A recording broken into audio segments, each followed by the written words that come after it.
Good morning and welcome back to the 2025 ICSA College Sailing Open Team Racing National Championship.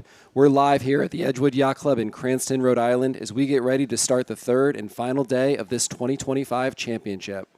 What a difference a day makes as the conditions today are wet, windy, and cooler than they were for the first 2 days of this regatta. But the 8 remaining teams are eager to get back out on the water and fight to see who can take home the overall championship. My name is Clay Johnson, and I'm joined today in the inside booth by Janel Martin and Charlie Enright. Welcome, guys. Charlie, everyone's talking about the weather today. What can you tell us about it as our local expert? Yeah, much different day out there on the water. Similar direction, but a much different wind. Yesterday, we kind of had a thermally driven sea breeze, and today we have a southwest gradient with a lot higher gust potential. So a couple showers, I think, out there for the guys and gals on the water. And the current, which was running strong yesterday, will actually have a transition in the middle of the day. So that's something to look for as well. So all to play for and a lot of different obstacles for the sailors out on the water today. Great. Janelle, why don't you recap us on where we are in the rotation and what the plan is for the rest of the day? Absolutely, yes. We have a 3-stage format. We're currently in the second stage, the round of 8, with only 19 races to go. So just 1 to 2 hours of racing before we determine a final 4. And the results are really close. We've got the top 3 teams all within a win of each other. And we've got 3 teams, Roger Williams, Dartmouth, and Brown, fighting for the final 2 spots as it stands right now for the final 4. For those few teams on the outside looking in, they've got to win out their races, and they're hoping for some key losses in that top 4 to get into the final 4. Yeah, here's a look at our updated standings. Harvard is in first place with a 14-3 record. Yale has an equal number of wins, but one more race sailed and a loss to put them in second. Roger Williams in third. Dartmouth and Brown hanging out right on the edge of that fourth place bubble to get into the top 4, and then Boston College, Stanford, and Tulane also in this top round of 8, and all very capable teams of taking wins off of each other. Yeah, I think as we get to this round of 8, there's no slouches. Every race is going to be tight. All the teams are good, and I think we're in for some pretty good action today on the water. You know, that was indicative yesterday. They only sailed 2 or 3 races into this into round of 8, and the only undefeated team was Boston College, 2-0, and they were the last team to sneak into the round of 8. That's an interesting dynamic because they just came out of a sail-off to get into the final 8, so momentum was definitely on their side. And so, it's going to be the team that's sailing best at the end of the regatta, not the team that's sailing the best at the beginning. But as we talked about yesterday, every race win counts the same. Absolutely. So we're under 30 seconds to the first race of the day. Here we have Dartmouth in the red boats, 1, 2, and 3. Boston College is going to be in the blue boats, 16, 17, 18 to start the day. Let's see if the Eagles can carry the momentum through a good night's sleep. Yeah, final approach to the start, under 10 seconds. You can see screen right, the red and blue boats vying for their position on the start and coming up to go. For everyone at home, the weather here is rainy and a little windy, and we're going to be looking for pockets of conditions where it's appropriate to fly a drone, and we can get it up there to get us a bird's eye view. We're going to do our best from showing the rest of the races from onshore with our superpower zoom lens, and do our best to give you some of the live action.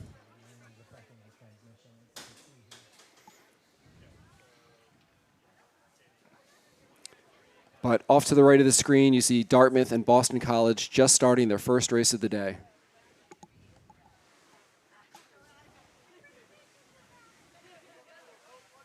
BC looks pretty strong to my eye off the line. Yeah, BC and the blue boats looks like they have control of the right side, already crossing the middle, and I think they're leading out to the left. So we're expecting maybe a 1-2 as they approach the windward mark. We have one red boat in the seam here. So we've got Dartmouth blocking that first BC boat. BC having to tack back out to the right. So that suggests that BC, the blue team, is in a 1-3. An unstable combination, but winning. Looks like boat 2 here on the right-hand side, left on the screen. Could kind of be the determining factor here in how this race looks, if they can sneak around that blue bow. All the sailing in this round of 8 and the Final Four is planned to be in FJs. I was talking to John Mollicone today. He did say that if it gets a little windier and sportier out there, that they have the 420s available, but it's his intention to sail in FJs.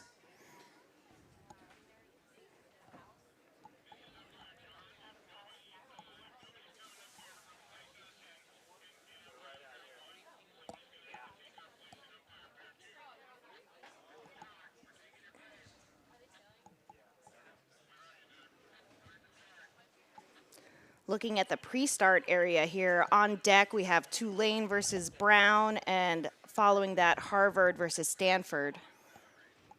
And as we scroll back up to the windward mark, we'll be able to see Dartmouth and Boston College as they approach the windward mark, and we can confirm what combination, who's in the winning combination.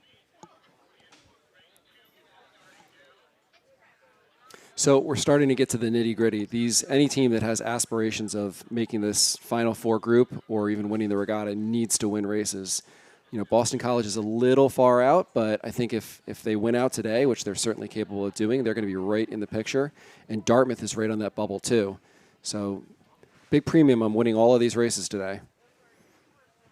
So we have Boston College approaching the windward mark, certainly in the 1, and I think a 3.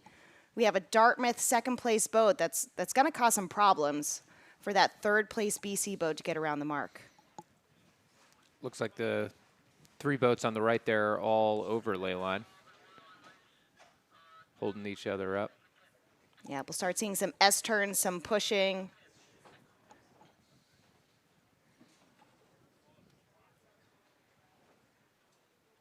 Nothing like a little bit of chaos at Mark 1 while you try to tack around the mark.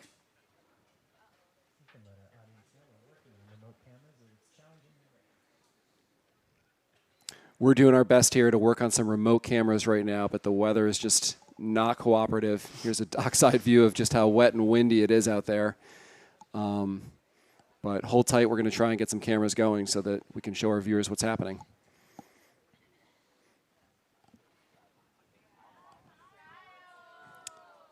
I think some of the teams are probably sailing with heavier crews in these conditions. I do.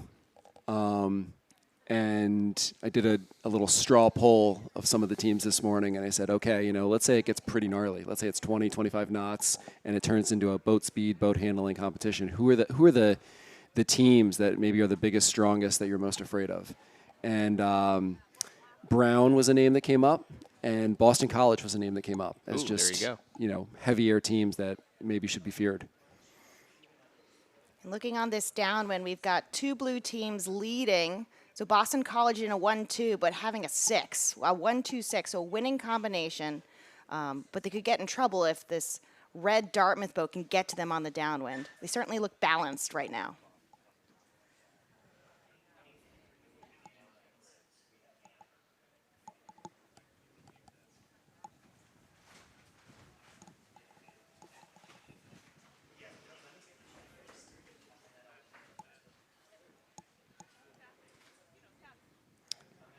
Yep, BC maintaining their 1-2-6 advantage.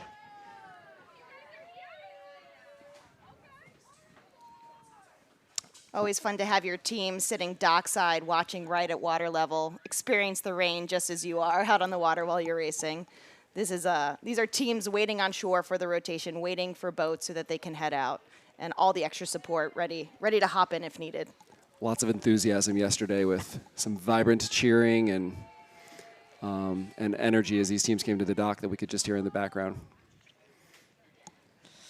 So approaching this Mark III, still looks like a solid 1-2, but with a 6th place for Boston College in blue. A red boat from Dartmouth, a lot closer in the middle, maybe converted, getting second and making BC have a 1-3 as they approach Mark III. Looks like the first BC boats rounding, followed by the second BC. So those guys maintain their 1-2 advantage on the downwind. But Dartmouth is very close behind.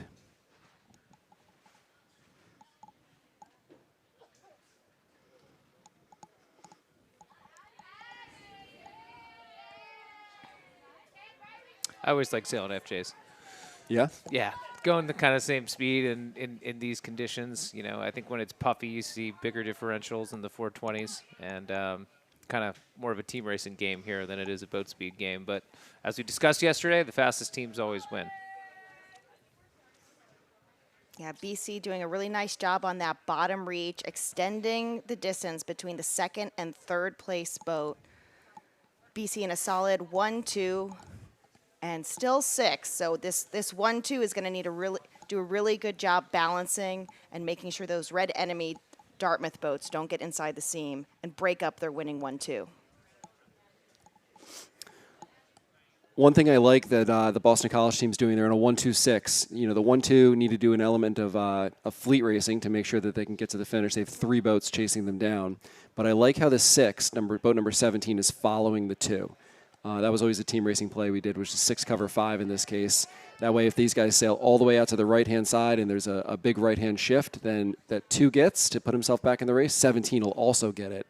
And, you know, Boston College could still win this race with a 2-3-4 in that case. So I think it's smart for boat 17 to actually be following boat 2 in this case.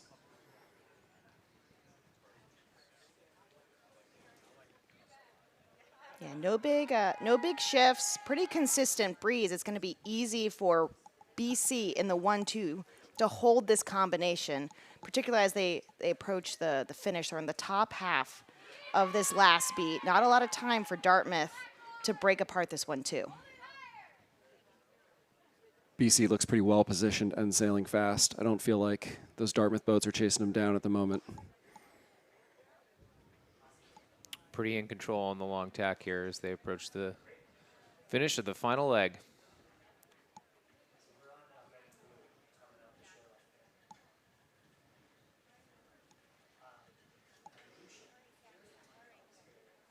And we saw a little bit of this yesterday. We can see the finish line just on the right hand of the screen. Orange flag, yellow pin, and with this final beat being closer to shore, we did see a little bit of a righty there. 17 back in the race following the 6, maybe ahead of the red 3. Well, that's a 1-2 finish for the Boston College Eagles, and they maintain their winning streak in this round of 8. 3-0, the only undefeated team in this round. Great start to the day for those guys.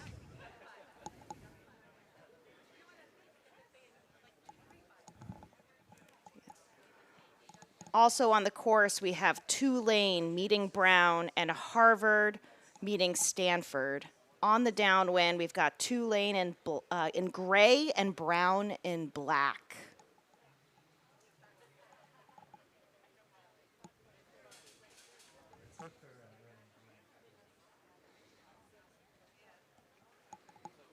Following the race that just started, Harvard in pink and Stanford in green, just leaving the starting line and headed upwind.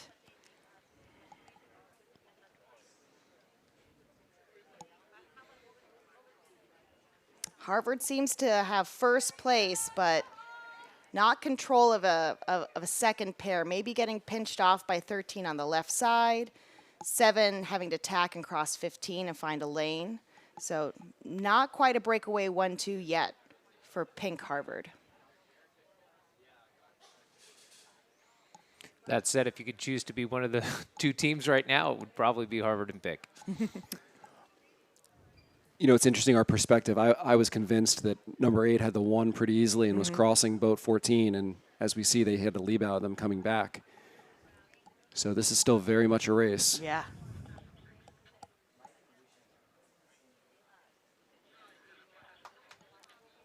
$15 with a close duck on 7, coming back on their hip. Second half of the upwind, really, really tight racing. Looks like pink Harvard is in a 2-3, 2-3-6. Is 8 laying that mark? 15's done a nice job winding up in this right-hand pressure here. Yep, and with 13 and 9 being overstood, easy for 13 to slow down the race, engage so that 15 can call starboard tack, and we've got Harvard in pink rounding in a 1-5-6 after that upwind leg. Stanford winning the race with a 2-3-4, really close. can see these boats just take off on the reach. Gives you an indication of just how windy it is out there. Crews are hiking hard on a leg like that.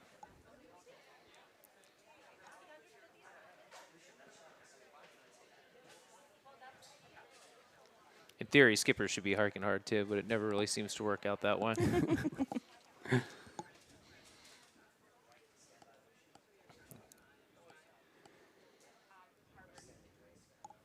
This is a situation that we talked about yesterday when we came on air. We got the 2-3 with the ability to either play back or to push the 1 here. Having the 4 makes it a little easier. So yes, the Harvard boat is winning off to the left, being chased by a Stanford boat. Looks like number 15 is in third place. It looks like I think the back Harvard boat does have an inside advantage over that last Stanford boat. Certainly do. Harvard's thinking play 4 here, I'd imagine. Yeah.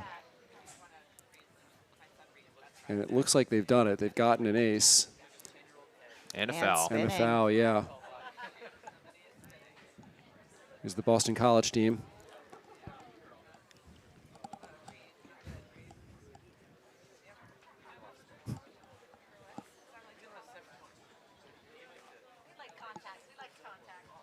On the downwind, we've got Stanford just finishing that circle pretty far back in that 6th place, allowing Harvard to work on their 1-4-5, maybe converting it to a different combination before Mark 3. This is where if the 1 were engaged and took out one of the Stanford players, you could go play 2 at the bottom here if you felt like it. With no threat from the 6. Right. But if you don't do it quick, right back into the melee. I'm trying to catch a glimpse of this race on the right here. Looks like maybe Tulane and black with a little bit of an advantage over brown. Possible play 1 for them.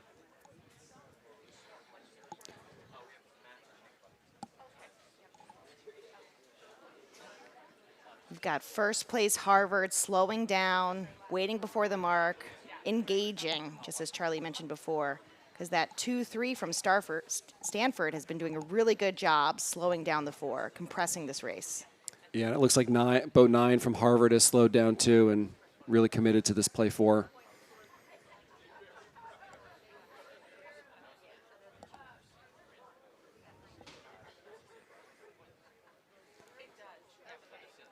All right, so we have 1 Harvard boat around.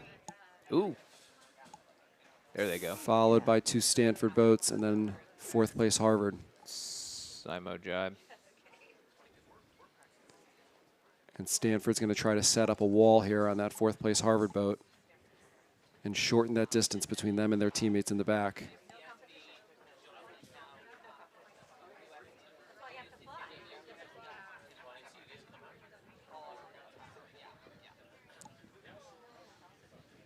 Does it seem to you like there's always more slowing on the second reach than there is the first reach?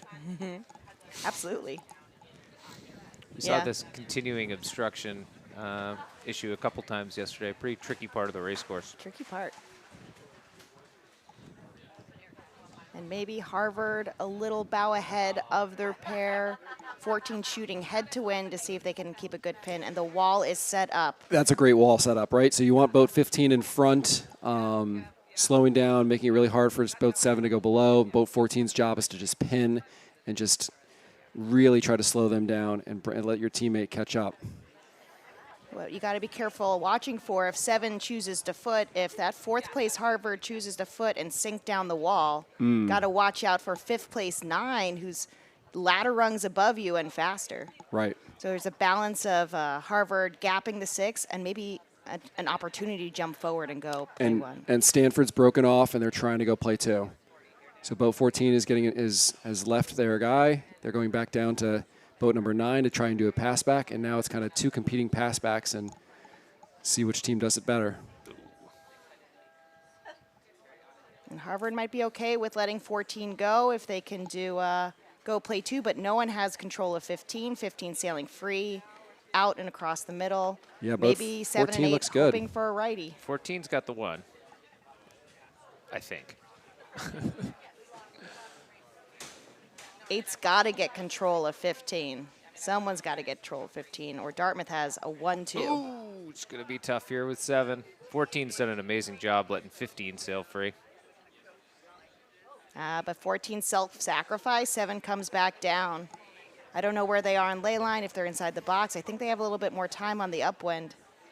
But you got to pin 14 if you want to go play 2. It's kind of all unraveling here for Stanford. Looked like they had a play at it if 15 was going to stretch for the 1, but Harvard's done a nice job protecting the right. Looked to be in pretty good shape here. The way Harvard's sailing seemed confident in this righty and going play forward, play 1. If 14 can leave out here, they're not play 1. Yeah, they're not play 1. But does boat 7 have the 1, and are they play 4? Mm-hmm.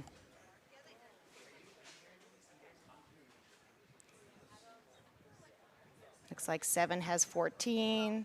15 is ducking 7. All right, I And think they have an ace. I still think 2-3-6 we're for Stanford. Oh, we got a foul here, maybe. I still think, yeah, Harvard's play 4. First and not last.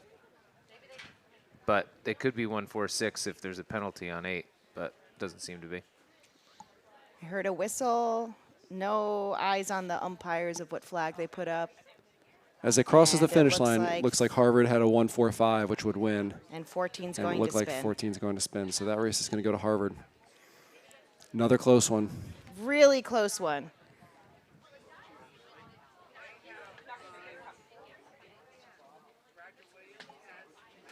Especially close considering our work perspective of the race course. I know, I can be convinced of any play. So.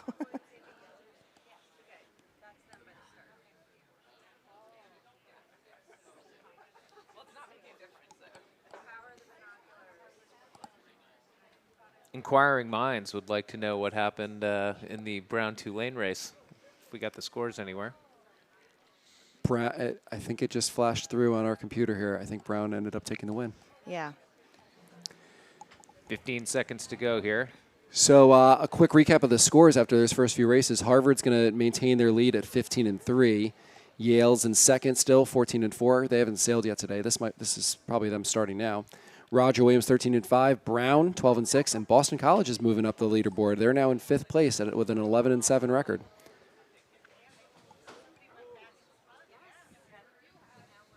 This is actually Boston College and Roger Williams. Some serious pre-start action. Boston College is in red, 1-2-3. Roger Williams is in blue, 16-17, 18. About 25 seconds into the race, and that red boat 2 is just crossing the start line.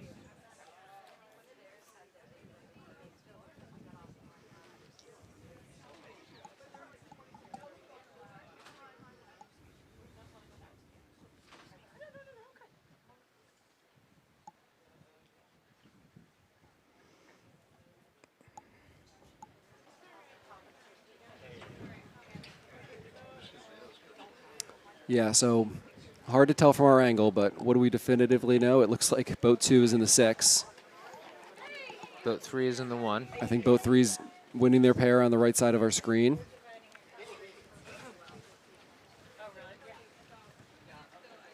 Most likely in the 1, I agree. If you're 18 right now, you got to be thinking about clamping boat 1. Yeah. Agreed. Here comes 17. We'll see how they interact with boat 1. I think 1's got them. Agree. Look for a tight lee bow. Yeah. Well-placed lee bow forces 17 to tack away and go back right. See how 1 matches up with 18. Ooh, Interesting. concession there. Yeah, these righties. We keep seeing these flick of right. It's hard to see the pressure from this angle on the water. Look at boat 3 in the middle, though. They look really high on starboard tack.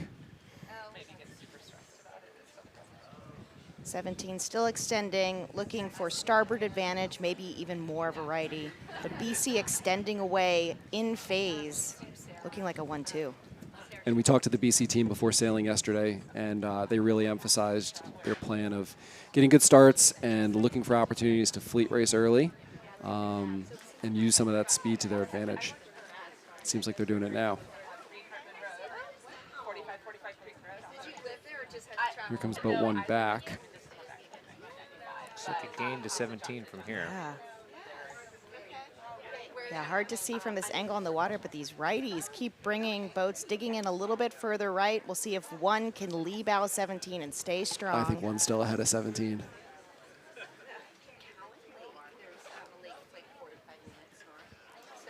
And now we can see some windward marks, 1 fully across, tacking in front. Their job to slow 17 so that their left side teammate can cross. They can round in a 1-2 in a winning combination.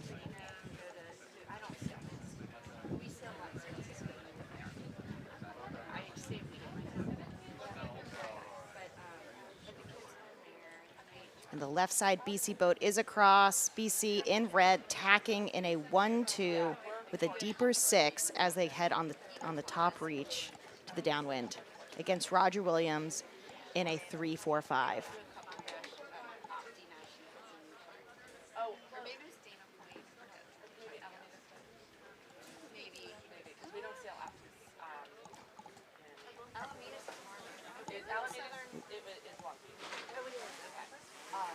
No change on this top reach, but increasing breeze.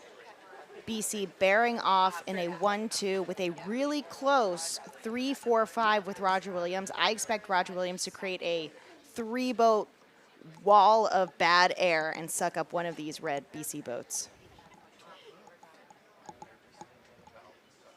1 Roger Williams boat diving low, sailing rum line, while 2 blue boats stay high, looking to suck in that second place BC boat. And now with some drone footage, we can see how close Roger Williams is to break apart this 1-2. Yeah, baby, we have drone footage, everybody. It's a great perspective of the course. Certainly makes our job a lot easier to tell you guys what's going on.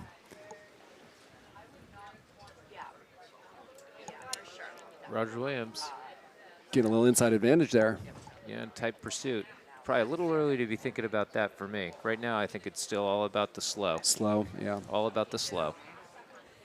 Can deal with that later. Roger Williams doing a good job splitting to the middle so that when BC comes back looking for clear air, there's another Roger Williams boat ready to come block their breeze, and this chase is working. BC is losing control of their 1-2.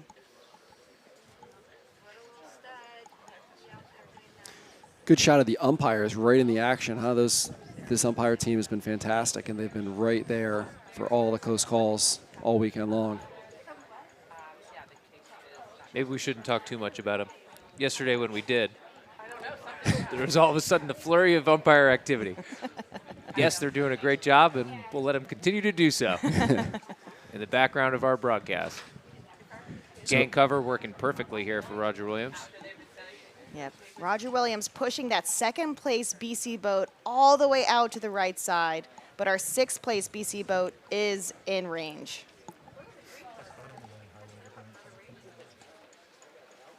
Approaching Mark III, BC in a 1, definitively 1-6, but with Roger Williams coverage on this downwind, BC might be rounding in a 1-5-6 at Mark III. I agree. Barring some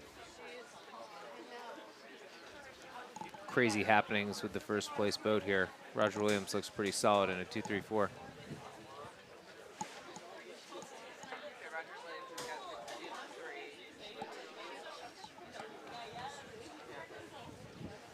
We're watching the drone fade back to the Edgewood Yacht Club here as it comes in for landing as the rain has come back to the race course.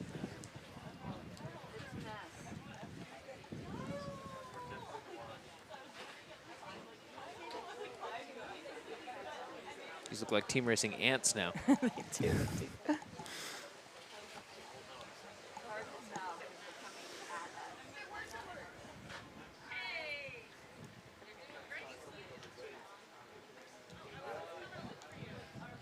Do you know what the target race length is? Should be 12 to 15 minutes.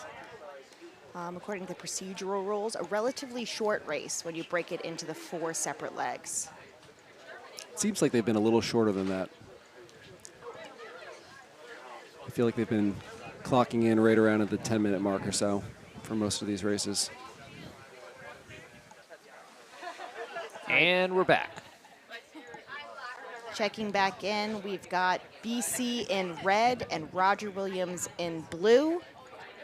And Roger Williams solidifying a 2-3-4 after rounding mark 4, BC in a 1-5-6.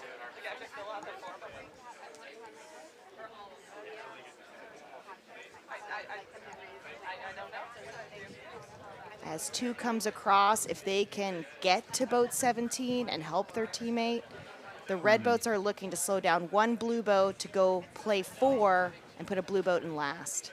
So I expect boat 2 to come back quickly and look to help out their teammate.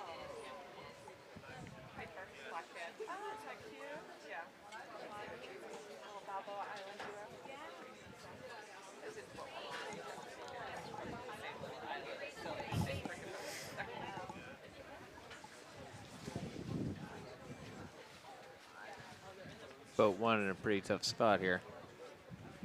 Yeah, Roger Williams doing a good job spreading out their 2-3-4 weave. We've got 2 meeting 17, Ken 2, Lee Bow, Whoop, there's a 17. chance. We've seen this righty before, 17 tacking back. With that double tack, probably advances the other red 3 back into the race. The job's still not done for BC, with 17 having starboard advantage, but can they get through 2 and 3 that have really set up well here? The good news for 17 is that they're sailing alone. Yeah. They're sailing fast, and their teammates, 18 and 16, excuse me, are doing a good job of covering their opponents. And I think we've got torrential downpour conditions on the race course. Hard to see with the camera, but it is pouring rain outside for these competitors. You can see the finish line here between the orange flag and the yellow pin. Roger Williams in a 2-3-4 as they approach the finish. Not enough time for BC to break apart the 2-3-4.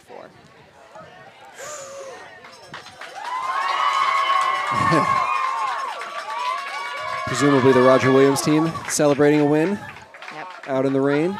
Really well done on that downwind. All 3 boats on the Roger Williams team working together to break apart BC's 1-2 and then converting to a 2-3-4 before mark 3. Nothing changed from there. And that's Boston College's first loss in this round of 8. They've been on a hot streak to get in and to start it. Yeah, and Boston College was on the outside looking in before that loss, and with another loss, it's going to be harder. Not many races left in this round of 8.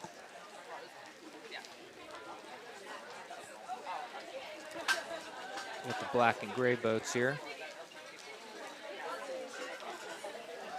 So Yale is in 4-5-6, the gray boats, and Tulane is in 10-11-12, the black boats, as they sail upwind. 5 certainly making this take a while.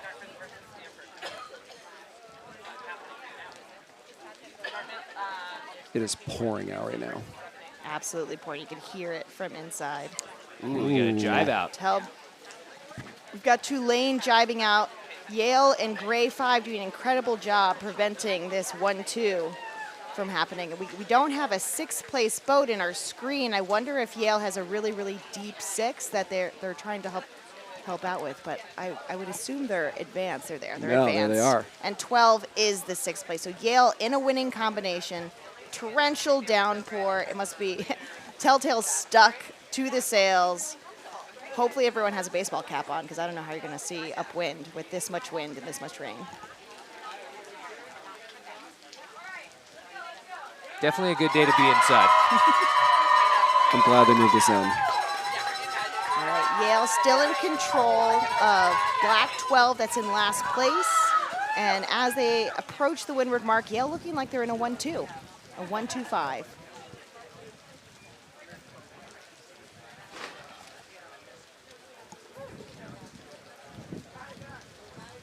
Boat 5 has taken their 5th place job of slowing the 6 down very seriously. Yeah, and an earlier mistake by Tulane to try to help the 6th out of last place. That 5-6 pass back allows Yale to get a 1-2, which they're solidifying here.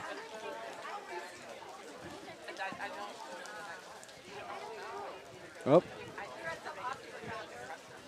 Boat 11 did a great job of preventing that 1-2 by pinning out number 6. Doesn't look like they have a full grip on them, but it was enough to slow the race down and let their teammate tack around into second. And 5 re-engaging, making sure 12 stays behind and in last.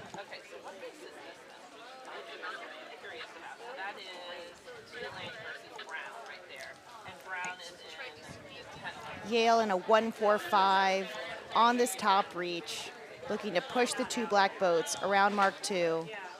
5 keeping 12 in last place, gapping so that their 4th place teammate has enough time to keep pushing. But Tulane doing a great job setting up this downwind wall, preventing Gray 6 from making any way down the course. This race has a totally different complexion if 6 gets across 11. Now we're in for a fight.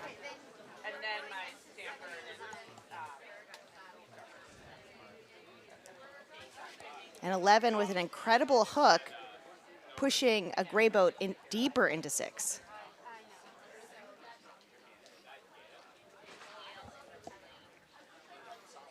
Yale's first place boat a little far away for this 3-on-2. Tulane doing a really good job breaking apart the 1-2, looking to convert to a winning combination on this downwind without Yale's first place boat in the mix.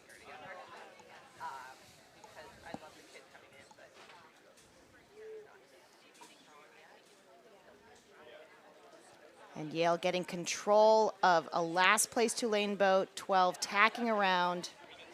Yale back in play 4 in a 1-4-5.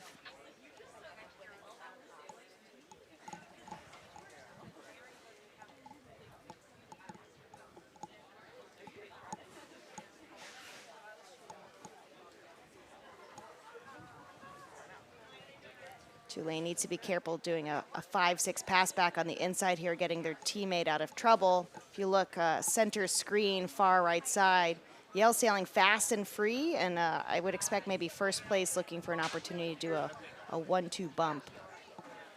Oh, and boat 5 is spinning for Yale. Off to the right side of our screen.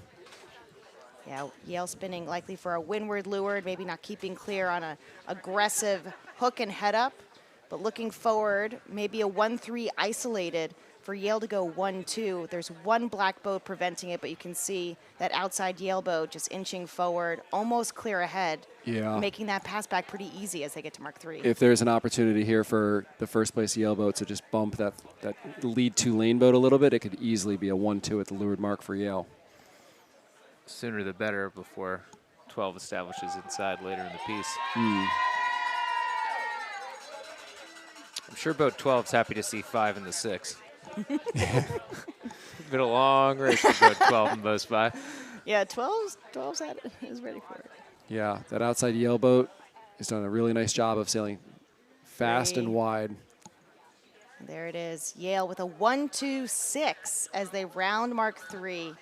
Tulane doing an aggressive balance, but a little too much, and Yale got around the outside, the low lane.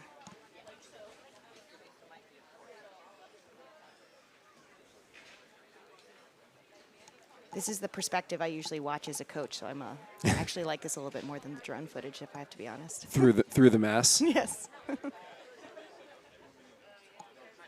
No change on this bottom reach. Gray boats for Yale, 1-2-6 as they approach Mark 4. One more beat to windward. Tulane needs to break apart this 1-2.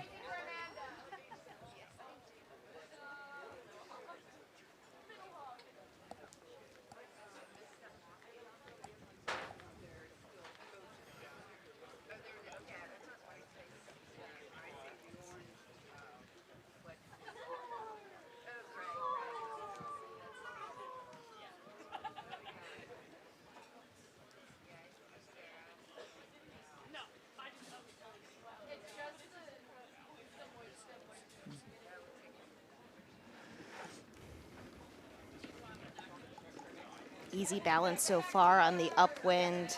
Yale splitting to take each side of the course, in control of both pairs. Teams tending to favor the right side. We keep seeing those righties.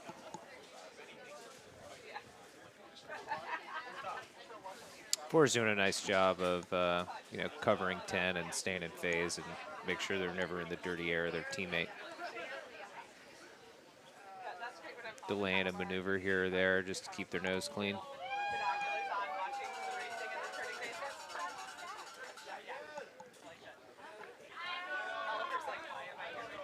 Both Yale boats leading their pairs back to the right side, looking for their final shift. Top half of this second upwind. Yale in a winning combination. Still 1-2 with a 6, but pretty big gap to black Tulane. Maybe not enough time for Tulane to break apart this 1-2.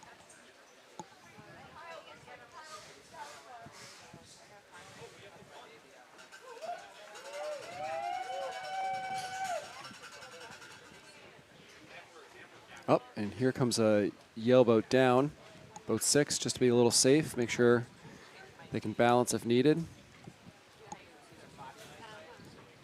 I'm not sure it's really necessary, but yeah, better safe than sorry. Both protecting the right, so maybe they were worried not enough leverage to protect the left, but I think they're top 8th of this B. I assume we'll see the finish line soon. Yeah. Yale's in a solid 1-2.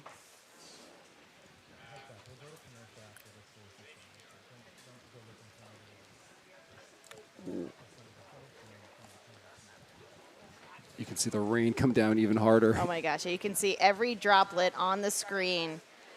Competitors just totally saturated. Well, Yale's going to take that race with a 1-2 to keep pace. We are going to step aside for a short break as we get our cameras back up and going and make sure we'll jump back in right into the action, and we'll be back in a few minutes. Gear up with Zim and West Coast Sailing. We have the gear you need at a great price, backed by fast shipping and outstanding service. As proud partners of college sailing, Zim and West Coast Sailing offer 15% discounts to student athletes on all apparel and soft goods. Get all the top brands including Gill, Rooster, Zyke, Ronstadt, and more. Go to zimsailing.com/college sailing or westcoastsailing.net/scholastic-sailing for details and to apply for your student athlete discount code today.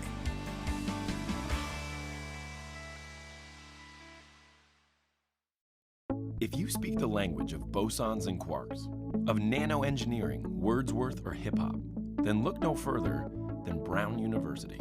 If you want to work side by side with extraordinary faculty, to choose from 78 academic majors across the spectrum, or to follow a major of your own design, then expect some of the brightest young minds from around the world to surround and engage you at Brown University. Take it from me. I'm John Krasinski, class of 2001.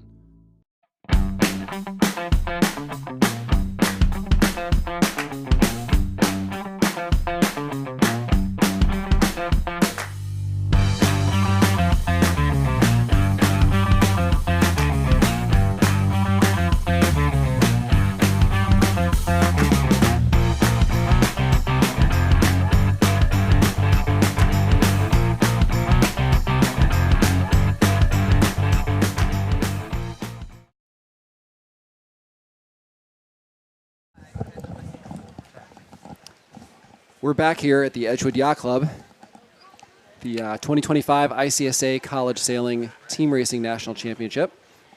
With Caddyshack-like conditions out on the water. It is cooler for sure. Temps are probably around 60 degrees. It is windier, and it is definitely rainy. So the rain has put a damper on our drone plans, but we're going to do our best to get you all the action live here from inside the Edgewood Yacht Club. Got a big race here between Harvard and Brown. Harvard trying to maintain control of the event, and Brown trying to make sure they get into the Final Four. Yeah, we're just looking at this as the standings sit. Brown is in 4th, one race ahead of Dartmouth, and but Dartmouth does own the tiebreaker over Brown, so they're going to need to finish ahead of Dartmouth in any ties if they want to move forward. One crosses 16 here. It's going to be tough work for Brown. Approaching Mark 1 on this first beat. Yeah, it'll be interesting to see this interaction. And Looks like 16 will keep the one just. Yes, just able to attack in front, which means Brown will have a 1-5-6. 5-6. Though it's a close 5-6. It looks like boat 18 just ducked down to go behind 2 there. It will be close. Be interesting to see what the 1, 2, 3, who happen to be in numerical order here as the 2, 3, 4, decide what their approach is going to be on this run. Do they try to keep the solid play too, or do they chase and try to mix it up?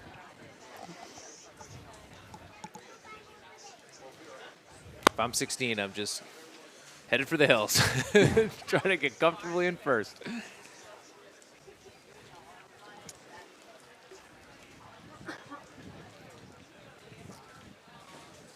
Because if Harvard plays this aggressively and chases the 1 and has any success with a cover, they're 1, 2, 3.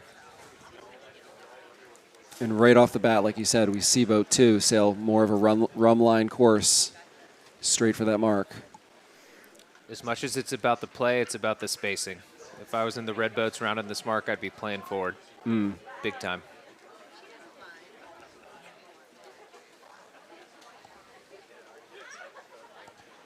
Comes 16 jibing at 1. 1 might have broken that overlap.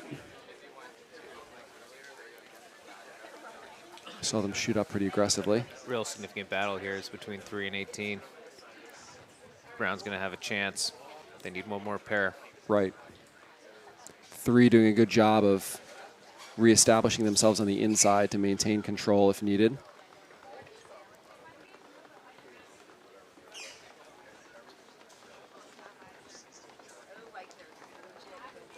Never like to see it split into 2 threesomes.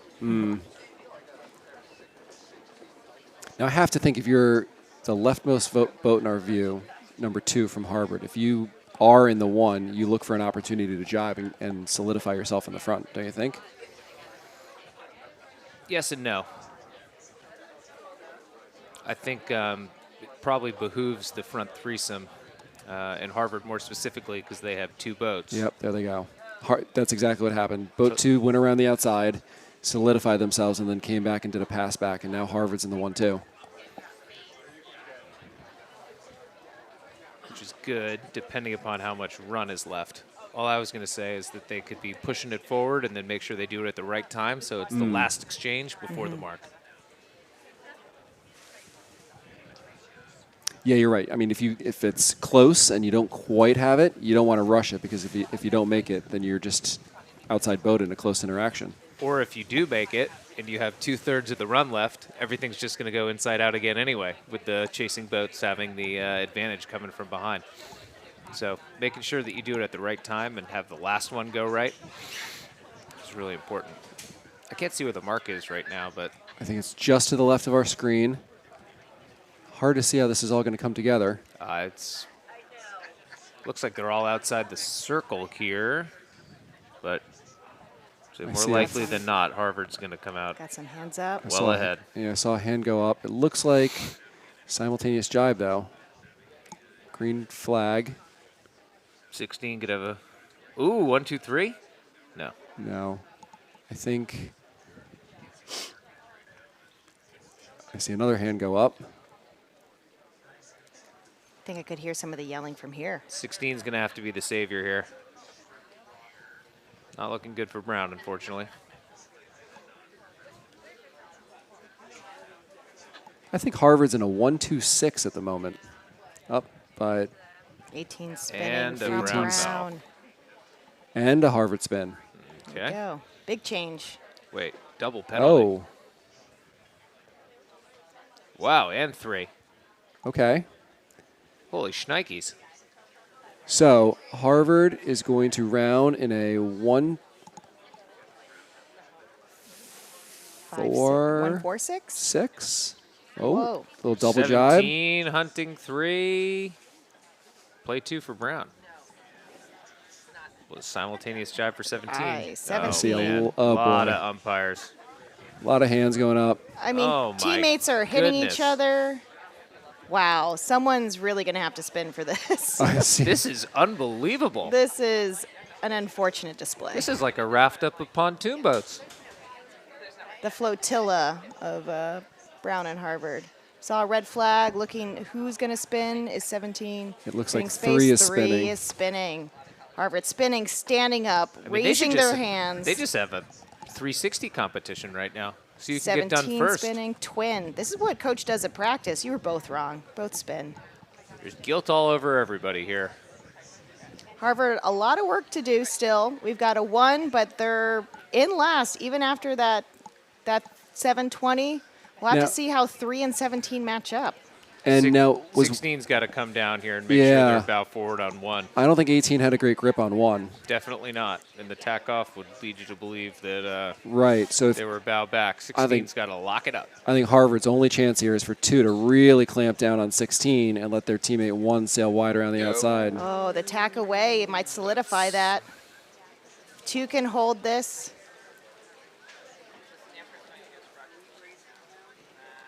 But I'll tell you what, 2 and 16 are really close too. Yeah, Really close. 16 did a nice job placing that double tack to flick them away. Yep. But starboard, Harvard still having starboard advantage.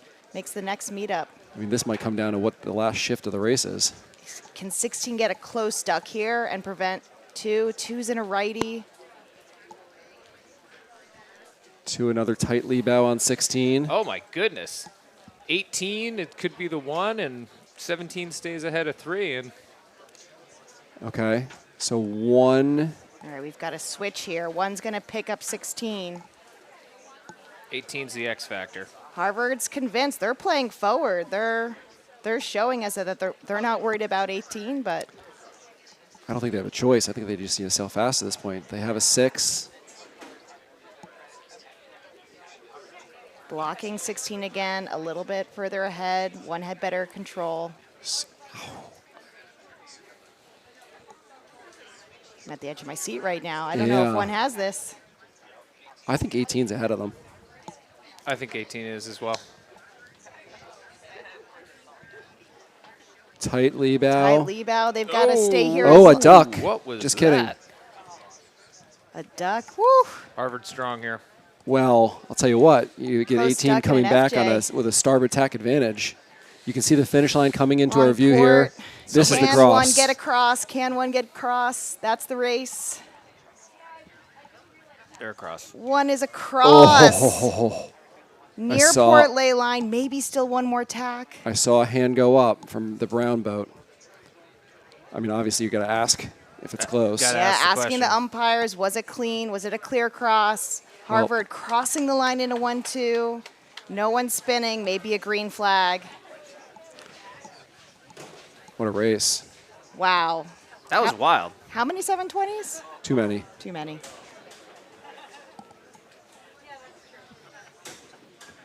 They could have swapped crews there at the bottom. People could have stepped from boat to boat. That I was know. amazing. Party barge. Wow. Well, I'm sure the umpires will be assessing damage after that race. Many collisions, many spins, but ultimately the win to Harvard with a 1-2-6.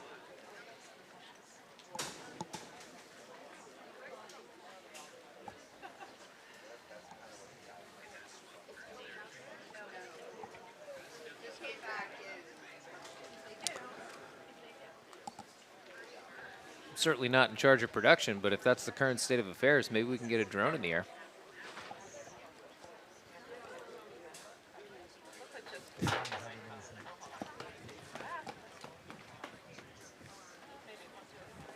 So while we were watching that race,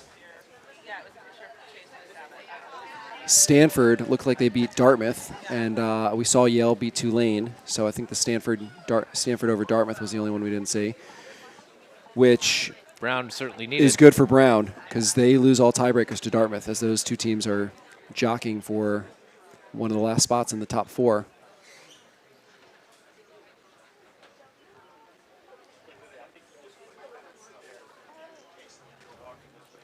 And with that last result, Harvard's going to maintain their lead at 16-3. Yale still sits in second, 15-4.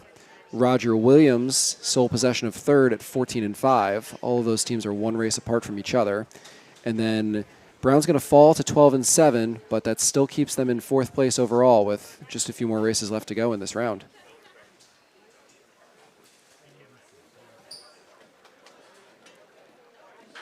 But unfortunately for Brown, the reality of not winning a national championship is starting to set in.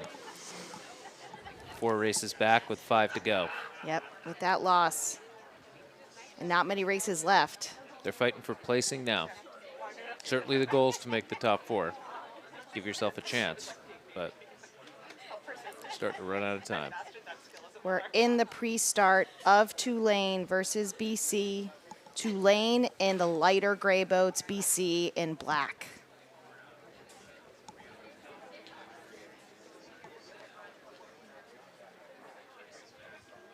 And there's the start.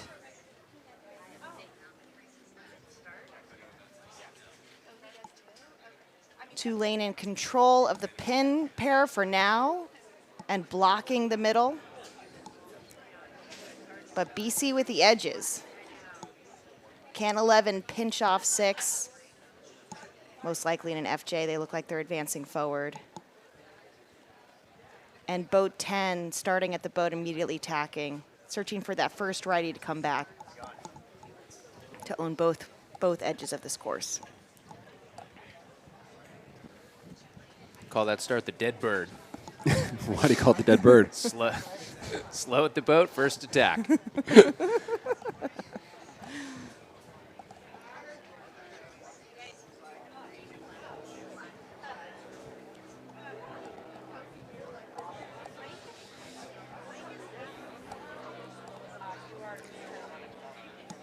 The first attack off from BC, coming back into the middle.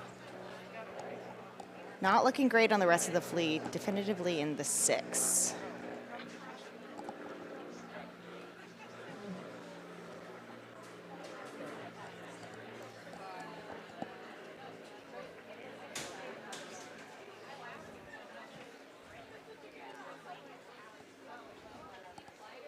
Let's take a quick look at the standings. With that last race win, Harvard's actually going to move up to 16-3. Yale's 15-4. Roger Williams 14-5. Brown, as we mentioned, lost that race. They're going to fall to 12-7. But that's the top 4 right now. But Boston College, Stanford, and Dartmouth all sit 1 race behind Brown for that last spot in the top 4. And I don't know all the tiebreakers. We know Dartmouth beat Brown twice. So they would win a head-to-head tiebreaker if they ended up with the same records as Brown. I hate to even mention it, but could be headed towards another circle tie sail-off for the Final 4. I'd have it no other way. Why not? Weather's great. Hey, we're inside. Keep it sailing. Yeah, we don't care. Sail until dark. I've done enough time in the rain. Tulane in the lighter gray and BC in the darker black.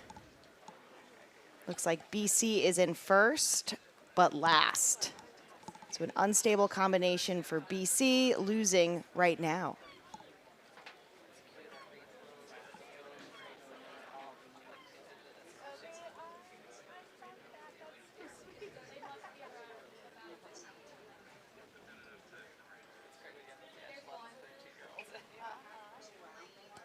I still can't get over that Mark IV rounding that we watched in the Brown-Harvard race. Oh, yeah, we'll have to go back to that, I think. We won't let them forget. Hey, we've got drone footage. This is awesome. I think a 2-lane boat was able to prevent BC with a 1-2. So we're going to have a compression here on the top reach. BC in a 1-3, looking to get control and break away into a 1-2. I think they're 1-4-5 right now. Concur. Yeah, so BC in the dark-colored sails looks like they're set up in a 1-4-5. That back boat in 6 is doing a lot of spins. So what do you think the play here is for the 5? To keep sailing forward, look for an opportunity? I would say. As the 6 catches up, if it hasn't happened yet, you go back and That's certainly what I would do. Solidify yourself in a play 4? I'm a little unorthodox in my approach sometimes, but with that kind of gap, I'd push the race forward, knowing that you got numbers in your favor. And then if it doesn't look like it's working for you, don't get hooked, don't get controlled, and always be in a position to go back and get the 6. BC with the edges again as they head downwind. Spin by number 10 here. 10 might be in charge of the ace from here on out. Yep.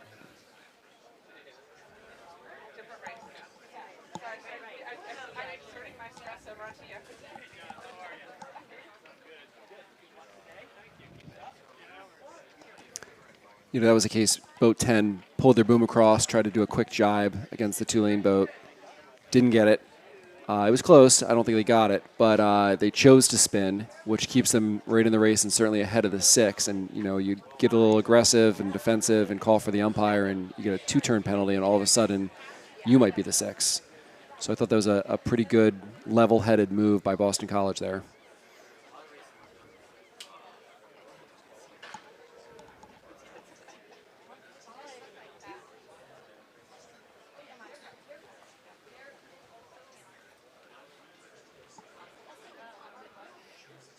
Same situation there.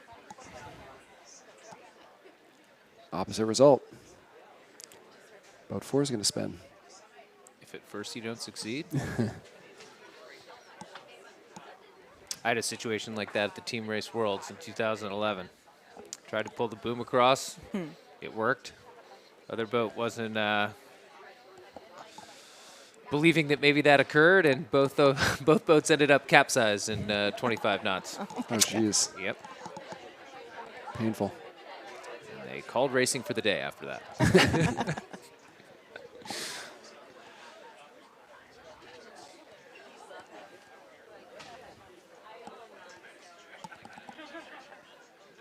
So BC's looking pretty strong against Tulane here.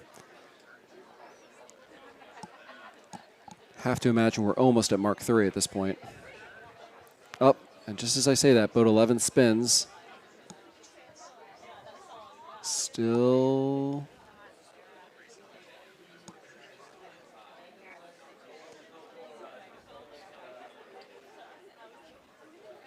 Just light enough to throw the boom. I've seen that move probably 5 times now on this run. I wonder if any of these teams are still sailing heavy. Not surprising that we saw a little bit of a light patch after the rain's gone through. Yeah, the forecast for today was wild. It said, 12 to 30. Yes. So I think there could be times of, maybe both. But certainly looking over my shoulder right now, it does look a little bit lighter out on the course than maybe when we started. I think on the front edge of the precipitation, you'd see, pretty good pressure, perhaps shift to the right. Yeah. And after it goes through, maybe a little less pressure and a shift to the left. So BC's in a 1-2-5 on this bottom reach here. Looks to be in a pretty controlling position.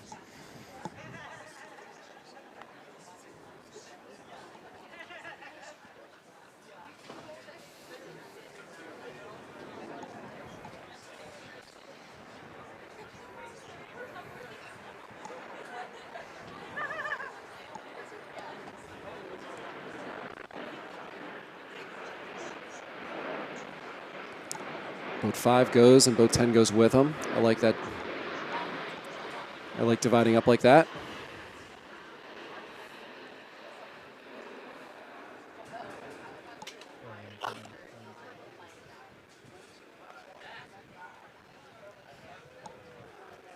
Yeah, BC pretty solid here. Winning 3 pairs, divided up nicely. Working their way up the last beat.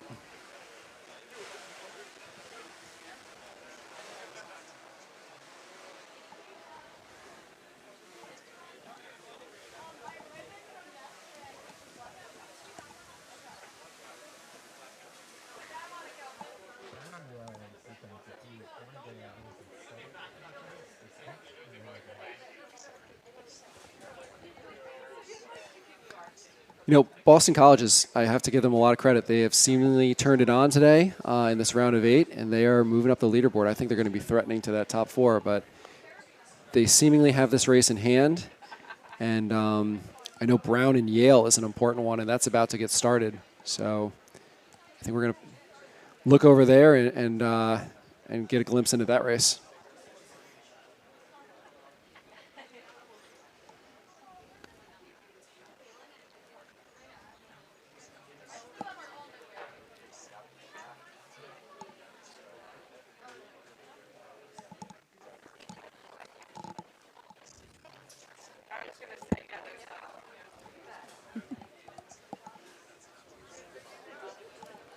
Over in the pre-start, under 2 minutes the start. Brown in red, Yale in yellow, blue. Oh my gosh, I don't know my colors anymore. Brown in red and Yale in blue. Final approach to the start. Yeah, I mean, all of these races have big implications, but for Yale, you need to keep pace with Harvard. This is an important race, and for Brown, just sitting above that clump of 3 boats trying to eke your way into the Final Four, this is an important one as well. I am willing the circle tide to happen. Be a big win here for Brown if they could knock off the Yale Bulldogs, and Harvard probably wouldn't mind either.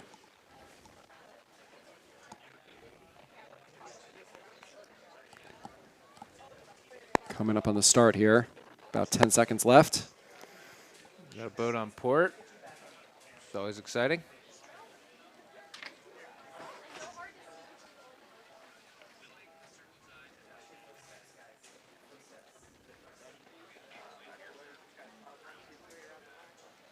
Ooh.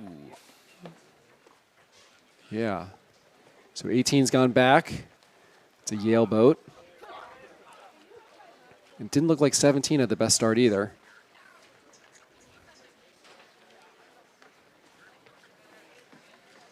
But there's also a Brown boat.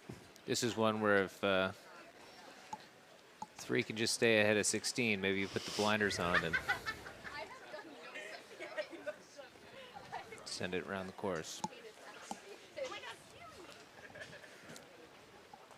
Based on what we've seen today, aren't going to be a lot of breakaways. No.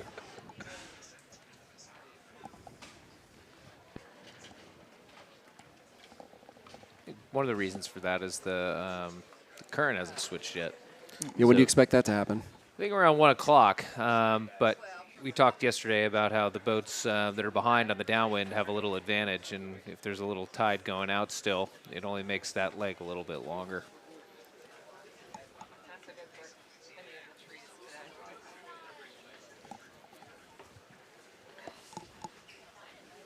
Not to get too technical, but it also increases your apparent wind, but I don't think we're too worried about that today.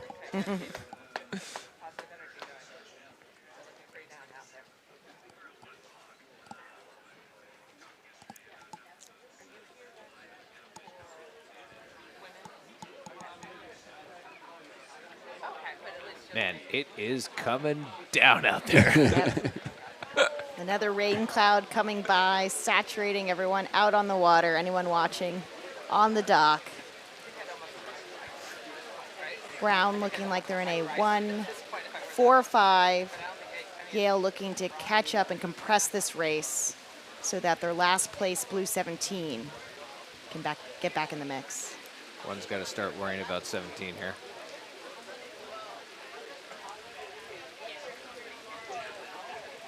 One placing attack, clear ahead, And 17. Go right back. Attacking immediately out. Ooh. Both holding, 17 with attack back. We're on the top part of this. You think we're on the ley line? I was just going to say. Really close. One would have definitely gone there. Maybe We've got, realizing that they were. Left side, Brown engaging. We've got competing pass backs, but look at this righty. Little 4-6 pass back right now, which I think someone was just saying when it starts to rain, the breeze will go right. Yeah, we've seen that a few times. We've seen center and right, and every time it rains, big righty. Did Brown make a mistake by doing the pass back on the left side of the course?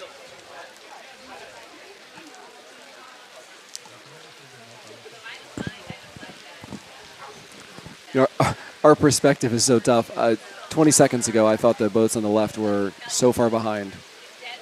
And now as they come together, I actually think they're ahead of them. Or it's close at least.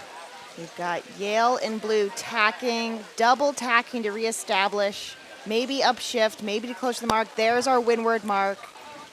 But 17 and 18 with starboard advantage. Yale's looking Got a pretty solid block here. one on the inside. Are they on ley line? 17's playing the role of sweeper here.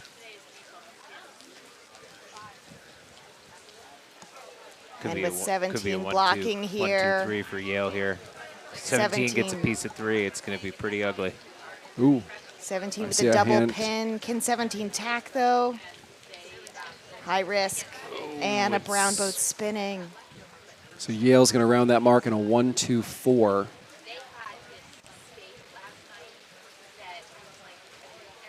Brown looked pretty good off the line there. Didn't do a Did. very good job early in the beat of establishing 2 pairs. It's a pink Roger Williams against a green Stanford. We can see those boats just finishing on the bottom, confirming the results. We believe Roger Williams won the race over Stanford. And what makes you say that? It got really loud. This was cheer squad, blinding noise. Plenty of folks from Roger Williams downstairs.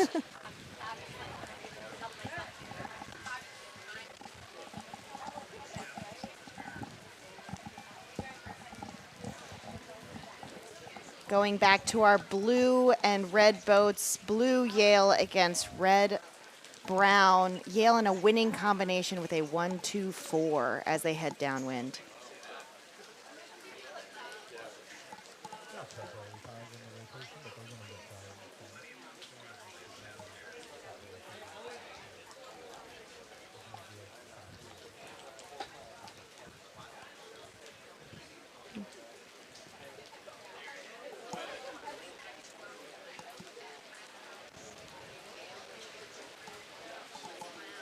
Brown's going to have to win a couple isolated battles here downwind on the run.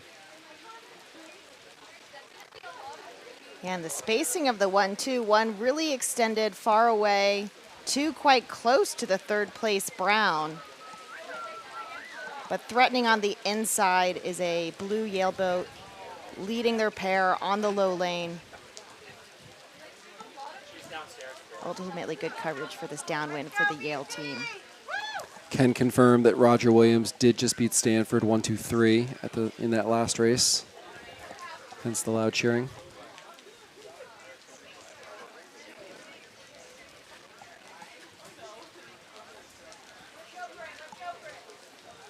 As good as it is for Yale, you can never be complacent. If they're in a 1-2-4, they make it a 1-2-3 and end this thing.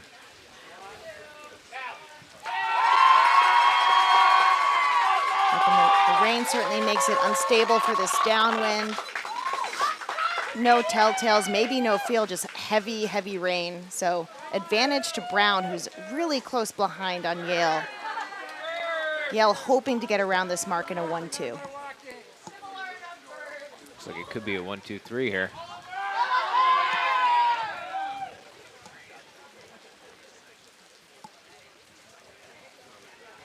And they've conceded that. Happy to just keep an ace. And fight another day.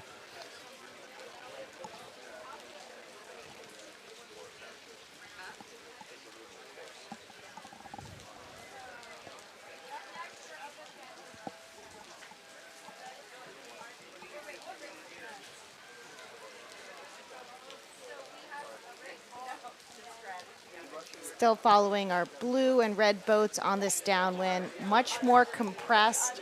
Yale still leading with a 1-2, the 1 with a significant lead, and the 2, 3, and 4 extremely close together, approaching Mark 3, vying for inside position.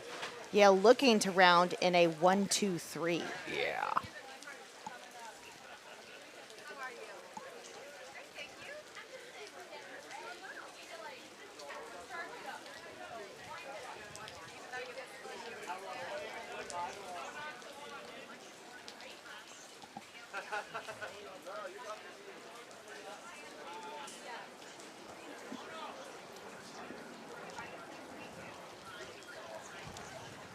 Dartmouth and Harvard are the next race after Brown Yale.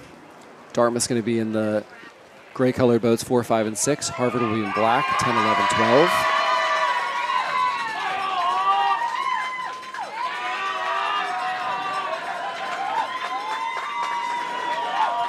God, you can really hear the Roger Williams fans going crazy.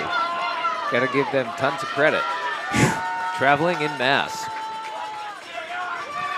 That's got to be a big shot in the arm to the team while they're on the water, knowing they got a bunch of supporters here at the Edgewood Yacht Club. Definitely. Braving out these rainy conditions to cheer you on. Absolutely encouraging. So this is race 143 of the regatta. We're getting up to race 151 to finish this round of 8, so not too many more races to go for each of these teams.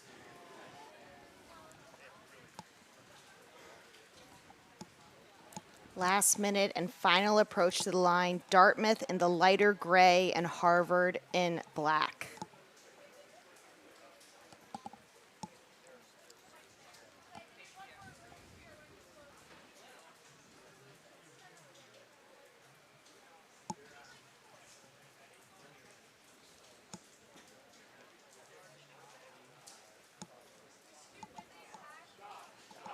Last 30 seconds, some sparring head-to-head, a lot of slow boat handling, accelerations.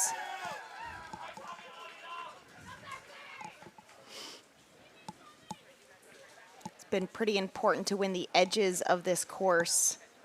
The pin leading the left and the boat early to tack out. Under 10 to go.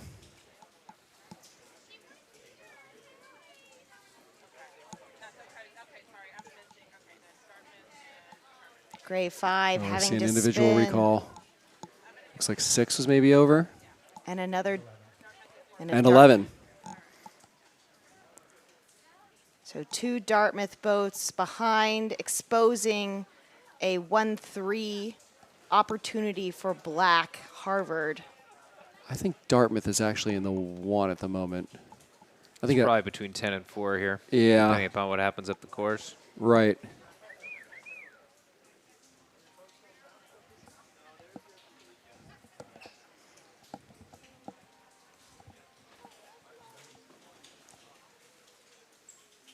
So what do we know? It looks like boat 11 is definitively in the 6.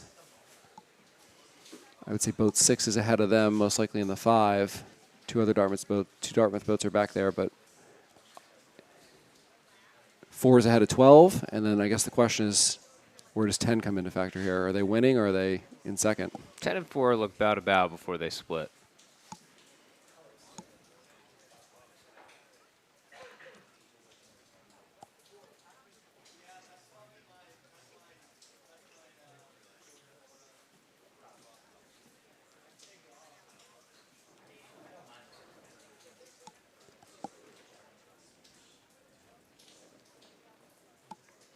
Here comes 10 back from the left side of the screen.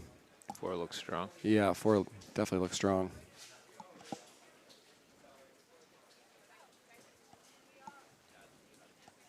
It's either really raining on the eastern shore of the river or we got some fog. You can see the pressure streaks on the water here. So Dartmouth's got the 1. I would say Harvard's probably in the 2-3. 2, 3, 4 probably. Yeah, boat 11 was able to sneak out to that left side and get a little pressure.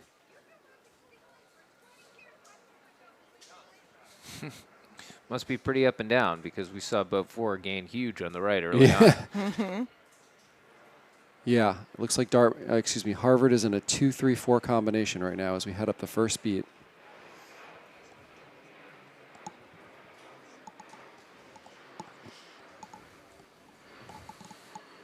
See 10 luffing their jib to try to balance a little bit.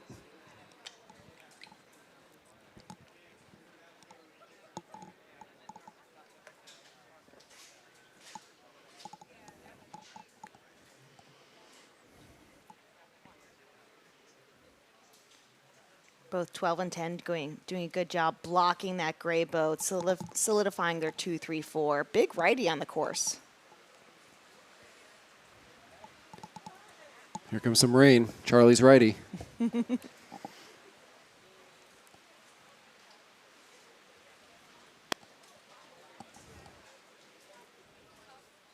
Left side pair 11 looking to slow down that left side with a double tack. Maybe a little bow back, though. This tacking duel could unbalance this 2-3-4 really quickly. Ooh. A duck attacking too close. Is Yeah, Gray passing through? I think Gray got through there. Agree. I think Harvard tried to do too many tacks in too short a time, and they got really slow.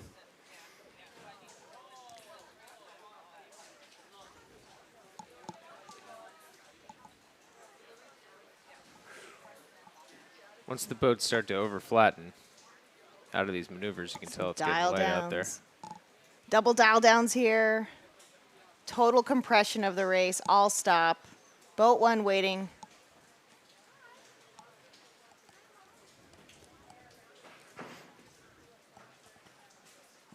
Wait. Wow. Did 4 just concede the 1? I think unintentionally they might have. I think they were a little low of ley line, had to tack, realized Harvard was on their hip, waited to duck. And now it looks like Dartmouth is now in last place with Harvard taking the 1. Shiftier than a bag of weasels out there, Bag of Weasels pretty shifty. from what I understand.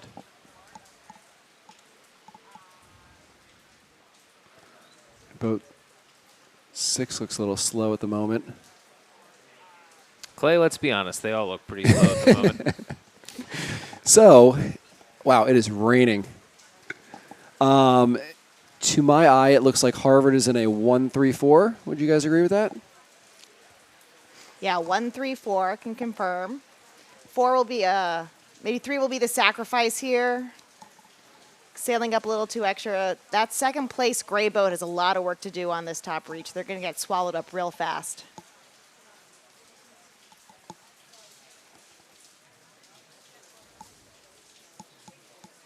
So the first place Harvard boat is around.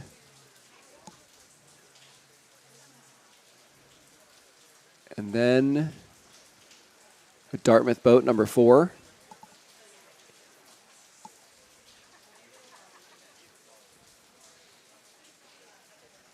We're going to have to keep tabs on these guys or we're going to lose them. Third place doing a really good job pushing. Fourth place blocking a little bit, allowing time for that push. First place Harvard, maybe a little too far away. Waiting for their teammates, trusting their teammates to get it done, but that space is making it easier for Dartmouth to stop this race.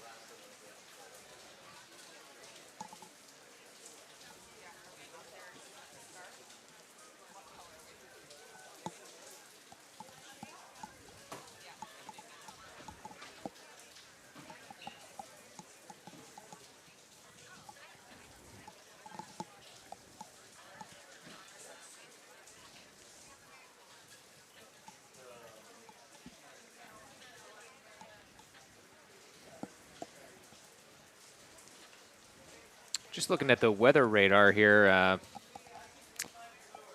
looks like we're in the worst of it, but it's going to keep raining here for a long while.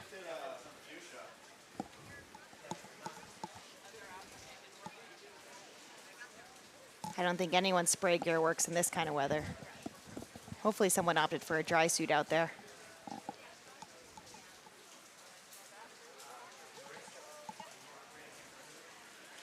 Harvard still holding the 1, leading the pair on the outside, controlling a 6.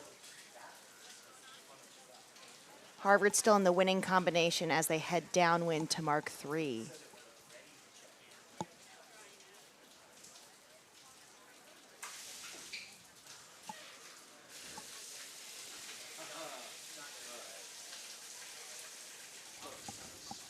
Boat 5 threatening the inside here from Dartmouth.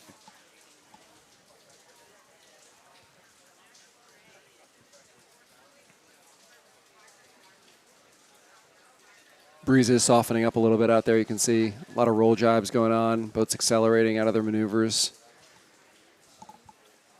12 batting off 2 Dartmouth boats on the downwind, but on the far low lane, Harvard Black 11 still leading their pair, maybe threatening the outside for a pass back to go 1-2, or just there to control the 6.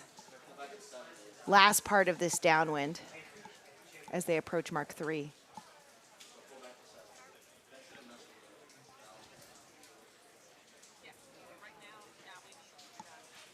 Got to think Harvard's looking pretty strong here. So we see the lured Mark 3, come into the frame there by the umpire boat, behind the mast of what could be a Catalina 30. All right, so 10's going to go around the outside in first.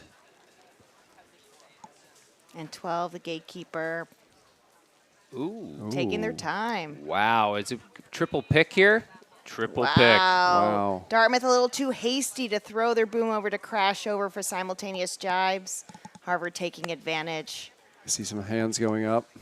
Converting to a 1-3 for Harvard, and gray 4 from Dartmouth spinning.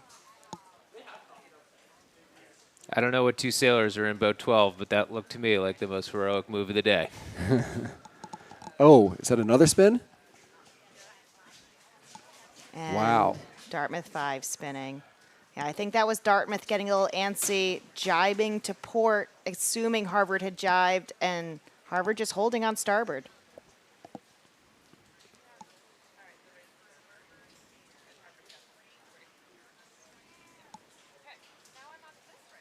Easy balance for Harvard on this final upwind in a 1-2-3 against Dartmouth in a 4-5-6.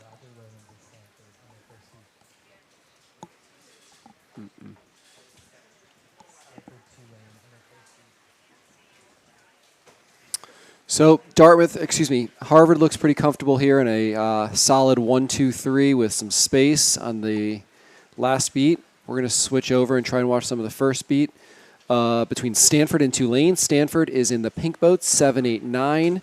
Tulane is in the green boats, 13, 14, 15.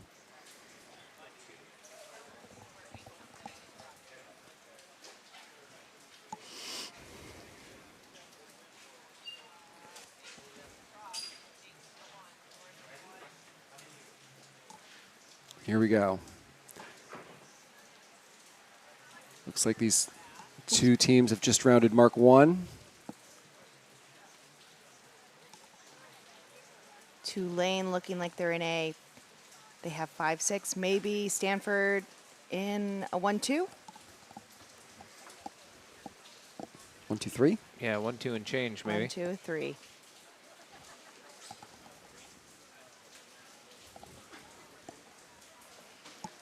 No, Or not.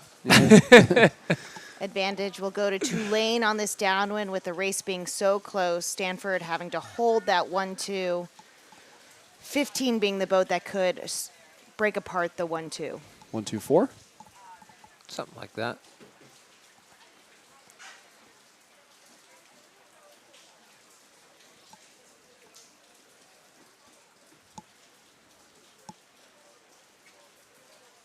Green 15 chasing down Stanford's second place boat.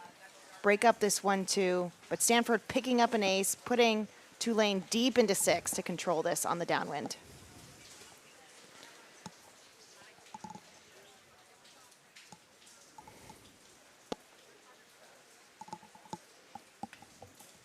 Charlie, you and I graduated at about the same time, About, yep. 17 years ago. How much team racing have you watched? How much college sailing team racing have you watched in that interim? Any? A little bit, dabble? I've watched the Nationals a little bit here and there. I still kind of try to come back and, practice with the team here in Rhode Island, the Brown team, once or twice a semester. Some days I got it. Some days I don't. But, the game's moved on. That's for sure. These teams are all very closely matched. All the boats are sailed at an exceptionally high level. It's a different game. Shortly after graduating, I did a bunch of team racing, U.S. Sailing's Hinman Trophy, qualified for a World Championship, but, did a little keelboat team racing, which was also fun. But it's been a while, certainly, since I've been in a situation of consequence, team racing a boat like this. So we're going to quickly pan over back to the start of Boston College and Brown. These are two teams that are jockeying for that 4th spot to get into the Final Four. This is an important race for sure. So yeah, that was going to be my question. How do you think the level of team racing looks today compared to our time 20 years ago? Do you think it's a higher level, the same? Oh, it's got to be higher. If you look at the late 1900s, people were wearing like Sperry topsiders and aviators when they were sailing boats like this, and look at it now. I mean, the game moves on, As good as we thought we were, these guys are probably better. It's just the way it works. Yeah, I agree. I think all these teams look really strong. Boat handling looks solid. Execution looks really good. The change in format to allow resume teams to get in based on resume has probably strengthened the overall field. And as we've seen so far in this regatta, any team can beat any team if they sail their race. Yeah, we were talking about that yesterday. When we were in school, there was only 3 teams from New England that qualified for the national championship, and most of the qualification was done regionally. And, now the way it works is, you get the 16 actual best teams in the country at an event like this, and that kind of sharpens everybody's knife, and it brings the level of the whole group up. Yeah, I mean, there were times where getting out of NISA was maybe just as competitive as a nationals field was. Certainly. And there were some good teams that could play at the national level and just couldn't get out of their conference. So I think this change in format definitely strengthens the overall field. We've got the Boston College Eagles in red in a losing combination 1-5-6 currently to Brown in the blue boats in a 2-3-4. And if, believe it or not, it's raining even harder. It's going to be harder and harder to see these boats. Looks like the Brown Bears here are fighting for their rainy lives. See if they can qualify for the Final Four. They got to be 1 win clear on Dartmouth, having lost 2 races to them earlier in the regatta. So trying to avoid that circle tie.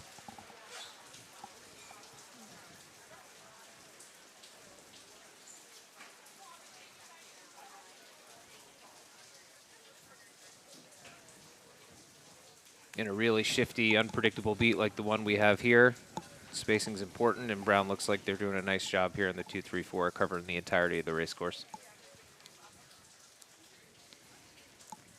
Second half of the upwind, final approach to the windward mark. BC still in a 5-6, 1 boat on either edge. Which shift is going to get them closer so they can chase down one of these Brown boats to break up the 2-3-4? Pretty far behind. I was just going to comment on that. Spacing-wise here, as a team in a play 2 with a bit of a gap, depending upon what happens with the 1, you might just choose to push it here a little bit.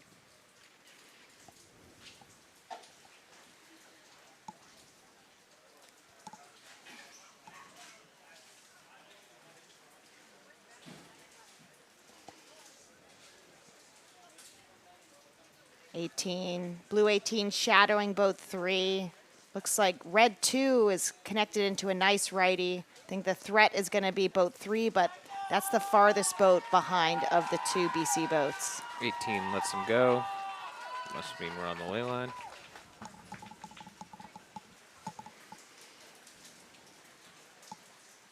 Trying to slow to get 18 through here. Or let 18 get a piece of 1, maybe flick him off, and not going to happen. Trying to prevent boat 1 from making a play 4. And a compression. BC doing a great job taking both edges, fleet racing as fast as they can back into this race. Brown still holding a 2-3-4, but a very close 5-6 behind. Advantage will change to BC as these boats turn downwind, and BC chooses to double cover a boat, breaking up this 2-3-4.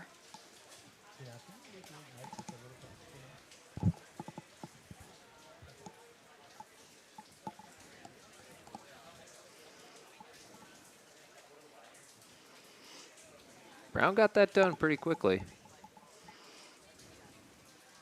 After getting a little unbalanced at the top, they were able to recover quite quickly. But the consequence of not being proactive meant, you know, we went from talking about chasing a 1 and a solid 2, 3, 4 to having to kind of play back to prevent a play 4. 2's in touch with the 1 here. 3 and 4 isolated on the back pairs.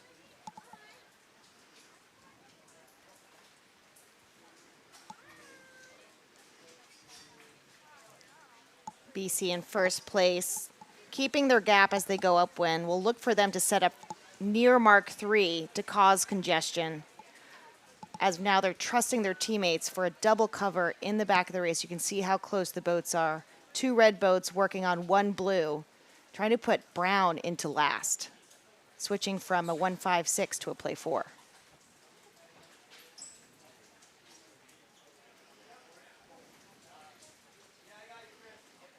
Brown isn't just fighting to get into the Final 4. They're fighting to make sure they have a chance at third place in the event they do. Yeah, entering this race, both Brown and Boston College sitting on even 12 and 8 records for that 4th and final spot to make it into the Final 4. Must win for both teams with only a couple races left. Second place Brown and first place BC engaging as they approach Mark 3, the bottom half of this run. Brown still in a winning combination, the 2-3-4. BC running out of time to convert this on the run.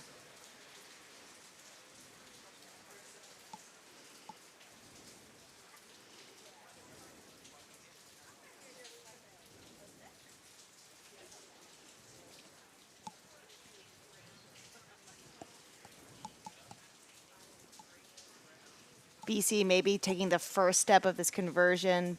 Brown looking to pick up an ace and maybe slide them back, but I think BC might be inside one of the blue boats here. Certainly looks that way.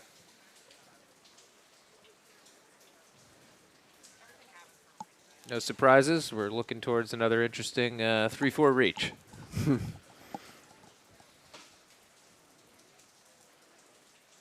Simultaneous jibes. BC holding the 1. And Brown rounding in a 2-3-4, keeping BC in a 5-6. Beautiful. Really close. BC running out of time, needs to get 1 brown boat behind them, 1 blue sail behind them. Only 1 beat left to make it happen.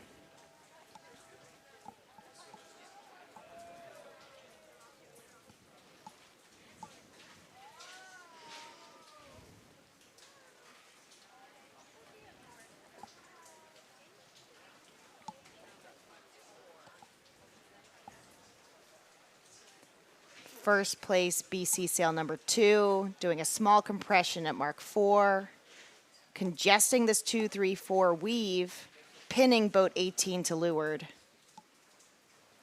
17 will flip here. Perfect. Is boat 18 bow out? That could be a problem for boat 2.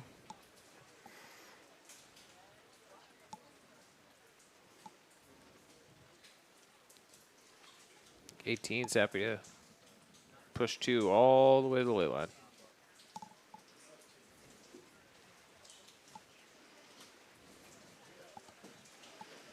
BC spreading out and setting up the weave as BC desperately tries to tack, induce them into attacking duel, try to get a piece of a blue boat, but harder to do as this weave spreads out. A solid 2-3-4 for Brown on this final upwind.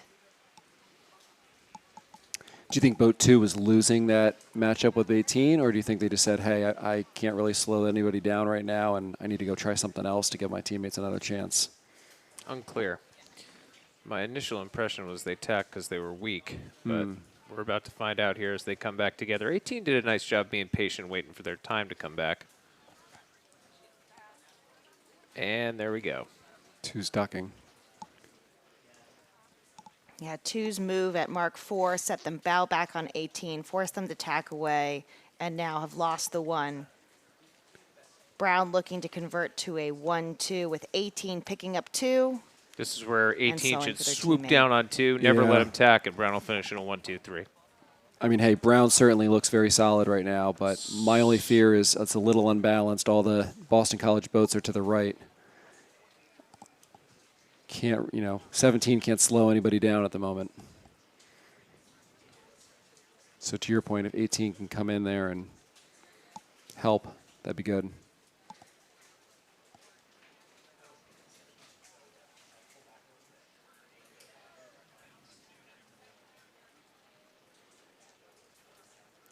Can 2 take it back? 18 ducking. BC has the 1 again, but they still don't have someone in last place. Oh. BC still in a losing combination in a 1-5-6.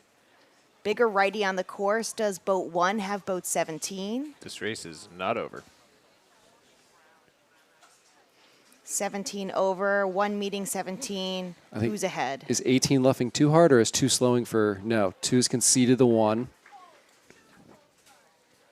17 Lee bowing on the left Look out side, for boat not 3. inside the start, or not inside the finish line. Could be a 2-3-5 here for Is 17 fetching? 17's going to fetch. Yeah, if they fetch, it's 17 will over. get second. Yeah. And that righty saves Brown. All she wrote. Winning combination for Brown. Big win for the So Brown close Bears. at the finish. Great effort by BC. Almost broke it up. Not enough time on that final beat. Brown takes the win. And preserves a chance to potentially finish on the podium.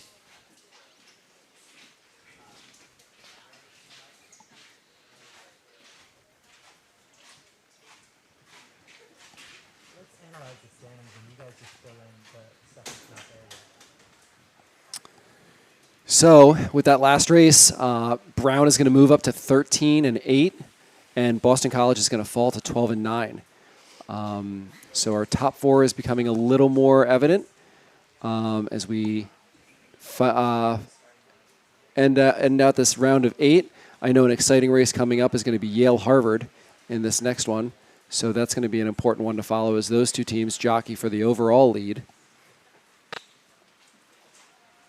little bit of a 3-4 gap here in the standings as we speak. So But there are plenty of head-to-head races left among those top 3 teams. Roger Williams Harvard, I think, is the last race. So. Yeah, Harvard has to race Yale and Roger Williams, 2nd and 3rd place in the next 2 races. And depending on how that goes, that could certainly shake up the results a little bit. So in this race, it looks like Harvard is in the pink boats, 7, 8, 9. Yale will be in green, 13, 14, 15. We are coming down to 2 minutes on the start.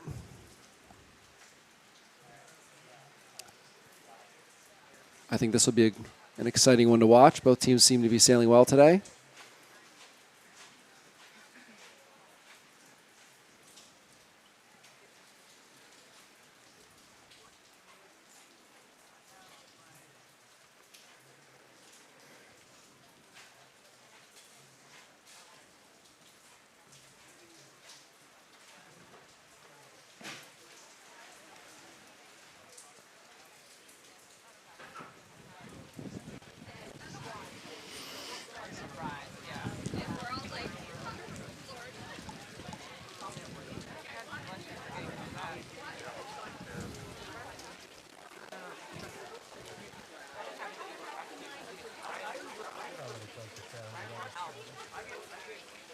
Janel, how do you motivate yourself on a day like today where it is just pouring rain to go out there and compete at this level? I mean, I would probably lean on everyone I have on shore. I'd go Roger Williams style. I'd have everyone amp me up right before I go out. I would do the same thing before every race. And then at a certain point, you just start to laugh at how ridiculous it is and how silly our sport is and how fun it is just to go sailing. It doesn't matter if it's raining or shining. So I'd make sure that I was in the best mood possible and I had people around me making sure I stay there. I think the fact that this is a national championship, energy levels are high, stakes are high, so it's easier to motivate than maybe, a practice or something like that in these kind of conditions. And, the sailors are wet, so, you're not going to get any more wet. It's a water sport, right? Right. It is a water sport. Might have opted for the wetsuit But today instead. I'm sure, as you can tell on the on the screen right here, it is just pouring rain. It's limited our drone coverage. Fortunately, we are inside. I'm happy about that. But the teams are out there, and they're battling it out, and we are winding down this round of 8.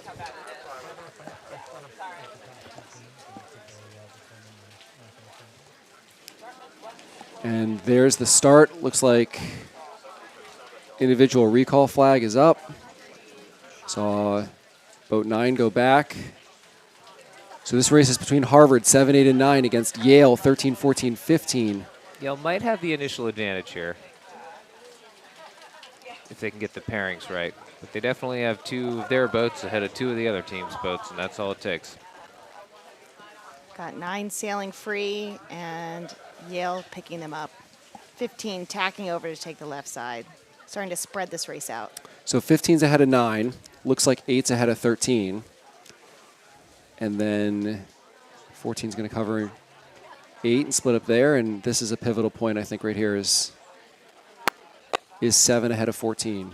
Seemingly looks like it. So we have the regatta leaders here. Harvard in first place. Yale in second. This Ivy League rivalry atop the leaderboard. And this race here could have a significant outcome on who ends up taking this thing home. When it comes to tiebreakers and what have you, it's all close at the top. And these 2 teams have definitely been the most consistent. Yeah, I actually don't think 7 has a piece of 14. Pretty bow out. Bow out, but I think there's some distance between the 2 of them. Yeah, 7 working to get up to 14's line, taking some time. I'd still rather be 7.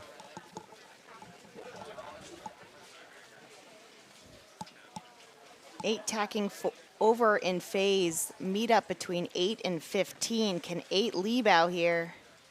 15 dialing them down a little bit, forcing them tack early and tacking away, even on that right pair. Up. 14 is going to concede their attempt at the 1, or so it seems. They just did maybe not. Just did a big dump on the main. I thought they were going to go back for number 8.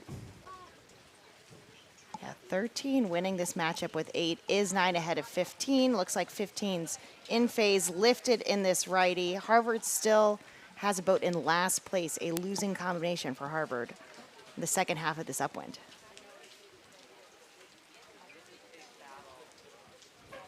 Can you think of another discipline of sailing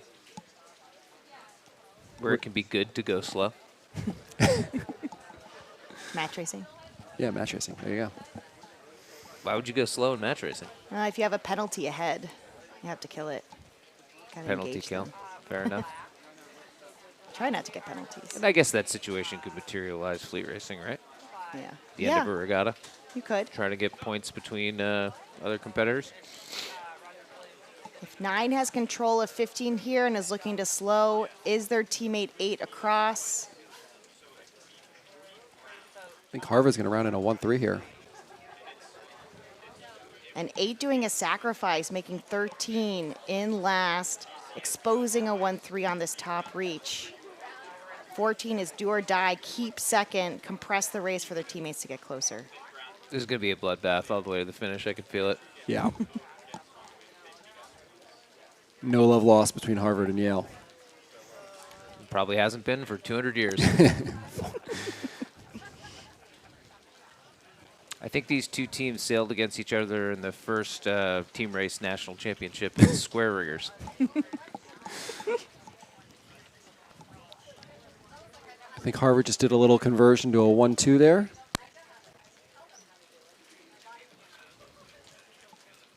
1-2, really close, throwing the boom. 14 looking to get starboard advantage. Up. I see a hand go up. See a hand, Ooh, 9 Nope. spinning. Quick to spin. Good on Quick to 9 spin. there. I think 9 tried to get across and just couldn't make it. And A really quick move. Tough to pull that off when it's that windy, when boats close space, umpires may be making a decision.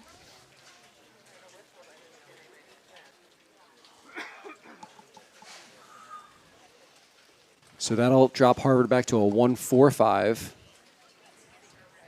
That's the beauty of having the ace. Yep. Still winning. Easy to commit to that penalty turn when you know you got it locked up.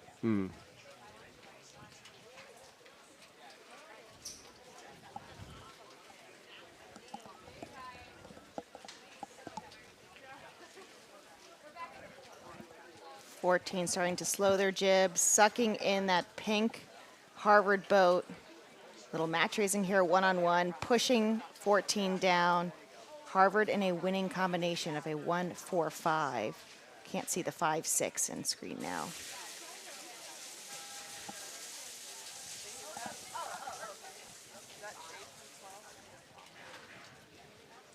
The one extending away, pink 7 for Harvard, waiting for a later opportunity on this run near Mark 3 to engage.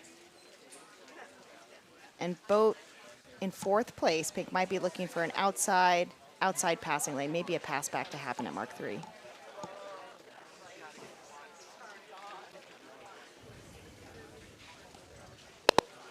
can see Mark 3 screen left. 1st place Harvard boat starting to slow down, left the jib, engaging 2nd place. Just as I was about to say, 14 might not be doing enough work. They jibe onto starboard and clear out 9. And I only say that because it's been a while since we saw the back pair. Yeah, that back pair, Harvard's 5th place, doing a good job of making that gap big. Yeoman's work. So we round Mark 3 with Harvard in a 1-4-5.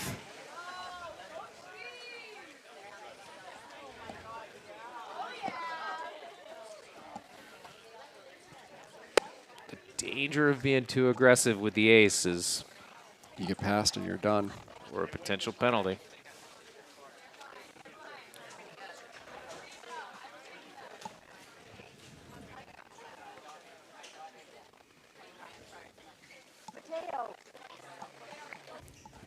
That ace is really clamping down.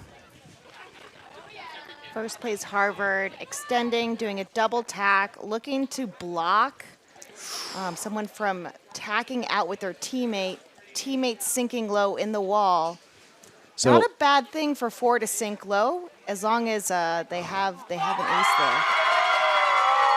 So 5th place is going to round and be a few ladder rungs above. Got to watch out for that 5th place Harvard boat being ahead of the wall. classic 1-4-5, right? 1 keeps the 1 but stays close to help if they can. 4 sailing fast, 5's crushing 6.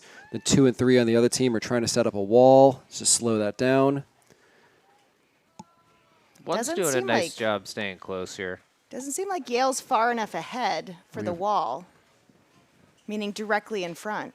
But from this vantage point, it looks like Harvard is pinned really well. They are for pinned that well. wall. Yeah, Yale's recycling here on that 2-3 gang cover. 1 should go back. Yeah, interesting that 1's extending so far. It looks like Yale's middle boat is putting themselves in a position to go back and help if and when it's the time to do that. And Harvard's 5th has abandoned their 6th. Uh-oh. And you can see their 4 is going back down to see if they can help out. 1's got to hop on the 2 here. Yeah, this race is resetting back, giving more time back to this last beat. Yeah, I think the 1's too far ahead. 1 is too complacent here. I'd say advantage Yale right now. Here comes the 1, dead downwind, re-engaging, starboard advantage. Pin. Going into a pin. Harvard still in last place. Yeah, but nice Yeah, to but bow out on 13 13. can't. Yeah, 13 is preventing 8 from tacking. Good pinching off position for boat 8. Is 14 going to block? Looks like Harvard's gaining control in a 1-4-5. Correct. They've spent a lot of time on starboard. They're going to have to tack and have clear breeze going back to the finish line. Big Is luff. 14 going to block that 7 from is happening? still far ahead here. Too for me. far ahead. There they go. You saw a big lot. Now, to Janelle's point, there might be an opportunity for 9 to tack and go Yes. towards the finish line if they're getting to the lay line. And a properly placed tack by 7 on 14 could result in a play 1. Yeah, how far Up. to the side are we? Oh, There you no. go. Breathing ahead. 7 not 7. tacking? I think 7 was caught heading up and was down speed, but that was the opportunity. Tack on your opponent, and it's Yeah. over. I think it's a long port. 7's got to hit 14 here, and at the very least, they're play 2. Missed opportunity there. Still some time on the upwind. I think a long port to get back to the finish. I think 7 was caught in that in-between mode where, there's the finish line we can see. As the crow flies, 7 might still have the 1 here, but Right. And How does Pink get out of this position? They got to slide back. They want to be bow back. Maybe they jibe out. Want to jibe out and complete so that they're above lay line. Here's the jibe. Classic push Now inside the box. 15's got to get over the top here. Yeah. Try to get a lured hook. that was a great job by 8 to get beyond the ley line. So There, that when they're over the top. when they do Eight's the gonna jibe, they're stay still bow laying. free. Keep pushing, full speed, no luffing. 8's not going to have room here, but they did a nice job pushing below the ley line. Oh, boy. 8's in Harvard's trouble here. first. Eight's claiming room. Yale. Harvard Wow. What did Who Harvard has finish the there? ace? wins. 1, 2, I think Yale. I Yale actually got think Yale 5. got a 2-3-5 in 2, 3, that. 5. Yeah, wow. That was a very close finish, but by my eye, it looked like Yale had a 2-3-5. 15 let 8 in because they had room. Yeah, but I still think their bow crossed the finish line first. Yeah, 15 did ahead of 8. Certainly looked that way. Looks like 2, 3, 5 to Yale. And this is an important race because Harvard's one race ahead of Yale. So 15 And is 15. 15 might be Yep. spinning right now. So We I think see- what our viewers should do is disregard everything we just said. That race goes to Harvard. Well, Yeah. even a then, late let's call. wait for the official score to come in. But this is an important one because Harvard's one race ahead of Yale. And if they win this, they all of a sudden have a 2-race lead and the tiebreaker. But if Yale wins this, then their records are the same and the tiebreaker is the same. And it'll come down to the last race in the top 4. What do you think the penalty there was for 15? Not giving 8 Not enough giving room? room to get, yeah, that's the only thing I can think. Yeah, it must have been the moment that they touched the zone. They were allowed to sail down to pass the stern of the committee boat, and they were held up for longer. We are frantically hitting refresh. I think Janelle's going to break my computer. The race before that, Roger Williams beat Dartmouth, so they're certainly still in the mix here.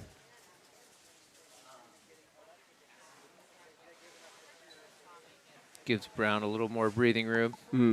Getting into the Final Four.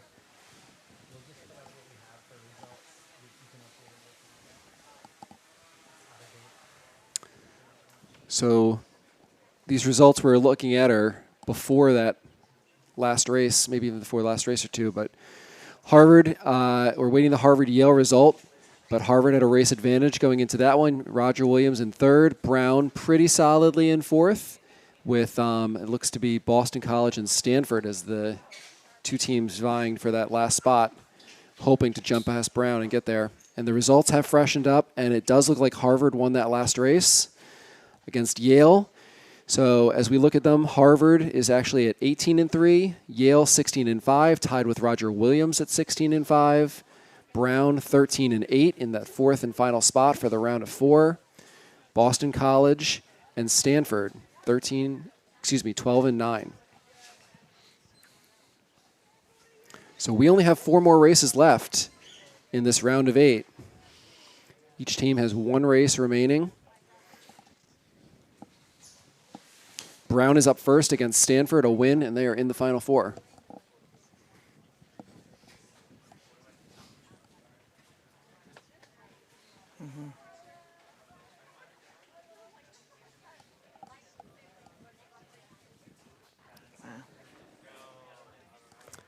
And we're jumping into that Brown and Stanford race, and they are on the downwind. Brown is in the red boats, 1, 2, and 3. Stanford is in blue, 16, 17, 18.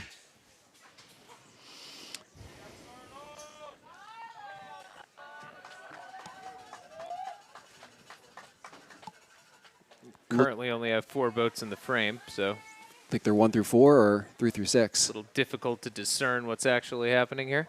1 through 4 is the answer. And then you see the 5, 6 there. So Brown's got the ace. Look at that puff on the left-hand side there. Yeah. Wow. Rain clearing, breeze building.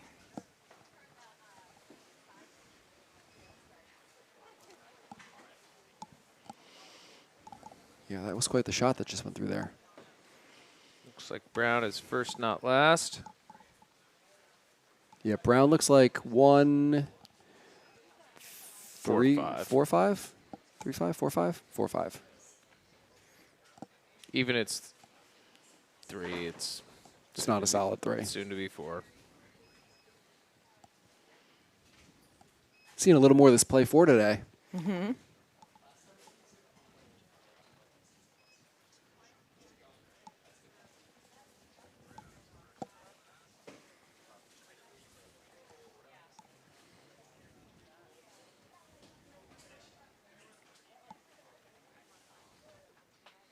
First and not last tends to be a little more effective in chaotic conditions.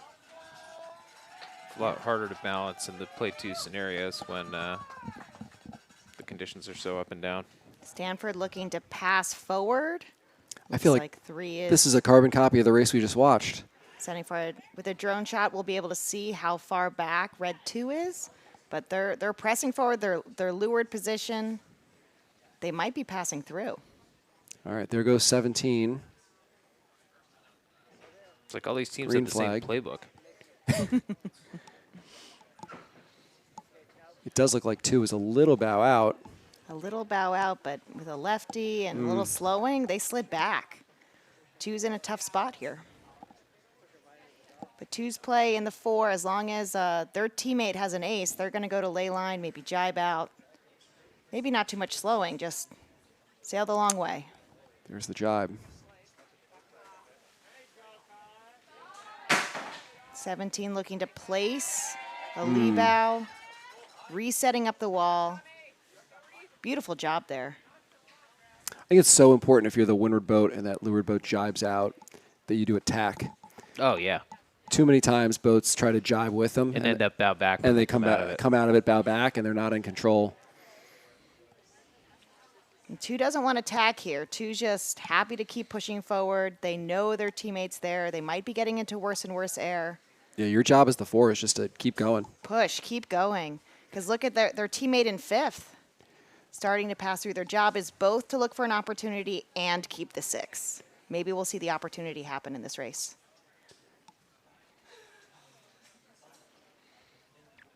Right now, in this situation, if 17 were to dive with 1, 3's got to make sure to do the same. Give up the 1. Oh, yeah. The wall seems to be breaking up a little bit. Looks like the bottom part of that wall. 16's threatening 3 anyway. So, yeah, 16 is definitely keeping 3 honest. See a puff on the top left. I don't see the finish yet. Now resetting the wall because 17's a little out of position here. So, With 1 leaving the 6, who's going to pick up the 6 just in case? But there's the oh, finish. interesting. There's the finish line. Huge righty.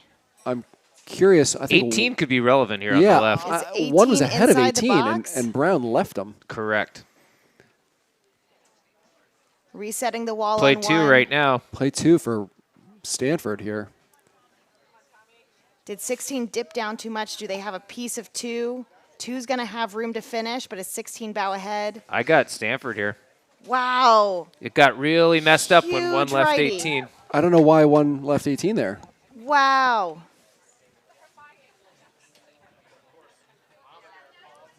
Another really close finish. Close race. Huge shift. Completely changed the coverage. And then the wall not as effective. I think the wall broke apart at one point, but allowed blue Stanford just to pass through. Looked like a totally different race when the ley line came into play. Yeah.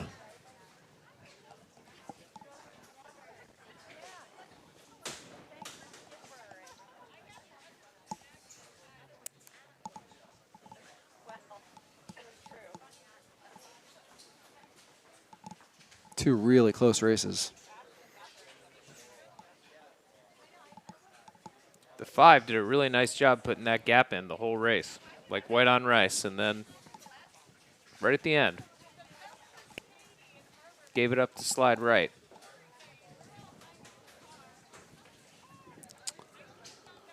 Well, we're going to move on to the next race, race number 149, Dartmouth in 456, the gray numbers, Tulane 10, 11, 12, the black numbers.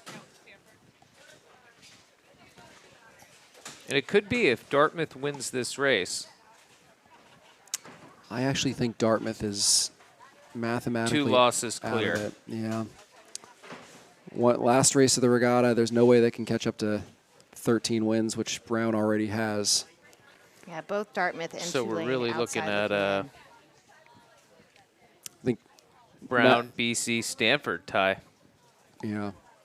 conceivably. I think mathematically Tulane is going to finish in 8th. You know, Dartmouth could move up a little bit and pass some teams on a tiebreaker, but I don't think they can do enough to get into the top 4. No, I think Dartmouth's locked in 7th because we just saw Stanford beat What about Dartmouth BC tie? we could have a Dartmouth BC Brown tie, could we not?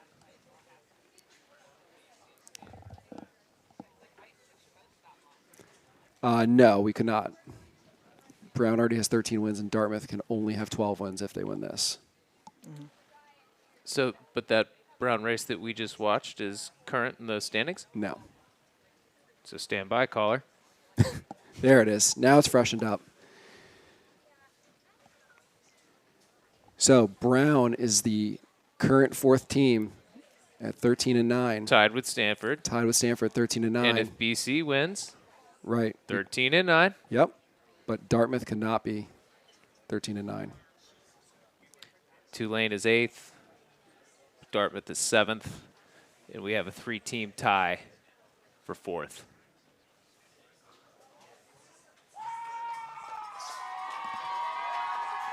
And based on the crowd reaction, Roger Williams has done something good somewhere.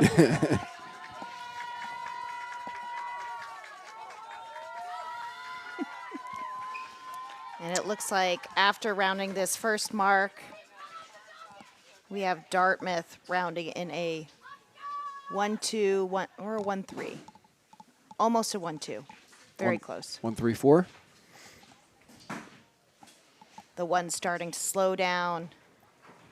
Looking to do this pass back before it's the second mark, but this will compress the race. Their 1-2 will be a lot closer, and it looks like second place already around the outside, extending, getting starboard advantage.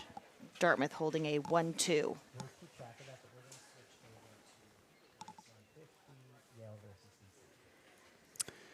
So we'll keep tabs on this Dartmouth-Tulane race, but directly after that is Yale-Boston College. And they are at the starting line with just about 10 seconds left to go.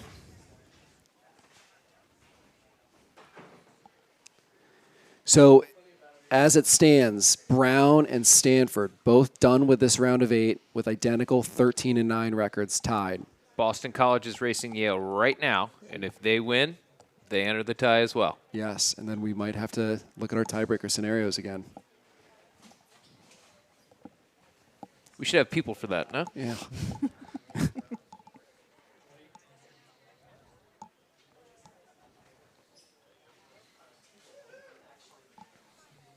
All right, Yale in the pink boats and Boston College in the green boats. Boston College in last place with 6th. Looking to see who wins the left pair. Looking to leeward and with control is pink Yale. So my assumption here, because the scores currently reflect it, is that Brown is holding the tiebreaker against Stanford. But I don't know how that would be because they just lost to Stanford, did they not? It could be a 1-1 split, and then maybe they have better points. Oh, I see there's a B. A B, right.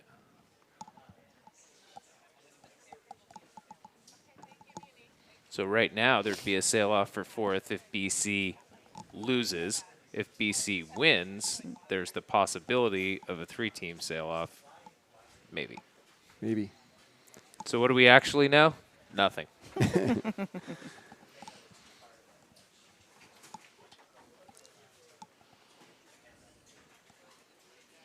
Big separation from the right side of the course to the left side of the course. Yale in pink, BC in green.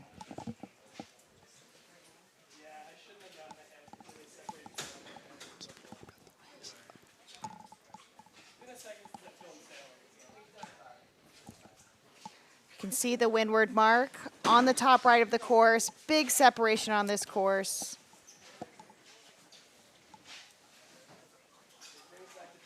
Yale in control of BC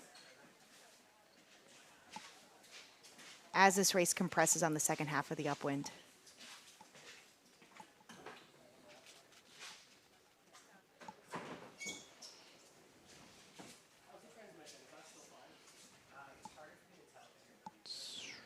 Let's see if they can get across here. Looks like nice breeze on the left. They look well overstood. Well overstood, pressing down. Could be a play 2 here for Yale.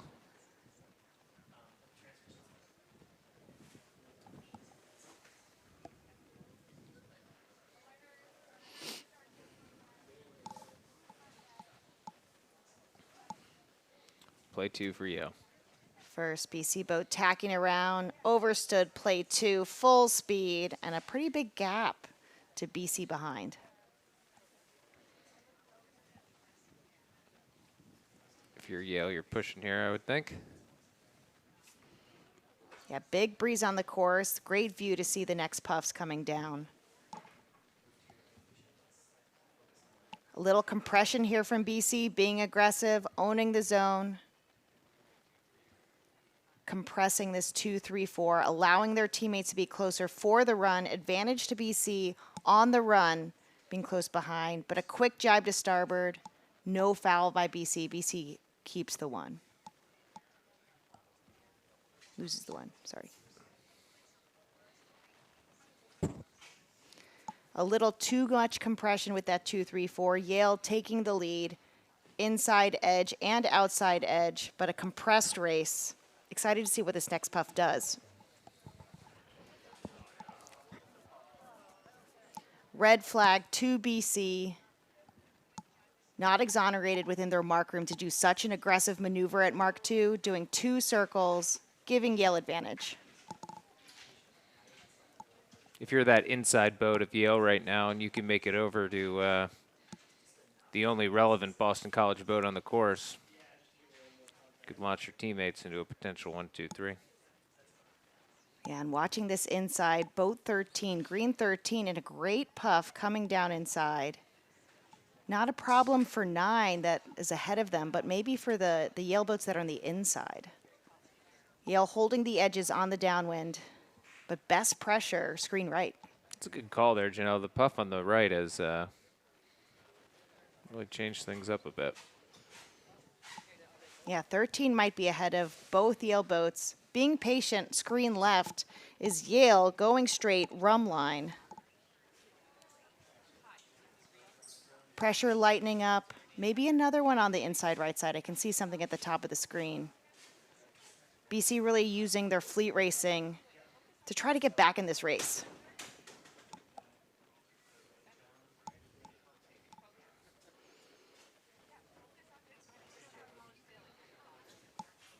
End up 1-2-5 here, I think, for Yale. Yeah, 13 a lot closer, but too close to the mark now. Not enough time to break up this Yale 1-2. Yale's going to round in a 1-2 with a close threat behind. Big pressure for this bottom reach. Washing over the boats now.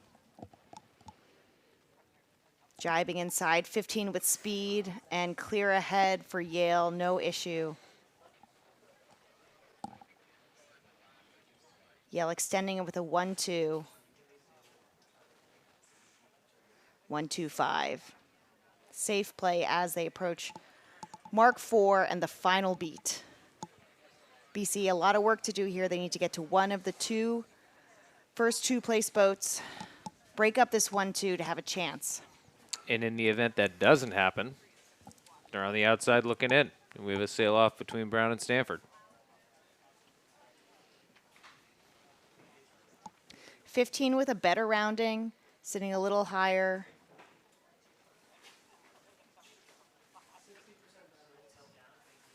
Pretty steady conditions, not too shifty, but big pressure differences on the course. So that will be the challenge for Yale as they go upwind in a 1-2, splitting too far. Where's the next pressure going to come from? Because it really changed that downwind.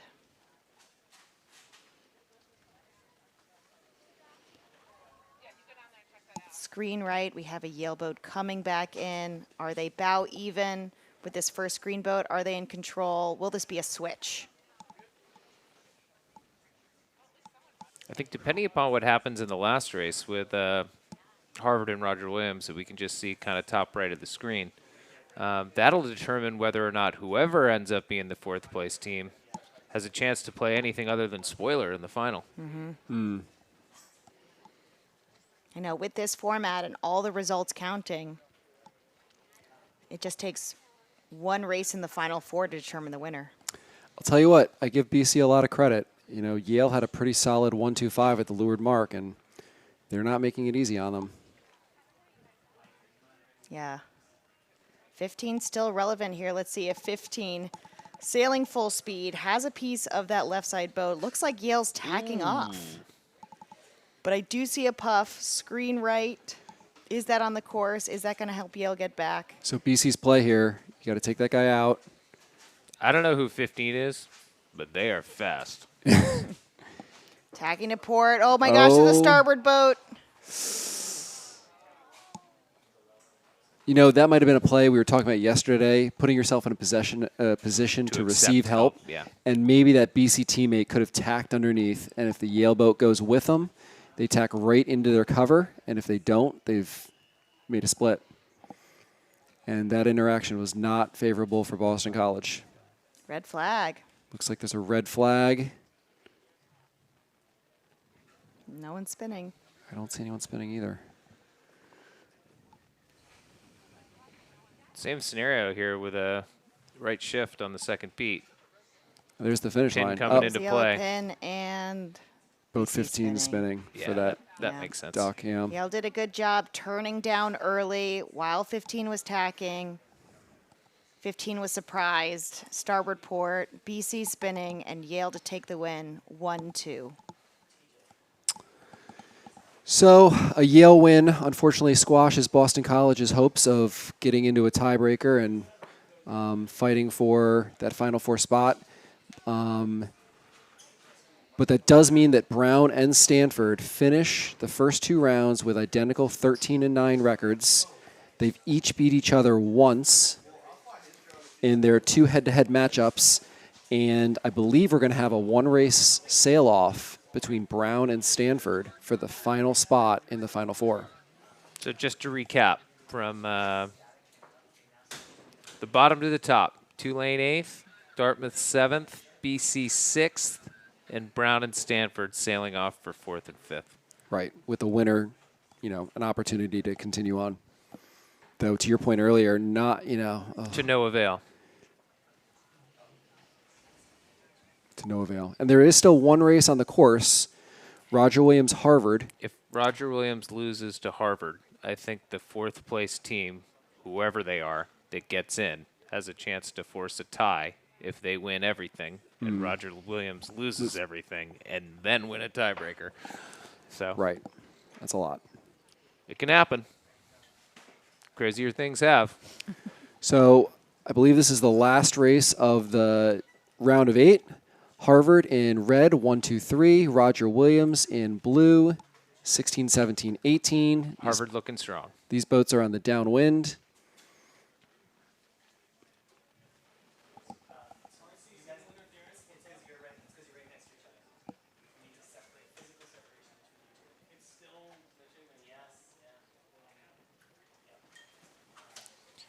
This is an important race. You know, if Harvard wins this race, they maintain a 2-race lead going into the Final Four. You know, Roger Williams, they'll be 3 races ahead of Roger Williams, so they'll pretty further cement themselves atop the leaderboard. I think if Roger Williams wants any chance to win this regatta and defend their title from last year, this is an important one for them. Big time. I see a Roger Williams boat spinning. Roger Williams win this race, they go in one win back. Right. And a little, looks like Harvard might have converted to a 1-2. Yeah, Roger Williams had a great wall set up on this 1-2, but 18 having to spin. Now it's a 2-on-1 in the front with Harvard advantage in a 1-2. Harvard may be losing control of an ace with that boat jibing in, total control of the ace. Harvard in a 1-2-5.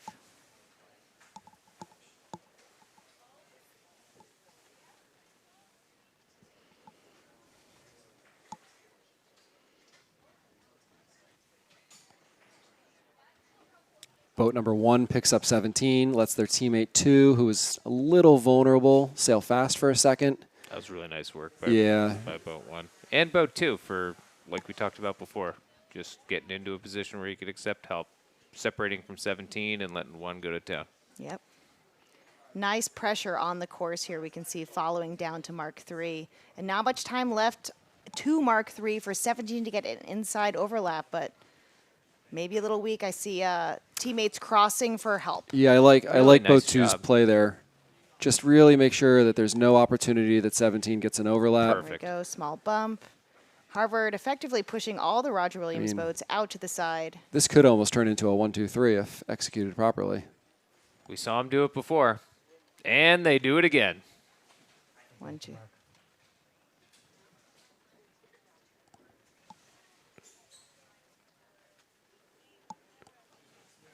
Harvard, Really nice job there by Harvard. yeah. Really good job helping each other pass through, finding opportunities to get inside, and a solid 1-2-3 for this final beat to Harvard. That's next level.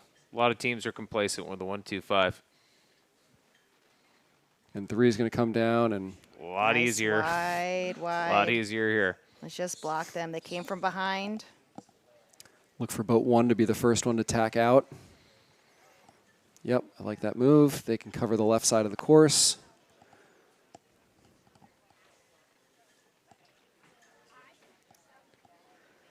Yeah, like- 5, not great control with the 6, so giving that up, Yep. giving it up to their teammate.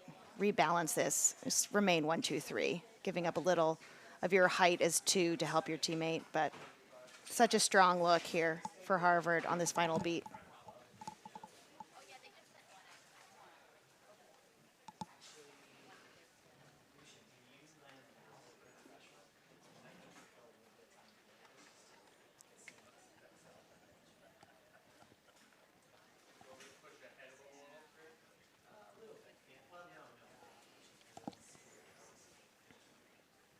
I think boat 3 should stay with the one. There they go. Stay with the one they're ahead of. You know, finishing with the 1-2-3 is nice, but not at the expense of letting some people go. And a close duck there on the middle boat. Still totally in control of 2 boats, getting starboard advantage. Doing it all right.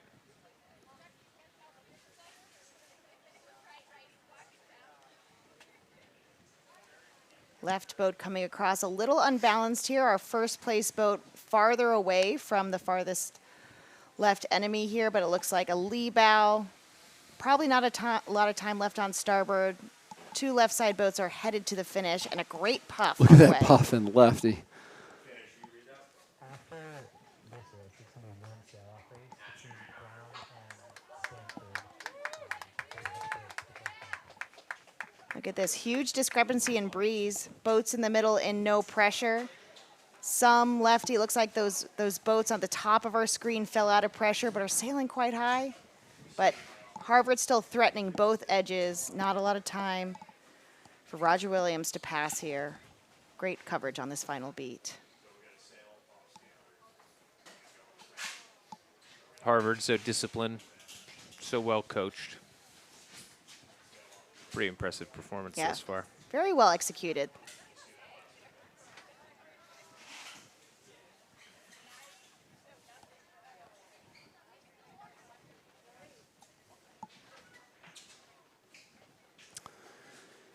So Harvard is going to take this last win in the race of the round of 8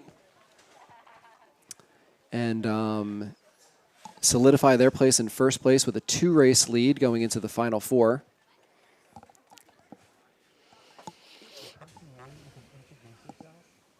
Explain what's happening, and then we'll take a short break.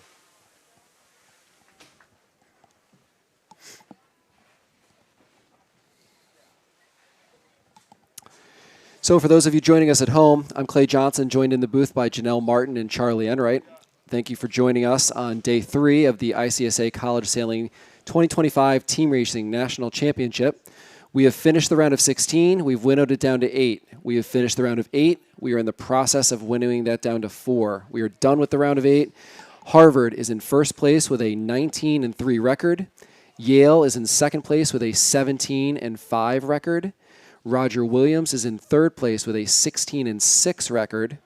Brown and Stanford are the last 2 teams, both with a 13-9 record, and they beat each other once when the 2 times they raced against each other. So they are going to sail out right now for a 1-race sail-off with the winning team getting the last spot in the Final Four.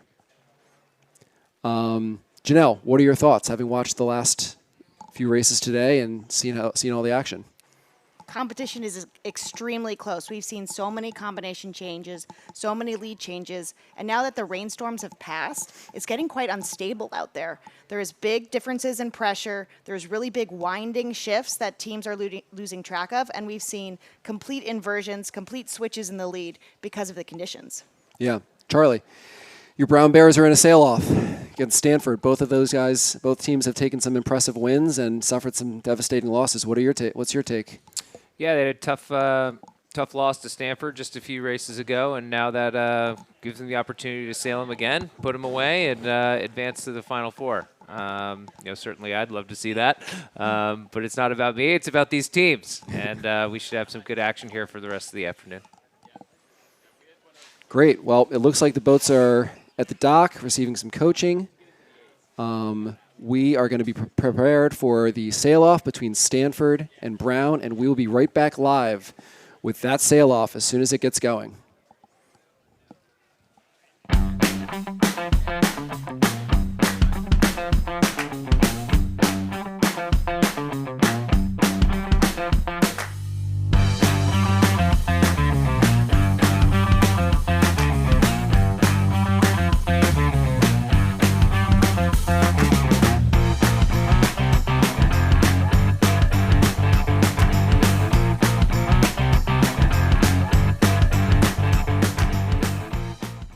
Gear up with Zim and West Coast Sailing.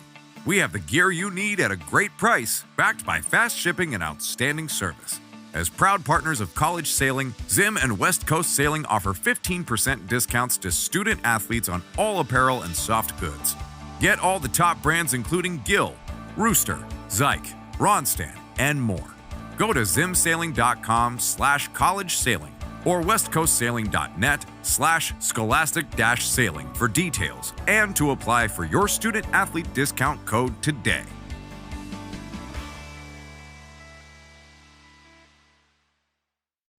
If you speak the language of bosons and quarks, of nanoengineering, Wordsworth, or hip-hop, then look no further than Brown University.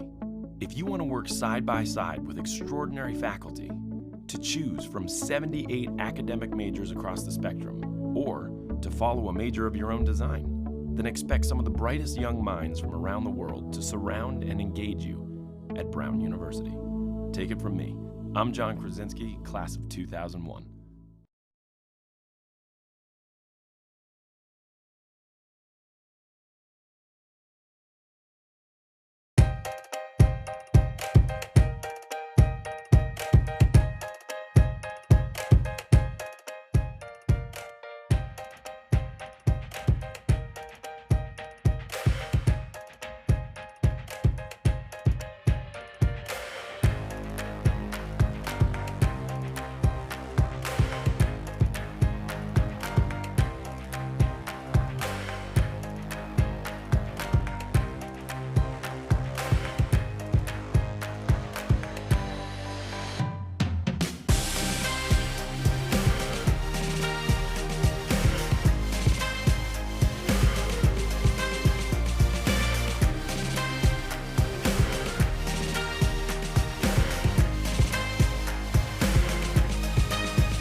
We are back at the 2025 ICSA College Sailing Team Racing National Championship, and we have a one-race sail-off for the final spot in our round of 4. We have Brown and we have Stanford duking it out. Winner takes all. Winner moves on. Brown is in blue. Nice alliterative help there. Brown 16, 17, 18. Stanford 1, 2, and 3, the red boats. Approaching less than a minute to our start.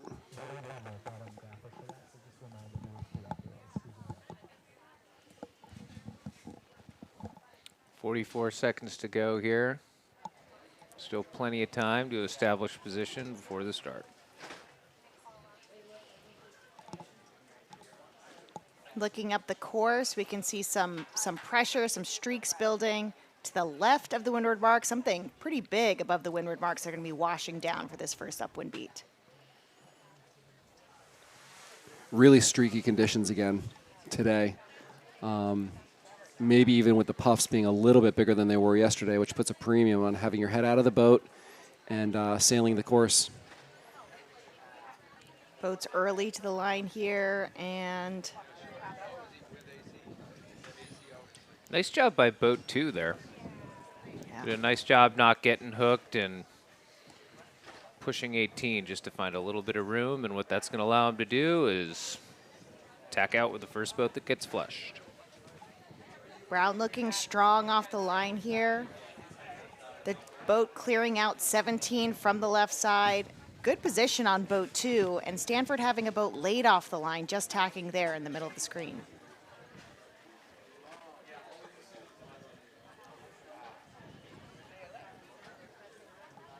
Stanford with both edges. We'll have to see on the left side, top of your screen. Does Stanford win the matchup tight to leeward, pinching off Brown? Stanford also has at the bottom of the screen, leading to the right side. Maybe the beginning of some pressure you can see at the top of the screen. We saw that before in the starting sequence.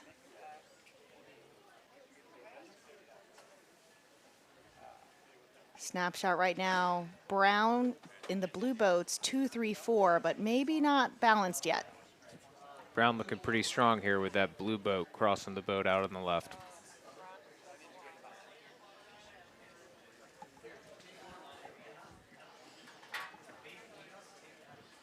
Bottom of the screen, Stanford coming back into the mix in the middle of the screen. Looks to be ahead of the majority of the fleet. Transitioning to the top half of this first beat, boats are going to start getting congested. As it stands, Brown still in a 2, 3, 4. Close stuck there by the Stanford boat on that middle blue-brown boat. Brown looking pretty strong here. And windward mark, 2 not a threat. Brown tacking directly in front. 3 lee bow, 16 ducking. They're shifting to the right at the top of the beat.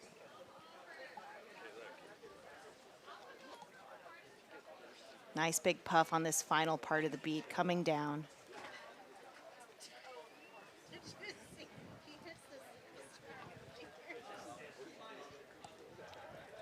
Brown looking to be 2, 3, 4 as they round this first windward mark.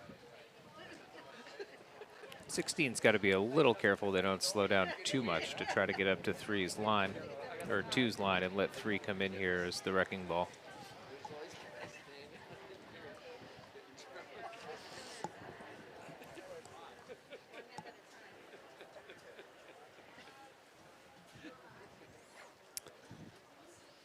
Weather marks coming into our view on the right side of the screen. Stanford looks to be Certainly likely first, but in last, giving Brown a winning combination at this first mark. I'd tack early there if I were Stanford, and they do. Brown getting across with the 1. Brown reclaiming the 1. Brown looking like with that cross. This could be a 1-2 here 1-2 around if mark executed 1. properly. And as hoped, everyone at the windward mark at the same time. 1-3 for Brown. 1-3. Might be a flag there. Whoa. Wow. 1-3-6. 17 still stuck head to wind. That Hands might up be in a the air. that might be a 137. I hear a whistle. I don't see a flag or anybody spinning yet. It's tough at the top of the beat there with the right-hand turn. You have what's called a normal lay line, and then you got your luffing lay line. So Brown is in a 1-3-6, technically winning, but a quick hit from Stanford could easily turn this into a 2-3-4 for them.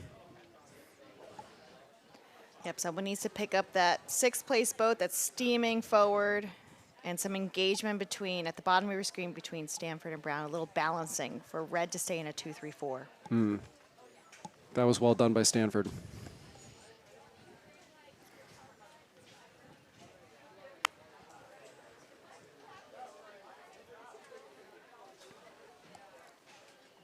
We are on the downwind leg of this tiebreaker race. Brown is in the blue boats. They're in first, fifth, and sixth. Stanford is in the red boats, second, third, and fourth. The winner of this race will move on to the final four, where they will also race with Harvard, Yale, and Roger Williams for the top 4 spots. Stanford looking balanced at the moment. Maybe the thread is on the top of your screen, the right pair looking downwind, maybe becoming advanced on the inside and middle Stanford pairs. Might have to do some balancing on the top pair.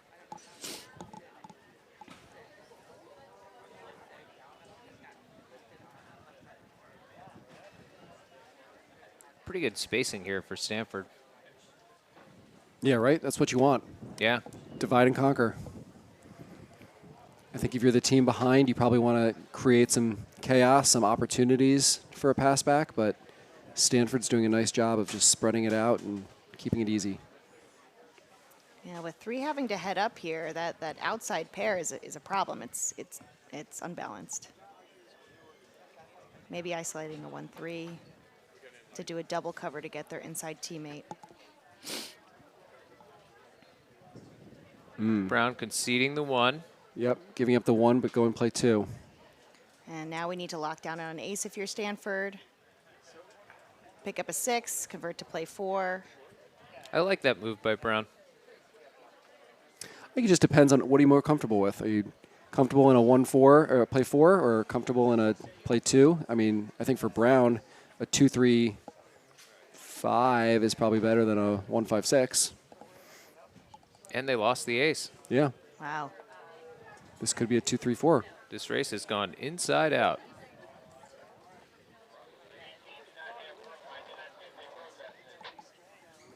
Coming to mark 4, change of combination. Stanford in a losing combination, losing to Brown, converted to a 2-3-4 between marks 3 and 4.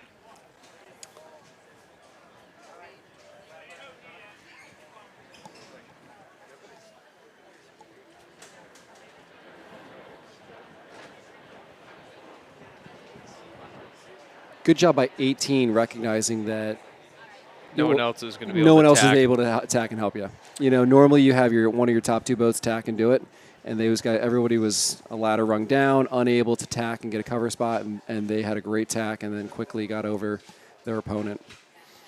When you're in that situation and you're attacking simultaneously, nice to come out just a little lower and make sure you get bow forward. Yeah. And you have to have such awareness about what the boat behind you is doing because they know when they're going to attack. You don't know. Big puff sitting on the left side of the course, top of your screen, maybe a little off the course for this final upwind, but so many boats headed to the left side. It seems like these boats are reaching down to re-engage with this group too. Yeah, we've got a little congestion. Stanford still in last. Brown holding a 2-3-4, but it got really congested for a moment.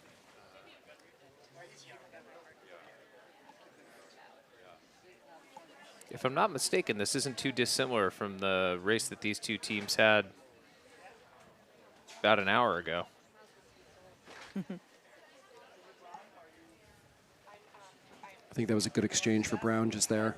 Yeah, second half of the upwind. Not a lot of time for Stanford to get this done.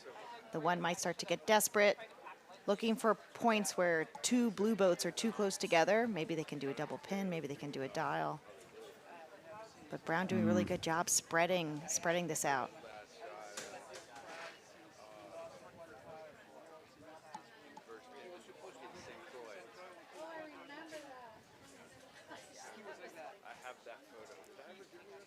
One's got to do something here. Finish line has come into play. Coming to finish, big puff on the left. All right, so that brown boat on the left. Brown's, whoa, interesting. Oh. Uh-oh. What was going on there? Brown might be in last here. What We was got a going pinning on there? position. I think that middle Stanford boat's got to come down and pin so their teammate can get across. They were on starboard. And Big they shift. Big puff. conceded to leeward. Brown is in a 1-4-6 right now. Yep. Not a lot of time, really close to the finish. One really coming down, but Stanford doing the wall, slowing that 4 down. Two kind of having to release, going to come wreak havoc on this whole group of A boats lot of here. room, calling for room to tack here. Maybe a late call. This is chaos. Brown heading 17's up. got to shoot up, hold them up. 16 is 16 going about has no 2 knots luffing rights. faster. That is a have, foul. yeah, they do not have luffing rights. 16 does not have luffing rights. That's a play 2 for Stanford, I think. Wow, right at the finish. Stanford Boom, crossing boom, the line boom, in a boom. 2-3-4. We'll wait for any umpire calls. But if it stays as is, that's Stanford moving on and Brown going home. That was an exciting race. Brown really took control on that bottom reach. Final upwind, a little change in pressure. Filling in on the left, dropping on the right, total inversion, and Stanford took advantage.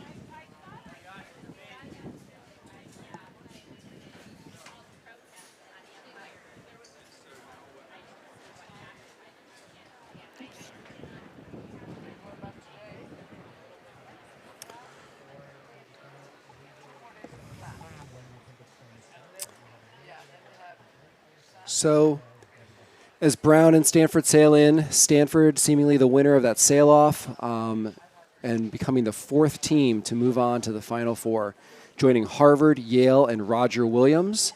The boats are coming in. They're going to talk to their coaches, get sorted, and head on out for the start of the Final Four.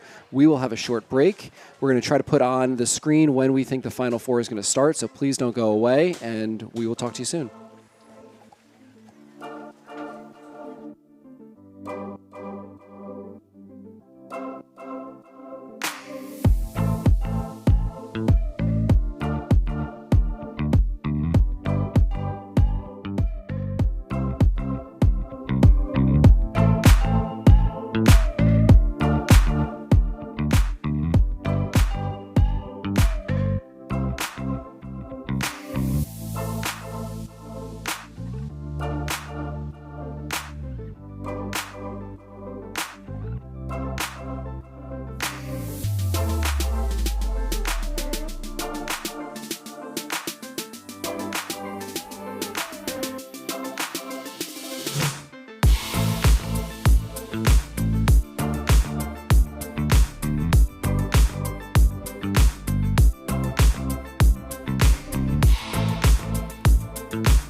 Gear up with Zim and West Coast Sailing. We have the gear you need at a great price, backed by fast shipping and outstanding service. As proud partners of college sailing, Zim and West Coast Sailing offer 15% discounts to student athletes on all apparel and soft goods. Get all the top brands including Gill, Rooster, Zyke, Ronstadt, and more. Go to zimsailing.com/college sailing or westcoastsailing.net/scholastic-sailing for details and to apply for your student athlete discount code today.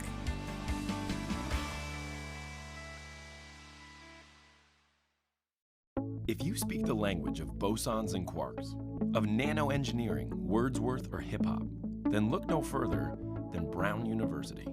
If you want to work side by side with extraordinary faculty, to choose from 78 academic majors across the spectrum, or to follow a major of your own design, then expect some of the brightest young minds from around the world to surround and engage you at Brown University. Take it from me. I'm John Krasinski, class of 2001.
And welcome back to the 2025 ICSA College Sailing Open Team Racing Championship. We are in the Final Four. We have teams on the water.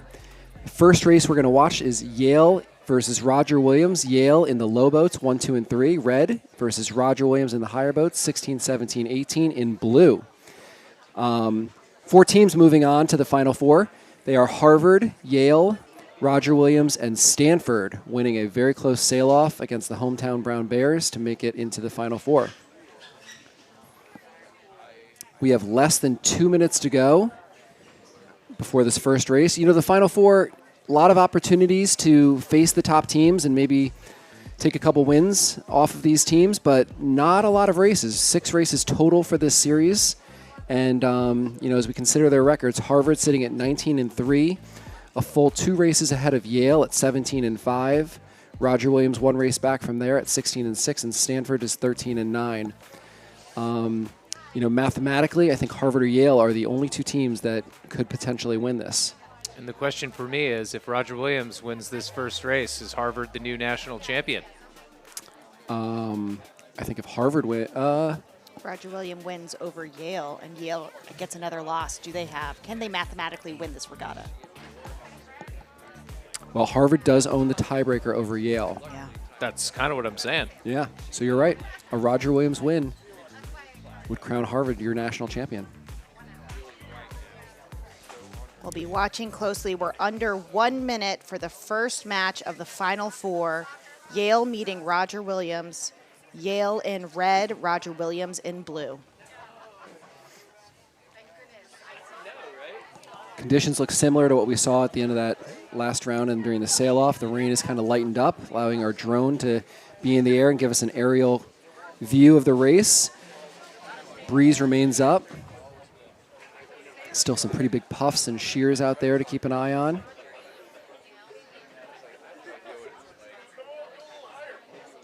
Got a late cycle out here with under 20 seconds left in the start. Matching a Two- jibe, getting into a weak position there as blue, Roger Two Williams. seem pretty exposed in the whole entire sequence. And with that being the start, Roger Williams having a really late boat off the line here, Late boat off the line. but stacking 2 boats to the left side, hoping that the left side pays off for them. Yale looking strong off the starting line.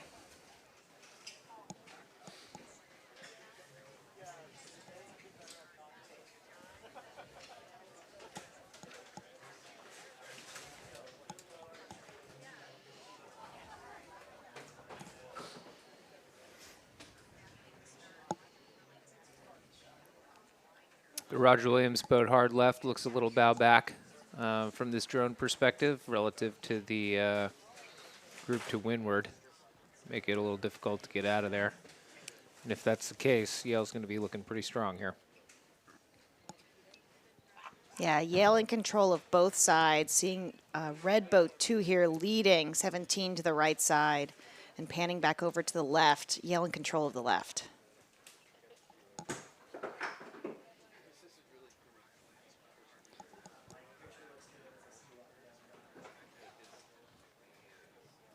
A lot of separation in this race. A lot of separation.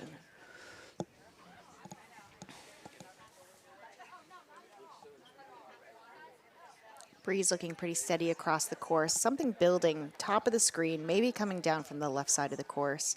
Now that the rain has dissipated, we've seen a lot, not major shifts, but really big pressure changes. Other thing to be conscious of around this time of day is the tide switch. We saw that starboard ley line, upwind ley line, creep up on a couple people. I wonder if that's indicative of the switch. You did say 1 o'clock or so. Something like that. You can see the windward mark in the center, top of our screen. Red Yale in control of the right side. First Roger Williams boat coming to lee bow, boat 1. Immediate tack away, resetting to the right side. I wonder where 1 is on 17. Looks like 1's going to be able to be ahead of 17. And that was a good redistribution for the Yale team. You know, take a win and a tie and turn it into hopefully 2 wins.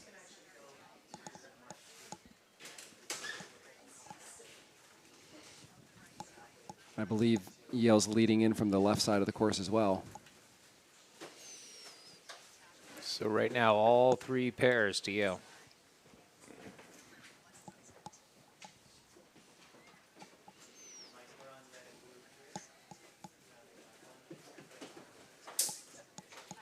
Final approach to mark 1. Yale in red, looking to round in a 1-2. And overstanding, diving down from the left side. Maybe rounding in a 1-2-3.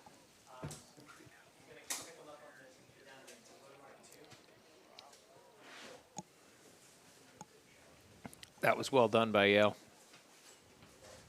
Great first beat. Well executed start. Yale extended away on that first upwind, rounding this first mark 1-2-3 against Roger Williams.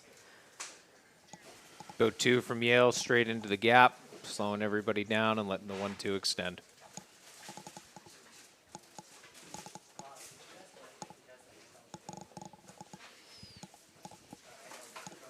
Bearing away around mark 2, headed to mark 3. Yale doing a small bump to create enough space for the 1-2 to extend. And it looks like a Roger Williams boat spinning a circle. Give credit to the team at boat 2 here. Creating some serious havoc and letting 1-2 sail away. Interesting with that spin, they were they rounded in a 4-5-6. I'm not sure there was an incident. Maybe it was a Rule 42, a propulsion rule, trying to get advanced on that reach, maybe pumping in. Just to flat add insult to conditions. injury there, they ended up getting below ley line when to they see did it. their penalty and had to tack around mark 2. So the 6 is deep.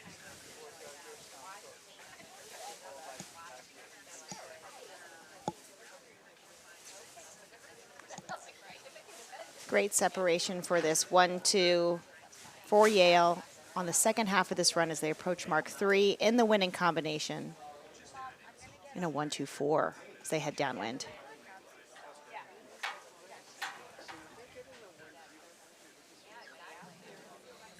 Yale certainly sailing like they know. A loss by them gives Harvard the championship.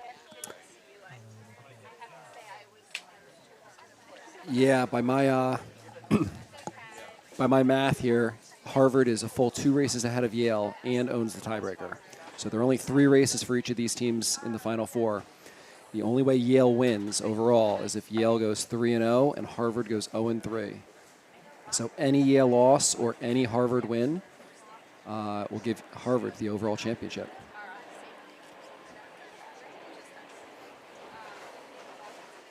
Having gone to Harvard, I suppose we're supposed to trust your math.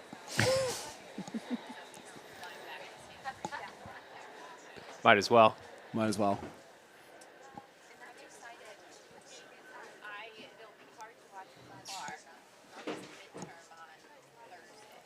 Approaching mark 3, you can see in the middle of the screen, Yale in red, rounding in a 1-2-4, winning this race over Roger Williams.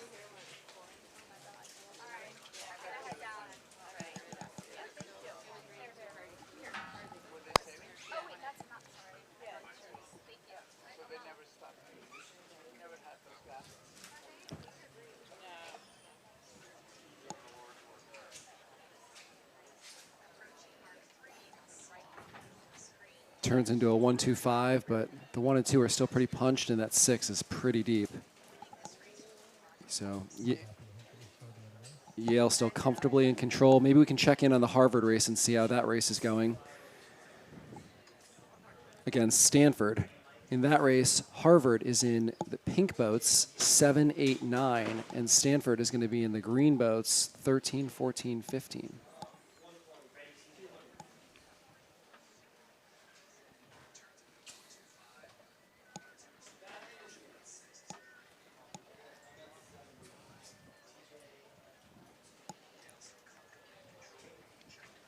Here we go. So these boats have started, and they are on the first beat. Pretty close to the windward mark. Final approach to the windward mark.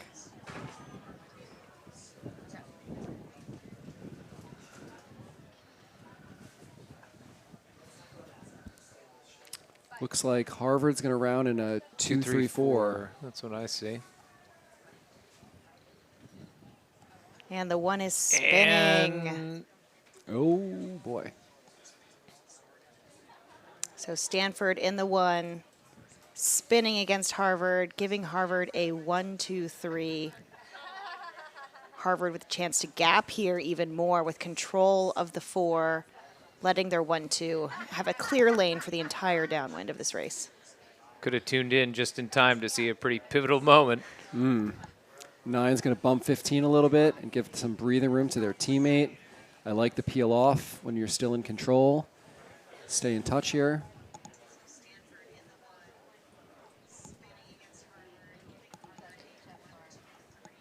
Now Stanford will be looking to chase down their closest Harvard boat, boat 8 that just dropped down to a wing. Pretty decent gap between the two. Wind shadow's not going to do it. We're going to have to wait for a puff to see if that Stanford boat can catch up, break up this 1-2.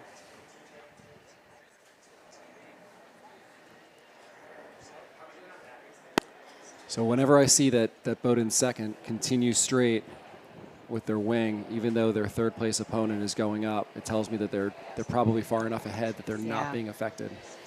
Little transition up. It looks like both Harvard 1 and 2 leading up to be sure. Maybe a new pressure coming down, but still control behind. Their teammate in fourth has a person they can sink lower.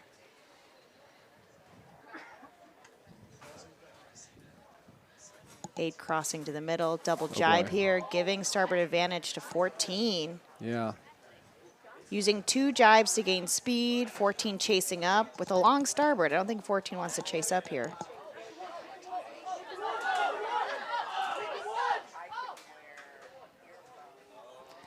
That's fourth place coming to pick up 14, slow 14.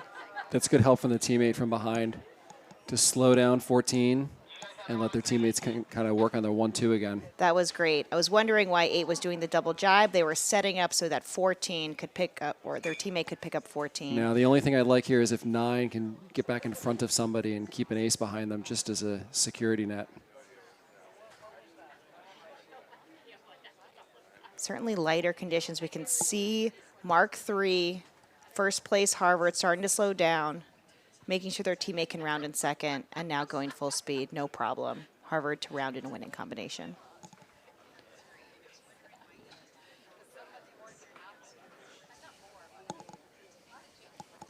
Looks like Harvard's going to round Mark III in a 1-2-5.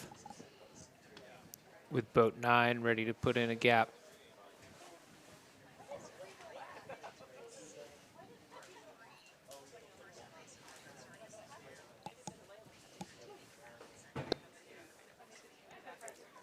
Harvard rounding Mark IV, 1 leg left in this race, leading with a 1-2-5 winning combination over Stanford in green. Harvard could be about 3 minutes to a national championship here. We'll have to wait and see. Tell you what, that first place boat really got a ladder rung down. Yeah. It just goes to show how puffy shifty it is out here. I know that the lead boat can foot a little bit, give space for the second place boat that might be in trouble, but that seemed like a lot of space. I think you're correct. There's no wind there, not able to head up right away. And 9 is sticking on 15, keeping an ace, making sure that if anything falls apart, they have an option to take somebody out.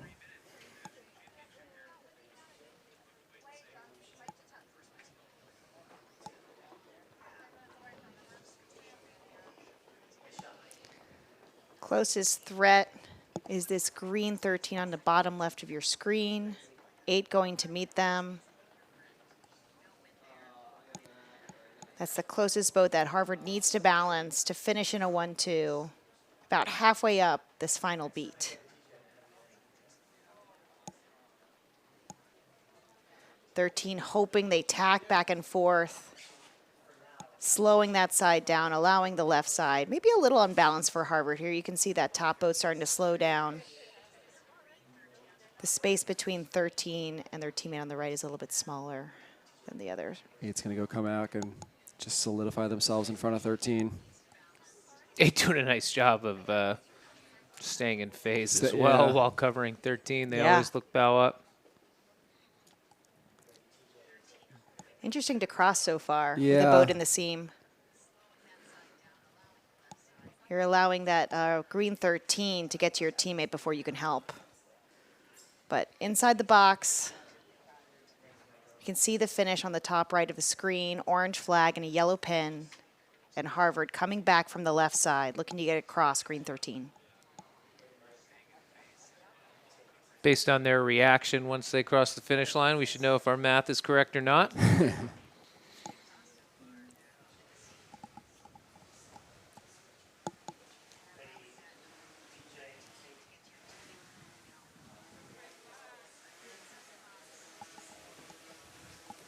Tell you what, that green boat is close. But as long as that red boat can get to that port finish line, it shouldn't matter. That other green boat from the left's got to do everything it can to get its bow down and try to pin that red boat. Looks from like green tacking, boat's reaching in, maybe trying to prevent a close tack. which is the only move. Yeah, a little unbalanced as we were talking about before. First place allowing their teammate, but enough Harvard's spirit, and Harvard with an ace. Still got Still the going ace. play 4. I still think they got either a second or a third in that. I think they're going to get a 1-2 here. A little sloppy at the top for the But national champions, I guess, so we can't be too critical. a win for Harvard there against Stanford. 1-2, really almost a 1-3. Speaking to the light conditions, different pressure, close covers. So Yale was required. able to beat Roger Williams in the first race of that round, 1-2-4. By our math there, Harvard was able to take off that race from Stanford, and seemingly that's the regatta. Harvard is your 2025 national champions.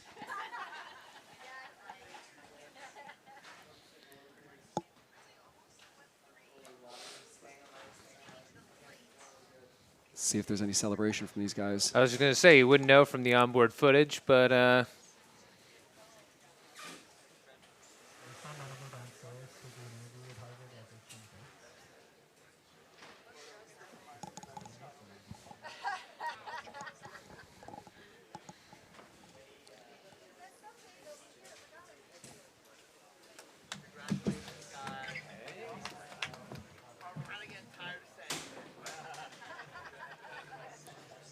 So waiting for this final result to populate in tech score so we can say with some authority.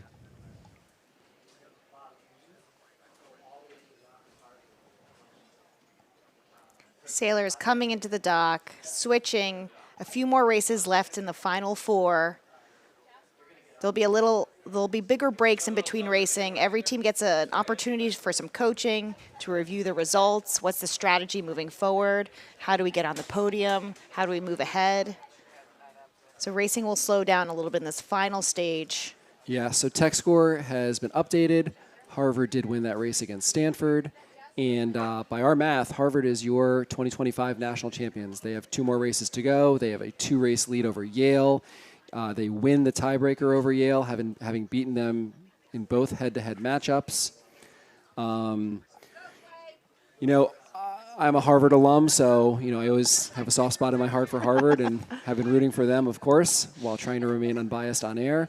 But I'm proud of the coaching staff, Mike O'Connor and Bern Noack and Stan Schreier, new addition this year. I know that this team's had a lot of success in team racing.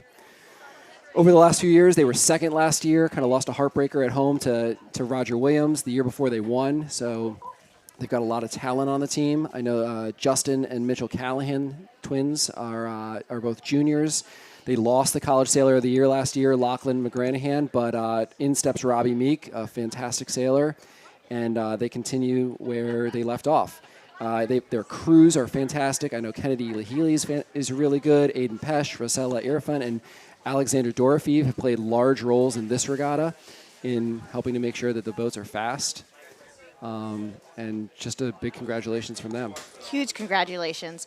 And it's so interesting. This is the first race of the Final Four, and we've crowned a national championship. Can you tell me why this is happening right now? It seems a little anticlimactic. You like it to come down to the last race, but I think Harvard's just consistently been really good. They lost their first 2 races of the regatta and did a nice job of not letting it phase them and rallying and getting back on the winning track, and have just consistently been winning races.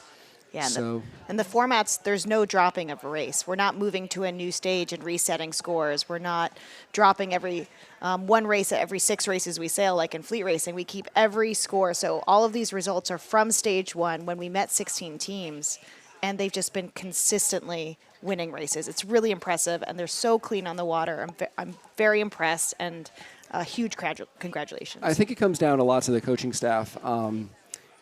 Mike and Bern are so passionate. Bern, I mean, I can speak personally from my experience at Harvard. Bern knows the X's and O's of team racing just as well as anybody out there. And two quick stories. I remember being a freshman on a trip in the van, and we had just team raced, and Bern has an upperclassman drive the van home and sits in the back seat of the van with me with a whiteboard and mech boats. And goes over all the combinations and the plays while we're driving home. All right, I don't know too many other coaches that were doing Harvard that. Yeah. Coach Bern Noack. Harvard just clinched the national championship. How's it feel, Bern? Huge amount of relief. Huge amount of relief. Feels really good. These guys are really good, but they're in a lot of tight races, so it was like super nerve-wracking the whole time. So, yeah, I mean, it's a great feeling, great feeling. I still can't believe it. It's like, it's going to take me 5 minutes to realize that it's math. So, pretty happy. Well, based on what we've seen up in the booth, very disciplined, well-coached team with a lot of talented sailors. Win. Yeah, thank you. Yeah, I think if we had started a little better, we would have made our lives easier, the whole regatta. But because they're really good, but when you get a bad start, then you have work to do. And then a lot of the races ended up being what I described as rock fights. So I guess we're good at chucking rocks, but it was. Well, as we all know in sailing, it's not how you start, it's how you finish. Yeah. And they did a great job. So congratulations to you and the rest of the team. Yeah, thanks, Charlie. I appreciate it. Take care.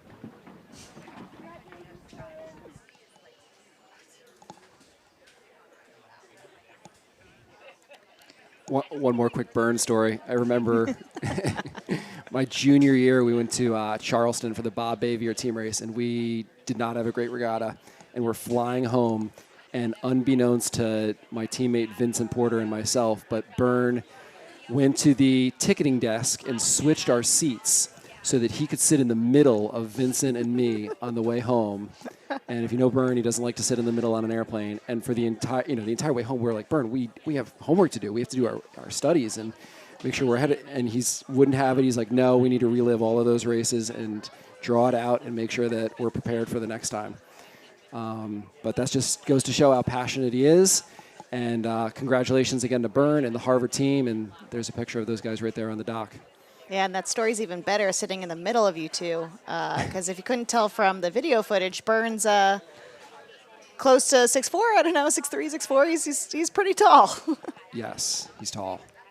Well, we're out back on the water, finish up the Final Four stage. Next up, race 155, Stanford versus Yale. Stanford in red, 1, 2, 3, and Yale in blue, 16, 17, 18.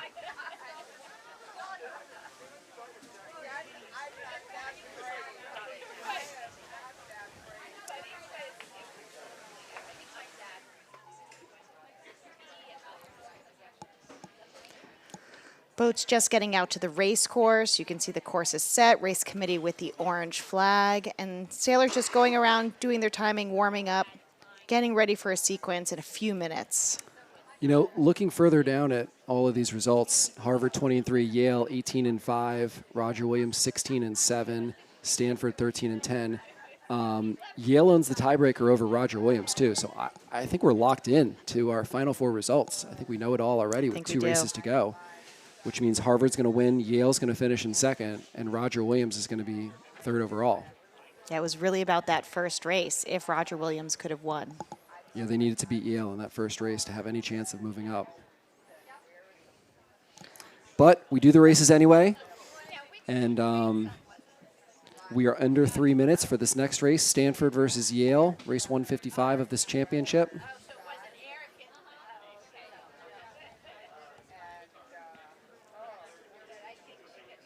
And Stanford in the red boats, 1, 2, 3. Yale in blue, 16, 17, 18. Approaching 2 minutes to the start of race 155 of the final 4.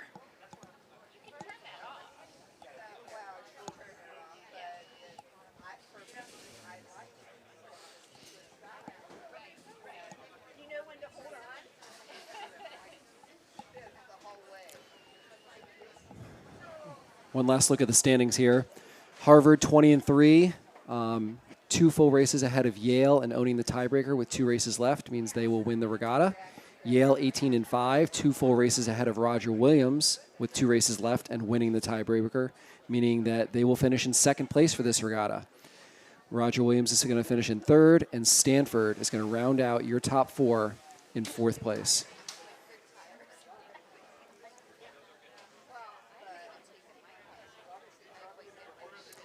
Minute 20 seconds left in the pre-start between Stanford and Yale. Yale in blue, 16, 17, 18. Stanford in red, 1, 2, 3. We can see 2 of the 6 boats sparring on their way to the starting line.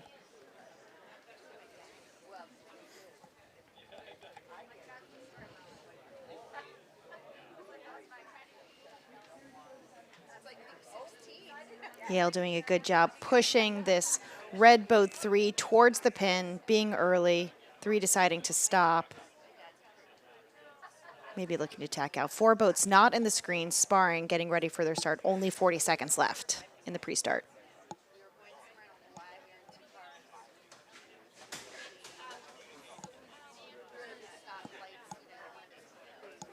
Three with a double tack. All 6 boats headed to the line. 25 seconds left to the start of Stanford versus Yale.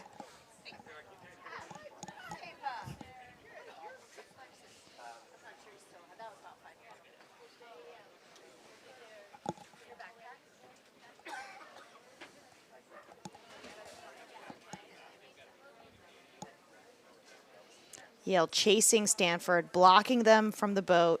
Really slow start from the boat end. 1 totally stopped. Yeah, wow, they really held 1 out. Dave Perry would call that the stab and twist. Really late start for Stanford coming off the line here.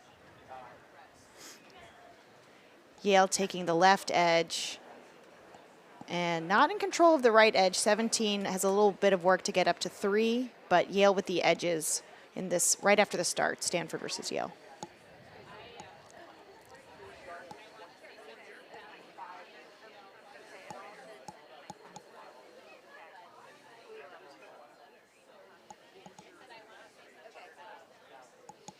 Looking to get out, footing a little bit, maybe looking to tack and get out of this pin and lured in behind. And here they go with the tack, 3 to follow.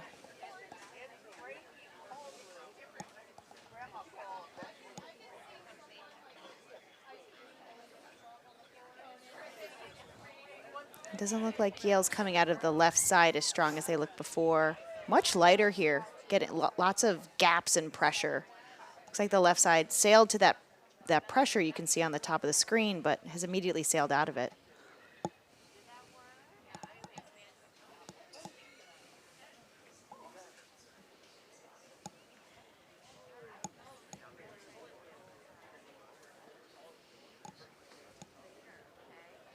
Having just gotten back from the dock, I can tell you it's not that windy down there. Yeah. Not that windy right now. It stopped raining and kind of different landscape than we had this morning, that's for sure.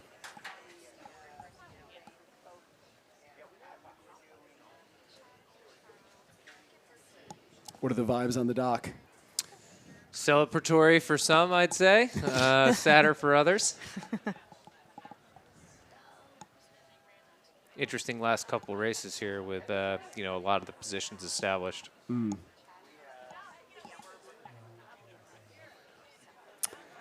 I'm Clay Johnson. I'm here with Janel Martin and Charlie Enright as we bring you live coverage of the 2025 ICSA College Sailing Open Team Racing National Championship. We still have 4 races to go, even though we know the final order. Harvard's going to be your overall national champion with Yale in second, Roger Williams in third, and Stanford in fourth. Right now we're watching Stanford and Yale race their second race of the Final Four. Stanford's in the red boats, 1, 2, 3. And Yale is in the blue boats, 16, 17, 18.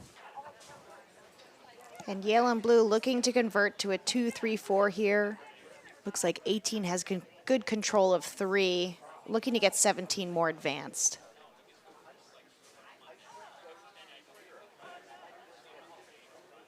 Second half of the upwind, the boats will start compressing as they get close to the windward mark. But Yale looking to do a little more balancing so that they round in a solid winning combination in a 2-3-4 rather than a 2-3-5. Not that I'm in charge here, but if I were, I'd explored the opportunity of having a knockout in the Final Four. We had a team like Stanford getting into the Final Four, knowing that they couldn't reach the podium, and then after one race, we have Harvard secure with much of the rotation still to go. If you did a 1 versus 4, 2 versus 3 knockout, winners in the final, everything would be relevant right until the end.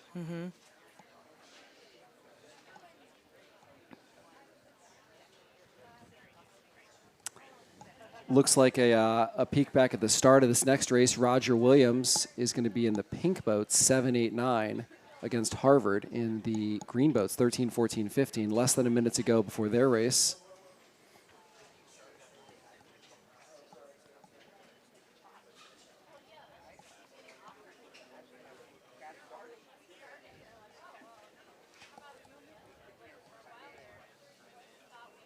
Still 40 seconds to the start here.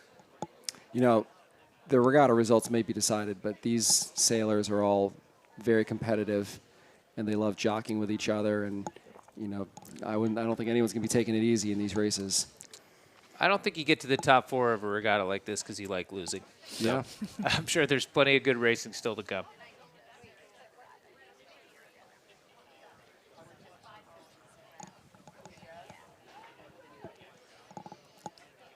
Final 10 seconds leading up to the start between Roger Williams and Harvard.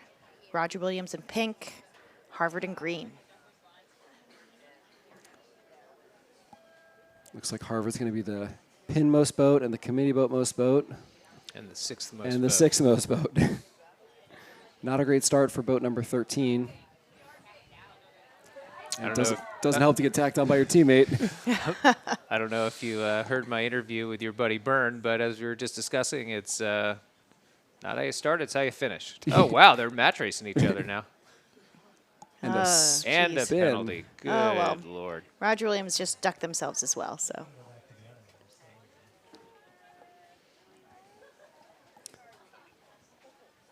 Let's check back in with our first race of this set. Stanford in 1, 2, and 3 versus Yale in 16, 17, 18.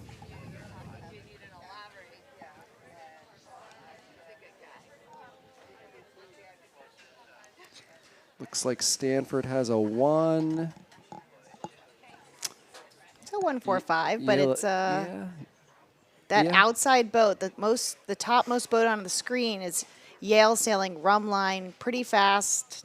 I think if Stanford tries to go engage them, they won't have them. So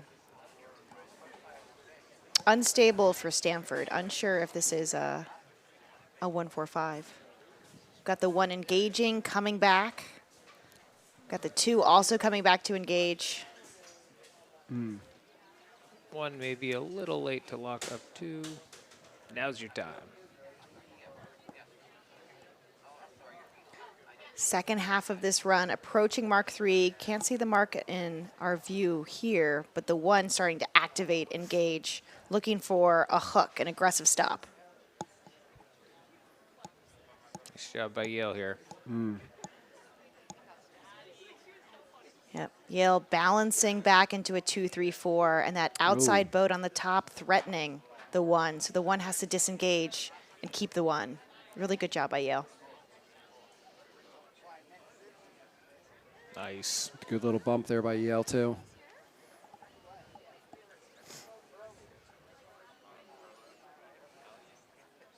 Oh, Yale, 16, I think, is pressing up, trying to lock down an ace, but we've got red 1 sinking in. They're going to have to balance again. Stanford doing a good job, making it really hard for Yale to be in a solid 2-3-4 in the final approach to this Mark III.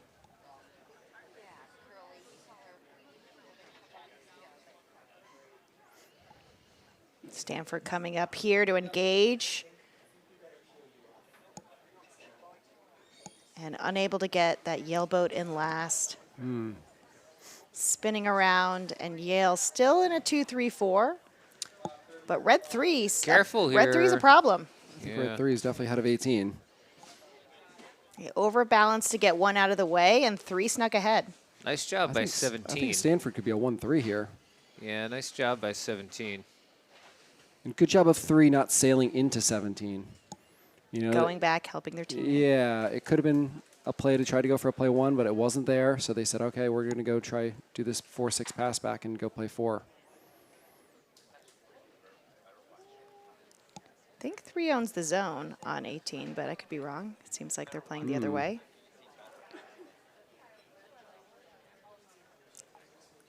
Okay.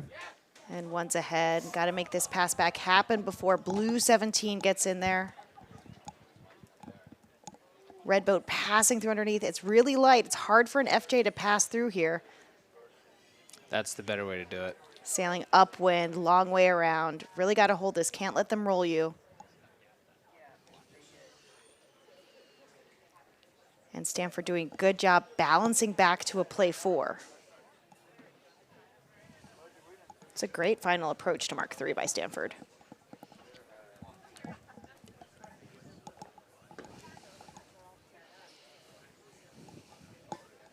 Pretty nip and tuck there with boats 1 and 2 coming out of Mark IV.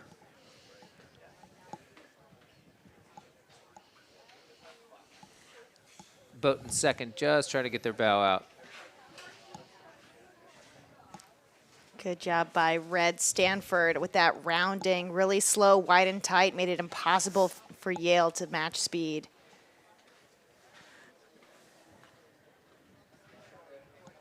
Pairs are already unbalanced. Maybe Stanford in 6th already. Looking to do a 5-6 pass back here. Big separation. Got to watch out for that one Stanford, red boat. Yeah, Course left. They might be able to go play 1 here. Yeah, Yale went back a little bit to solidify that 6th, but it exposes a 1-2 for Stanford. Big separation between 1 and 2 and the rest of the fleet.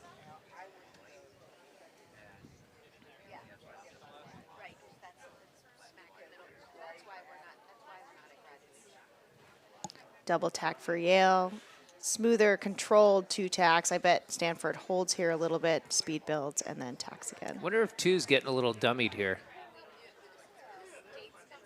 If they release their play 1. There they go. Whoop, maybe not. Going back. I think blue might have this matchup now. They need to extend on port and regain starboard advantage. No eyes on the finish. Could be long starboard for this finish. There we go. Control. Red has control of both pairs, looking to balance this for their teammate on the left. I think that was a tie in the middle there. Yeah. Really close. bow even on the left. Close lee bow. But I think 2's in first place. Maybe. 2 looks like they've got good pressure. They're going to have to block 17. 17 lee bowing. Ooh, 1 might be across 17. This is to watch. Ducking down, bearing off. Is 17 going to dial? 17 starting to bear off. Too late. Doesn't see 1. Look for. Ooh. Could be a tight finish here. Turn up. Yeah. Oh, no. 2 needs to slant, put the brakes on with 16. And there they go. 17, devastatingly slow with that matchup. I think this speed pass back's going to work for Stanford. 17 coming back. Could be the wrecking ball if a bigger righty or pressure comes in. Still no eyes on the finish. Pretty far to the left, or screen right. Long port to get back.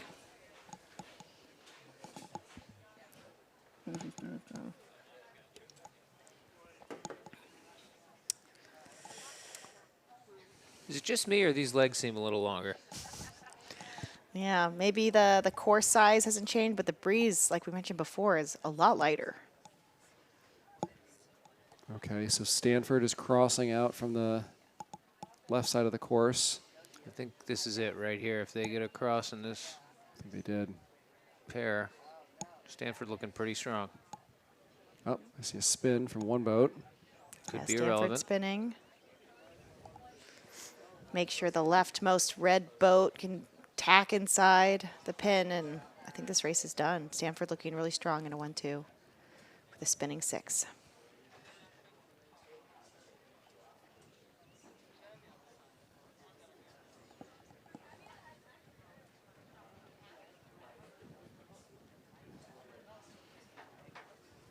Can Port get across both boats? Looks like they're across. Yeah, attack there. Lay the finish.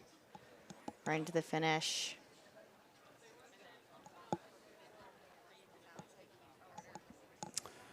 So Stanford's going to take the race over Yale in this race number 155, this round of 4. Kudos to them. Sailed a nice race to get back into it. And maybe we can check back in with that Harvard Roger Williams race to see what's happening there. Roger Williams in 7, 8, 9 looks pretty fully in control here. Against Stanford in green, 13, 14, 15. I think that's Harvard in green. Excuse me, Harvard in green, 13, 14, 15.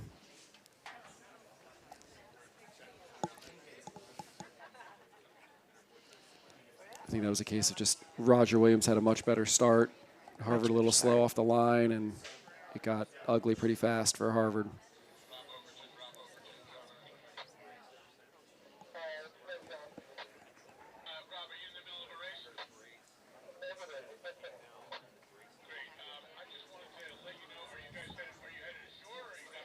Let's talk about the Harvard team for a minute.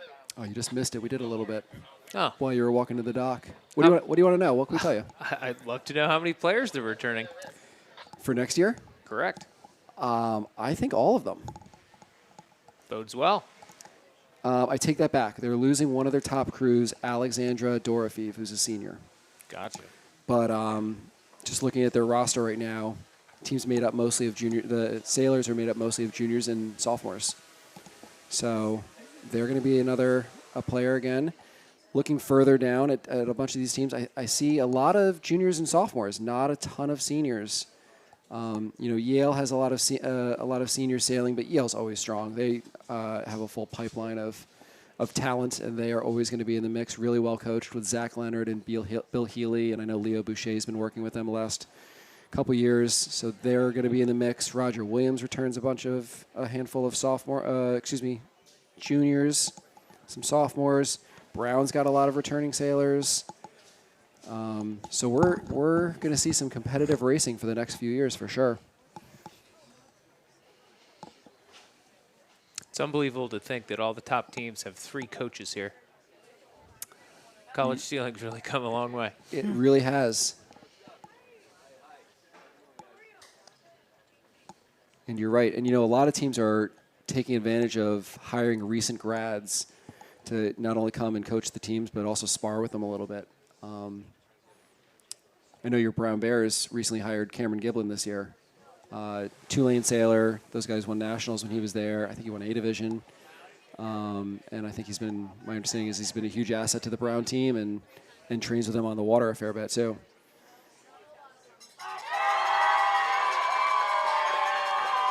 Sounds like a Roger Williams win.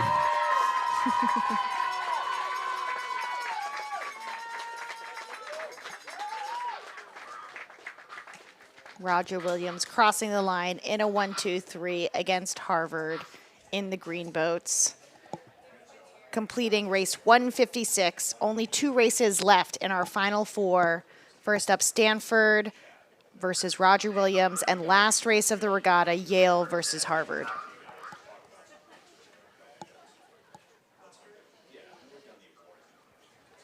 Competitors are heading in, taking a moment, talking with coaches, rotating boats before they head back out. And we'll come back soon for race 157 of the Final Four.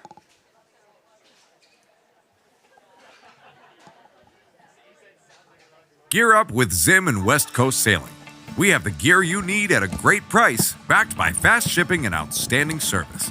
As proud partners of college sailing, Zim and West Coast Sailing offer 15% discounts to student athletes on all apparel and soft goods. Get all the top brands including Gill, Rooster, Zyke, Ronstadt, and more. Go to zimsailing.com/college sailing or westcoastsailing.net/scholastic-sailing for details and to apply for your student athlete discount code today.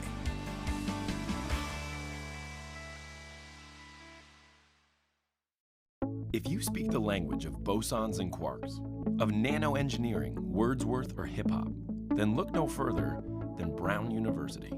If you want to work side by side with extraordinary faculty, to choose from 78 academic majors across the spectrum, or to follow a major of your own design, then expect some of the brightest young minds from around the world to surround and engage you at Brown University.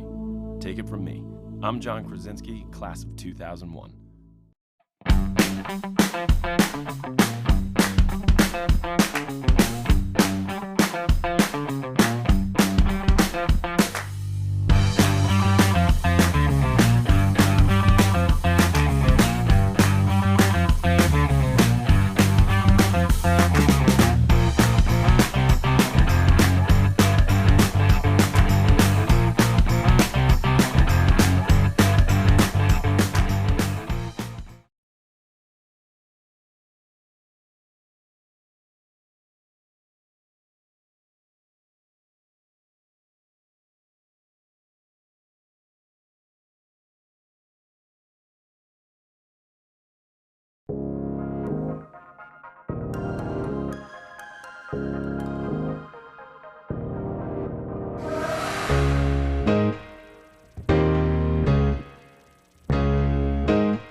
We are back at the 2025 ICSA College Sailing Open Team Racing National Championship.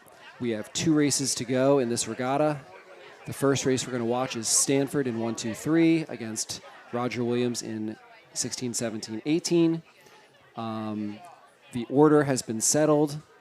Harvard is going to be your national champion, followed by Yale in second. Roger Williams will finish in third, and Stanford in fourth. But we are doing these last races anyway and giving these kids another opportunity to go at it. In sequence here for race 157, Stanford in red, Roger Williams in blue. Just in the pre-start, we're looking at the starting line right now, and boats are going to start engaging. We can only see one of the 6 boats.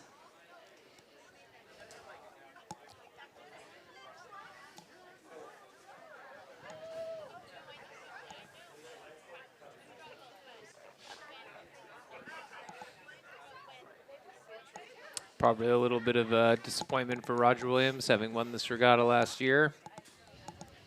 Third, nothing to shake a stick at. Yeah, Roger Williams is so well coached with Amanda Callahan, and they are always in the mix. I know they won last year. I know they had aspirations of winning again this year and repeating. So it's a disappointment. It's sport, though, and every team is going to have some feelings about maybe not performing the way they wanted to, and think back to some opportunities missed, maybe a race or two here or there that could have gone their way, that could have changed things. Repeating or defending is one of the hardest things to do in sport, that's for sure. And if you listen to Roger Williams' fans downstairs, you'd think they won anyway. So still plenty of support from the hometown crowd. Last 40 seconds of the pre-start between Stanford and Roger Williams. Stanford in red, Roger Williams in blue. Penultimate race of this regatta, race 157 of the final 4.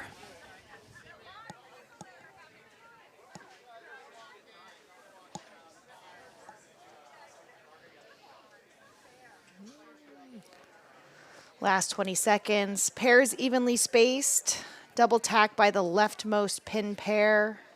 A late cycle out and circle by blue 17 from Roger Williams.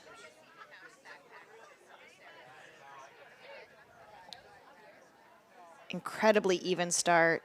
All clear, no individual recall flag up. Roger Williams in blue, Stanford in red. That was a top-level start. Yeah, look at this rapid start right afterwards. All 6 boats on the line at go. Just as I said that, I watched another boat creep into the frame, and happy to see that was from the next start. So 18's looking pretty solid here for Roger Williams. Yep. And I think 16 is probably winning that pair out on heading towards the left side. So I give the early nod to Roger Williams. Yeah, Roger Williams leading the edges and tight to leeward in the middle in light conditions.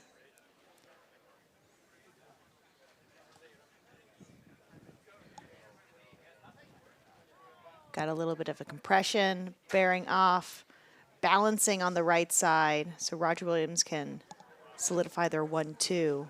Really light air. The next puff we see is over a minute away, closer to the windward mark.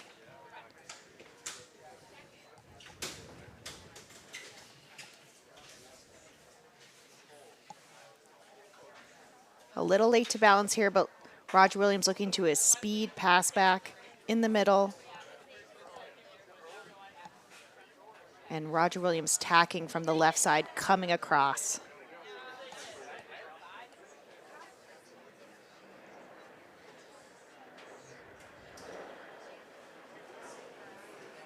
Do you guys know who Roger Williams is?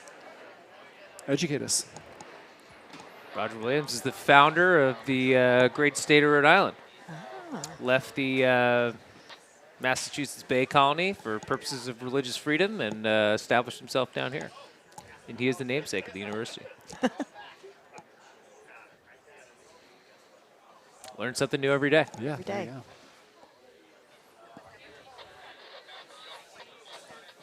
Roger Williams looking strong, almost a 1-2-3. We've got one red boat on the left side. Roger Williams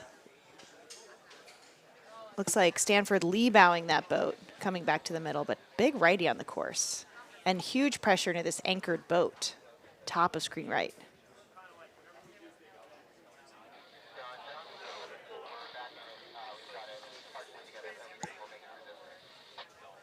Yeah, that righty really shook things up a little bit. If it holds, there's a chance here. Stanford could actually be in the 1-2. Yeah, great pressure on the right, both tacking, looking to cross. Can Roger Williams get a solid lead bow and prevent boat one from rolling them? But looks like boat one's over the top.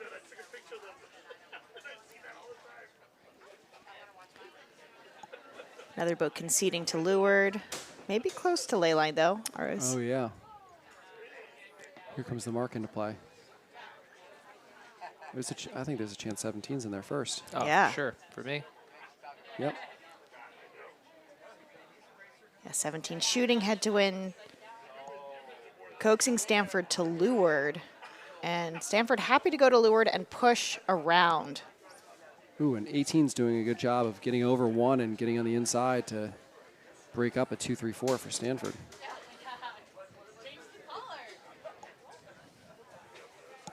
Stanford rounding in a 2-4-5. Not a winning combination. I expect this top reach to be an all-stop.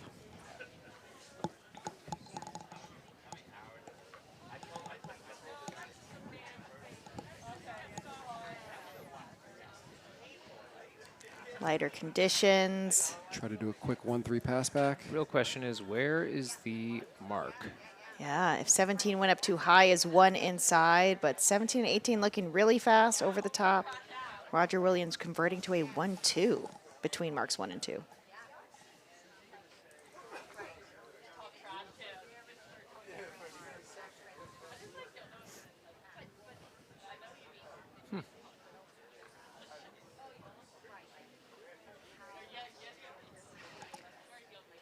Roger Williams leading the race with a 1-2, but weak. It looks like boat 3, screen right, might be advanced. Sailing rum line, in great pressure. Roger Williams no longer in 1-2, looking more like a 2-3-5.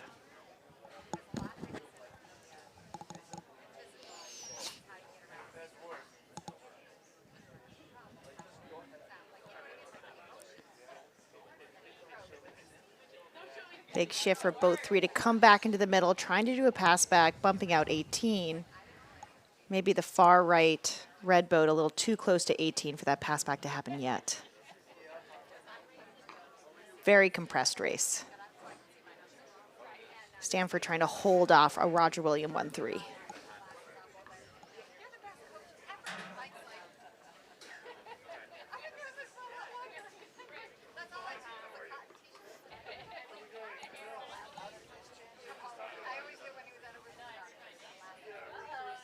Got a bit of a club sandwich on the right side here. Coming to the final part of this downwind. Stanford looking like they're stuck on the outside. 6th place. 18 can't jibe here. That's going to be jibing too close. Stanford regaining control. 16's. If 3 does a bump on 18, we're back to a 2-3-4. A lot happening in this last 10 boat lengths to mark 3.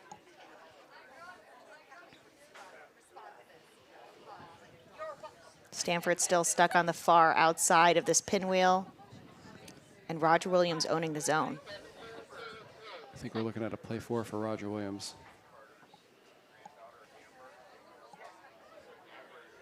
I would agree. Oh, 16 Ooh. getting caught here. Oh, Late no. dial. That was a lot of altering by 16 here. I think they'll be all right. I One thought that tax, was- one tax. Yeah, I thought that was clean. I thought they did a good job of switching, and maybe one got caught off guard a little bit. 16 did a nice job of coming over and taking over as the 5 in the 1-4-5. Roger Williams picking up a deep 6, sending Stanford back. Stanford a lot more work to do with Roger Williams in a winning combination, 1-4-5.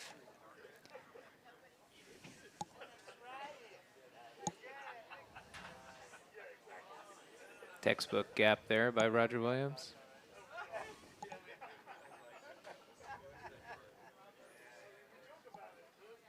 This could be a weak head up here with these light air conditions.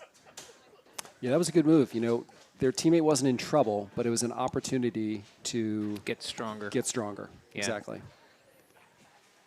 And it looks like Roger Williams actually just converted to a 1-3 at the leeward mark here. 1-3. 1-3-5 for Roger Williams. Final upwind. Now look for the one to Look do for a reach down over top and Play maybe one go here play one. for Roger Williams. Yep. Isolated pass back here. It's pretty much already done with that middle boat being so far back. Yep. Speed pass back. 16 needs to stay on top of one. And a 1-2 balance for the rest of the speed for Roger Williams. Yeah, I think they're going to be 1-2-5 in a second here, if not already. Close stuck by one Stanford boat, maybe tacking on the hip of 17. Leading. Not making it easy. All right, here's the opportunity to do a pass back. The call was, I have the one. Let's do the pass back here. I don't know if they truly have the one, but they do have a good control. I'll tell you what, that pair on the other side is down speed. Competing pass backs. It's tough to watch. It's just a question of which group can make it happen first. With how far two had to bear off to get to their pass back. Yeah, group on the left's got a little bit of a head start by virtue of being up the ladder rung. So I think that lead Roger Williams boat must have deemed that his teammate was through. Yep. And split off to come back and get in front of the other two Stanford boats. Credit to two for being proactive, but maybe a little too early. Yeah, a little too early. A little greedy to call the one there and play back.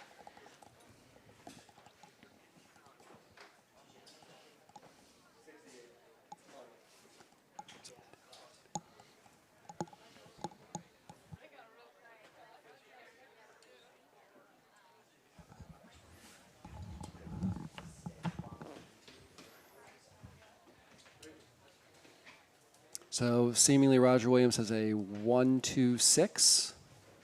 As we approach the finish line, just came into view on our top right side of our screen.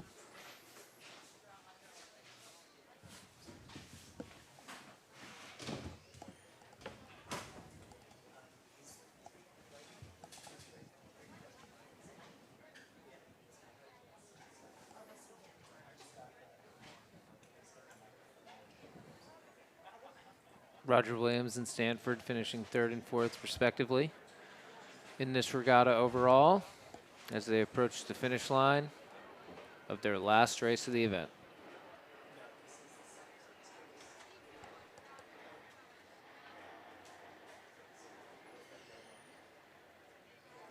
Got Harvard and Yale still to come, but when these teams finish, they'll be done.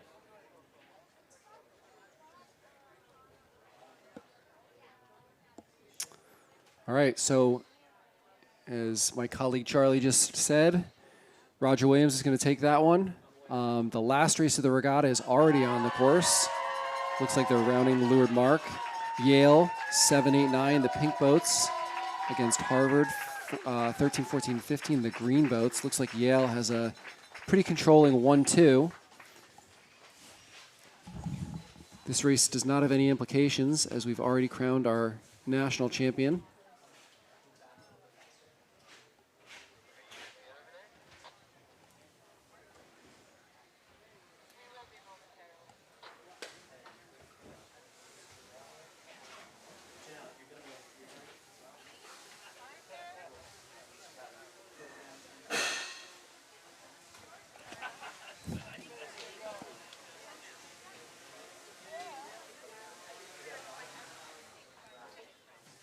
Interesting. Harvard would have won their first race and then dropped their last two. Of the Final Four? Of the Final Four. No? I wonder if there's an element of they won the first race, they got the job done, and I don't want to say they don't care, but maybe they're taking a victory lap.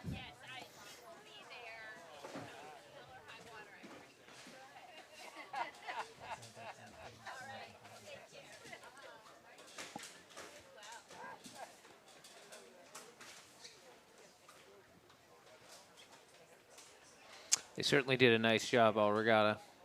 All 3 days, right there. Sailing fast, sailing clean, sailing smart. Bodes well for next year.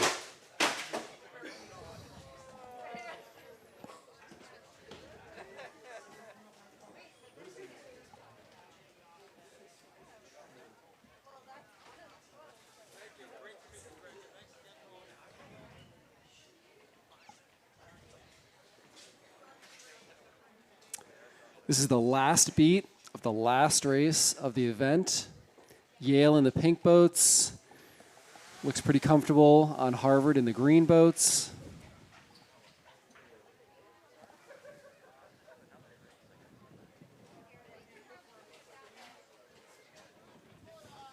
Maybe this is a good time to acknowledge so many people that have worked hard to put this event on. Richard Feeney is the PRO, has run so many races, 158 races, plus some sail-offs over the last 3 days.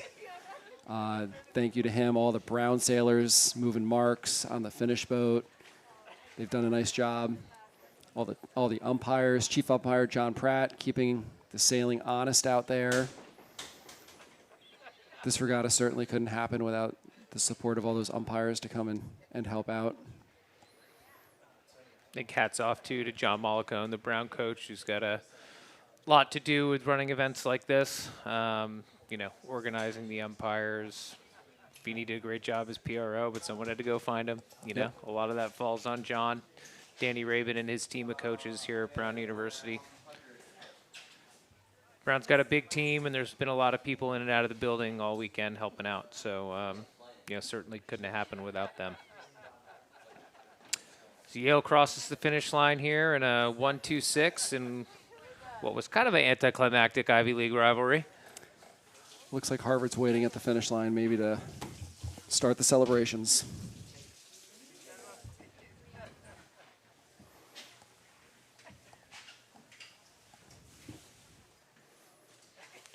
Too cold to jump in? I don't think it's ever too cold to jump in if you win a regatta. Might be too cold to jump in, but not too cold to be thrown in. Doesn't mean they can't be thrown.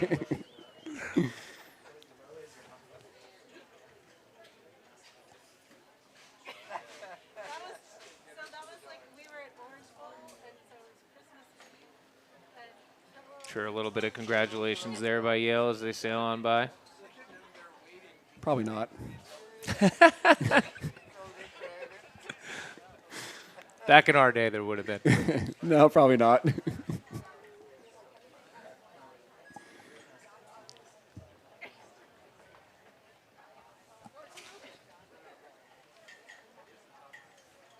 little anticlimactic. I want to see a boat flip or high five or something.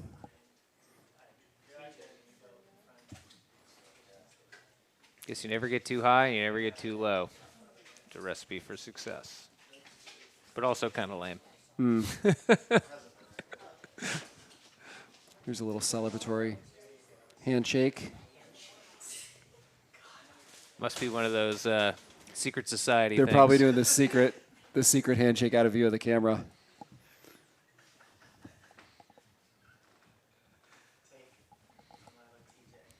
Not for nothing, given the fan base downstairs, would have been a lot more fun if Roger Williams won. Yeah.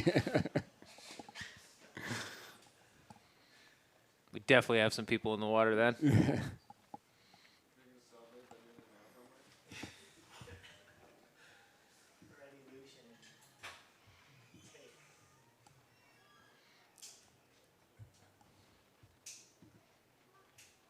Not a lot of rest for the coaching staffs, huh? Right back here tomorrow. Yeah, so tomorrow starts the Women's Team Racing Championship. That's a smaller field, 12 teams, 2-day event. And they're going to start tomorrow and wrap that up on Monday. And we won't be here tomorrow to watch the first day, but we are going to be here on Monday starting at 10 a.m. to catch the last day and watch as we crown a women's team racing national championship. This is I believe the third year of the women's team racing national championship. Long overdue. It's great to see. More and more women are playing larger roles. We saw a lot of women sailing in this event even, including a lot on the Final Four teams. Vanessa Larkamp sailed for Stanford. I know the Coles twins and Mia Nicolosi, all three of them had some tiller time for the Yale team. So it's pretty cool to see, and I think the women's national championship is going to be very competitive.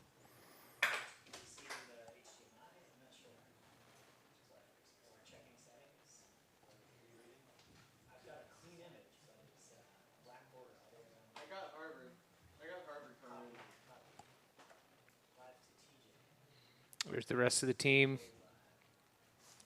greeting the sailors that were out on the boats. Hopefully lots of celebration and fanfare because they deserve it.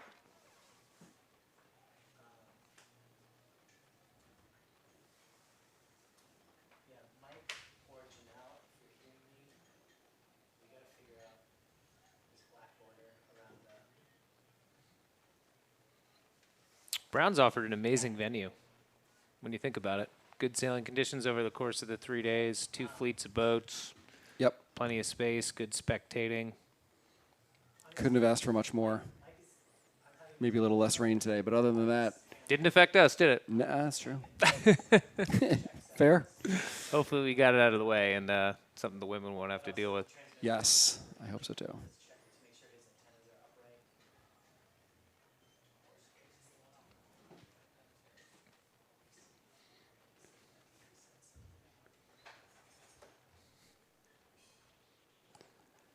You know, I said earlier this team won 2 years ago. Last year they had a bit of a heartbreak on the river.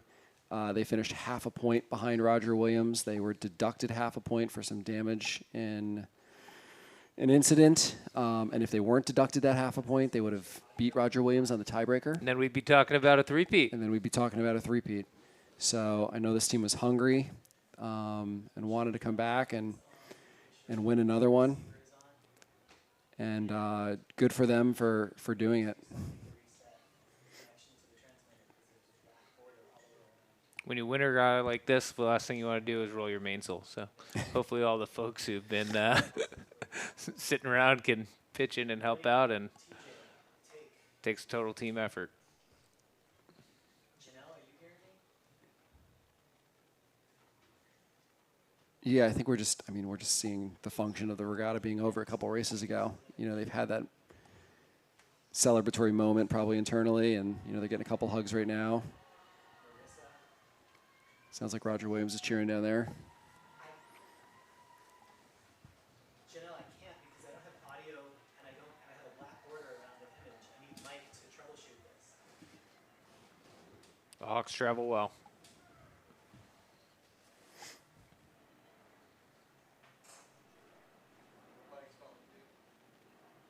Yeah, what's up? Yeah, I can't use anything you're sending me. There's a black border around the whole image. I don't know why. Maybe take the HDMI out and put it back in. Also, there's no audio coming from Janel's microphone. I think once they get these sails all rowed up, we'll head up the dock for the awards ceremony. Yes, I know they're setting it up. I know Janelle's on her way down, hoping to get some reaction from the Harvard team. We'll try to bring you that. We are going to be live here during the awards, so certainly stay with us and see the teams come up and get their trophies.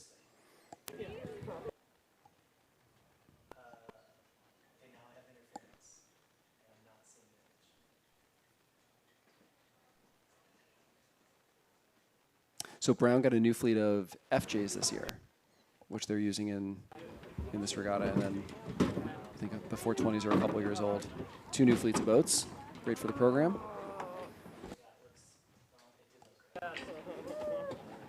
It's great. There are days at practice where they fill more than 18 boats.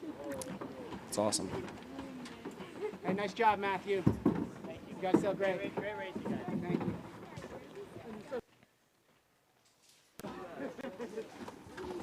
Hey, Brown, where's the...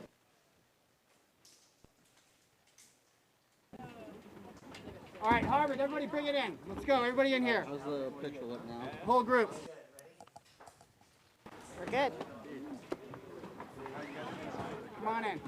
Come on in, where's Stan? Get in here.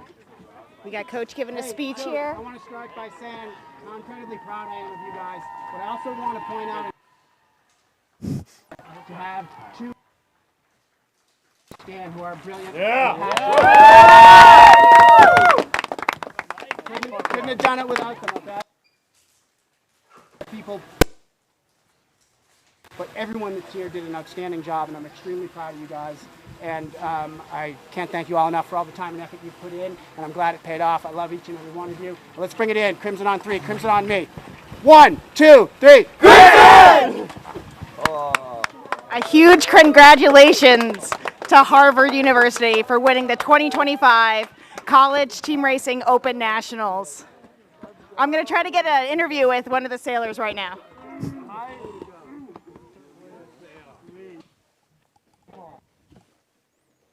I need. I mean,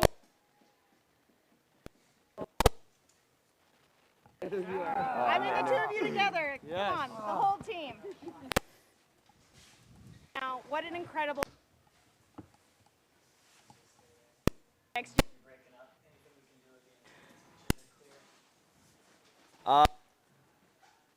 We did started off 0-2, but I think every single person, no matter if you're on the dock, no matter if you're sailing, we all have the same mindset. We're going to keep grinding, and we're going to keep winning races, and we're not going to let this stop us. And lo and behold, I think it worked out pretty well. So, Amazing job. thank Seems you. like you're a little bit dry right now, despite all that rain. Don't count what's under my spray pants, right? Congratulations again. Enjoy the moment, and we're off to the award ceremony. All right, thank you. Thank you. Awesome,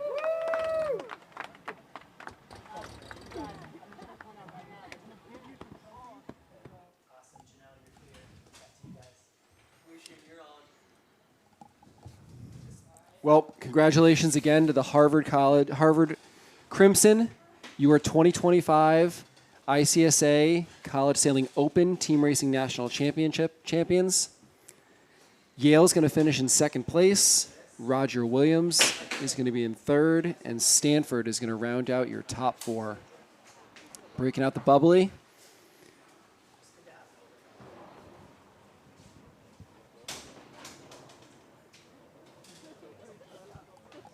What do you think they got for bubbly? Given the college nature of Probably this some event. sparkling cider. I would imagine so. Brought to you by Martinelli's. You could probably get a nil sponsorship in here somehow.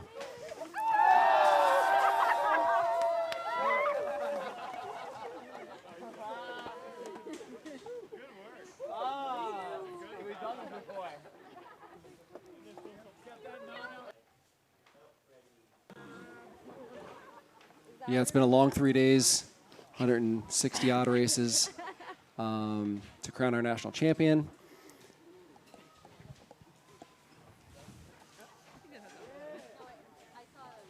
Pretty great to see it. As the Harvard team is making their way off the dock and over to the awards are going to start shortly. Certainly stay with us. We're going to try and carry the awards live. They're going to be in a few minutes. I'm Clay Johnson. I'm here with Charlie Enright. Janel Martin is downstairs on the dock trying to get some last-minute interviews. But we just want to thank you, our viewers, for joining us for the 2025 ICSA Open Team Racing National Championship. It's been an honor to bring this to you. And we look forward to seeing you in 2 days for the second day of the Women's National Championship. We're going to come right back for the awards. We're going to let the sailors get all sorted. And so stay with us. Wait a few more minutes, and we'll be back. Oh, I'm having to like your. Yeah, you did great. I totally botched that again, but oh well. Gear up with Zim and West Coast Sailing. We have the gear you need at a great price, backed by fast shipping and outstanding service. As proud partners of college sailing, Zim and West Coast Sailing offer 15% discounts to student athletes on all apparel and soft goods. Get all the top brands including Gill, Rooster, Zyke, Ronstadt, and more. Go to zimsailing.com/college sailing or westcoastsailing.net/scholastic-sailing for details and to apply for your student athlete discount code today.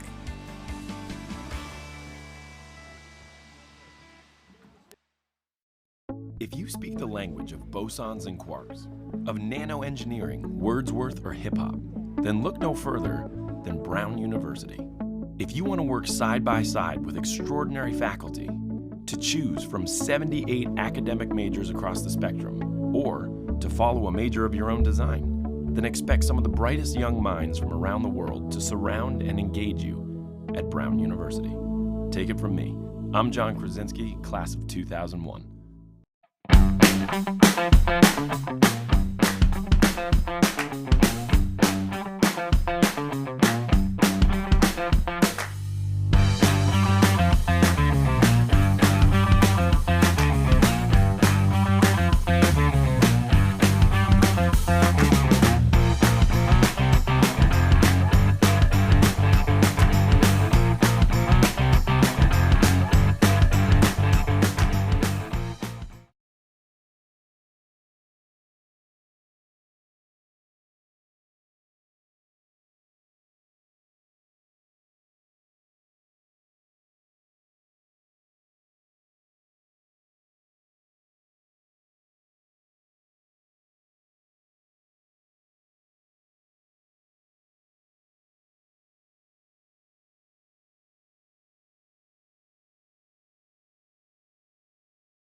What do you want to say? What do you want to answer? I don't even know. Team captain, what are you going to say? Team captain. Yeah, here with winning team Harvard University, team captain Mitchell with a few thoughts. Honestly, just looking back, it was such an incredible year. Especially a bit of a sour taste in our mouth after last year. We worked excuse the language, our asses off this year. And really peaked in the right moment at the end of the year. And I'm just so thankful for each member of the team. My twin brother, Justin. It's so special to do it here with the family as well. Our parents making us food all week long. Just so many people involved, and we're just so incredibly grateful. A big congratulations. Any final thoughts? No, I love this guy. That's about it. Every single teammate played a big part in this, and great to come back after last year, and we couldn't be more grateful for this opportunity. And yeah, ready to finally breathe. Oh yeah. Big congratulations. It was a wonder watching you all, and I'm excited for next year as well. Great. Thank you very much. Bye. Sweet. Let's go change. No, I think.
So where's Yoakum? There you are. 2 minutes for us to get Third, second.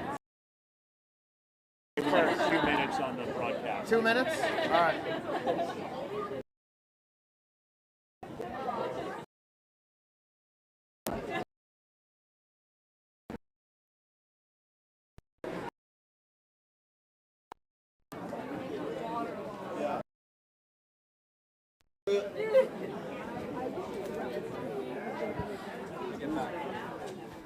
So how will I know they're ready?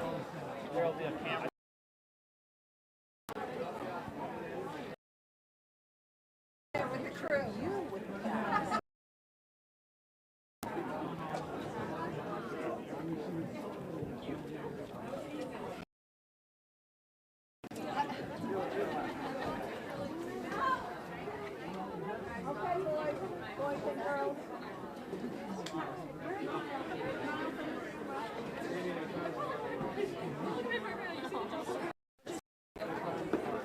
Oh, they are? Am I good to go? Okay, welcome everybody. Thank you all for coming. What an amazing couple of days of team racing it's been. I'd like to congratulate all the competitors on just an amazing 3 days. This is arguably one of the most competitive team race regattas in the world. So congratulations to everybody.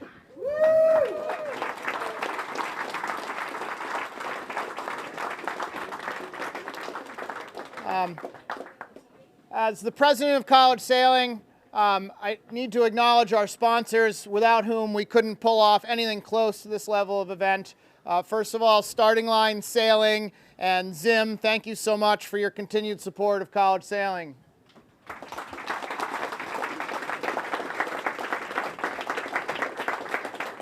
In addition, our partners Marlowe Ropes and Dermatone and Quantum, who sponsors the Women's Sailor of the Year. The amount of resources that it takes to put on an event like this couldn't happen without the help of our sponsors. So thank you all very much. And of course, this week we had just an amazing event and race management team. And ICSA, College Sailing, would like to extend its appreciation to Brown University and especially to John Mollicone for running an amazing event. Now I'll hand it over to John. Thanks, John. Nice work. Chest height.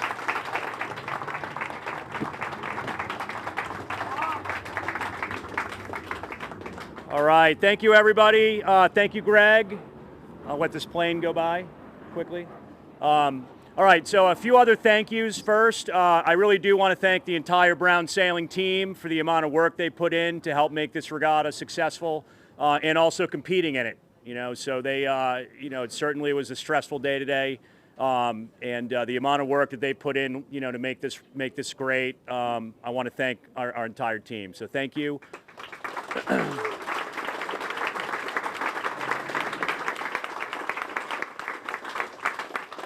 I want to thank the Edgewood Yacht Club and for opening their doors to all of our parents, spectators, all the teams, having the second floor going and helping make this awesome. They were really excited about it when we said we wanted to host, and they embraced it right from the beginning. So a huge thanks to the Edgewood Yacht Club.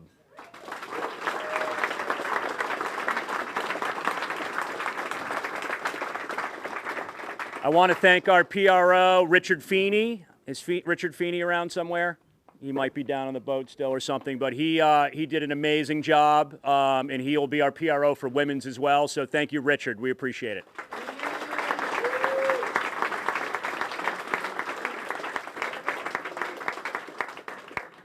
Want to thank our awesome umpire group. I'm not going to name them all, but led by Chief Umpire John Pratt. Thank you all, and we look forward to 2 more great days with many of you. So thank you.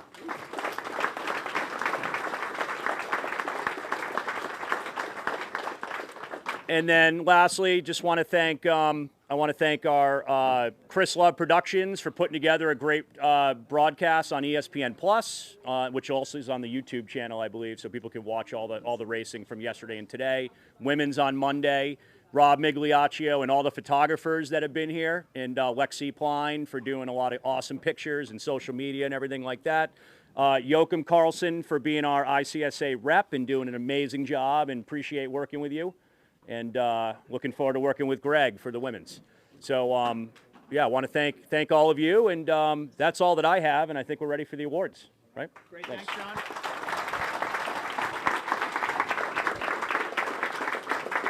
All right, so after 3 days of racing, in our final four, we have in third place, Roger Williams University Hawks.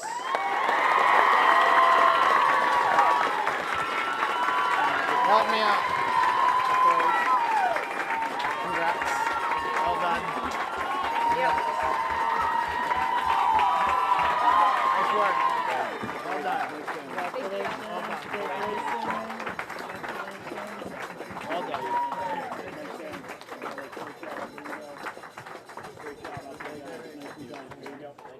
More cowbell.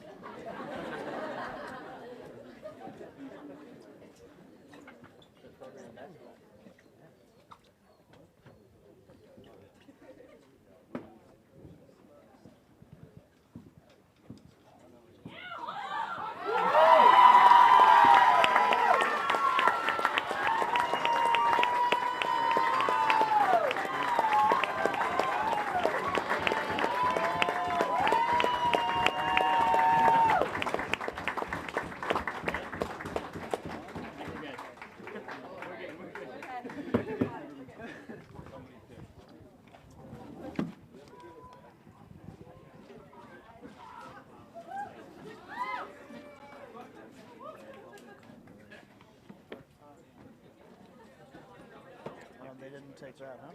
Let's give them this one. Okay, and in second place, Yale University.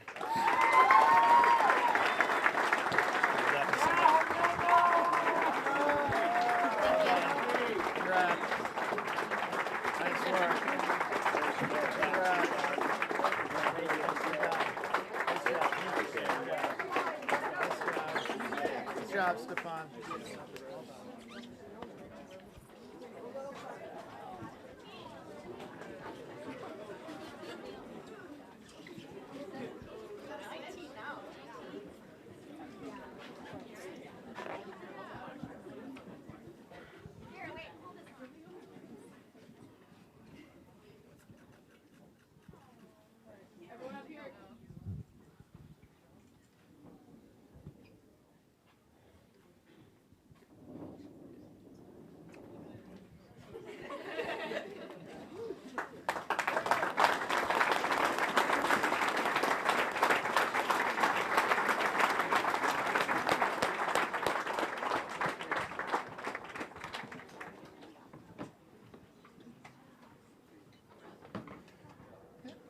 And finally, your 2025 College Sailing Team Race National Champions, the Harvard Crimson. Well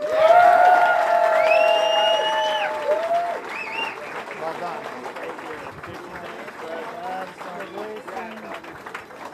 Nice work, you guys. Well done, man. Thank you, Greg. Thank you. Well done. Thank you for all your help for putting all this together. My pleasure. Good job.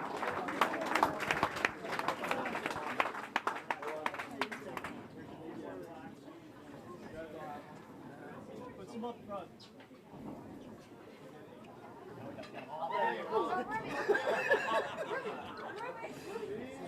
This is as only we can do it. Thank you. Yes, truck's gonna pull down the hill. Ruby.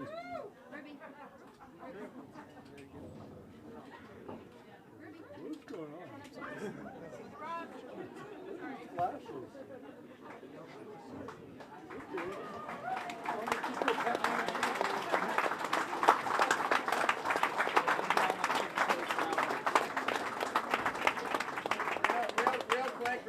Real quick. Want to thank everyone for being here. The camaraderie was amazing. We appreciate everyone's, the friendships that we make here are truly special to all of us. We were talking about this earlier. We love sharing the water with you guys. One quick shout out to one of our dear friends, Liam O'Keefe, all of our friends. We want to keep remembering him, keep honoring him, and, you know, have him on my hat. We have him on all the booms, but let's just keep remembering him as best as we can, because, you know, he would have loved this, to share the waters with us this weekend. But so thank you guys. Love sharing the water with all of you. I know we all think the same thing. So thank you guys. We'll see you soon.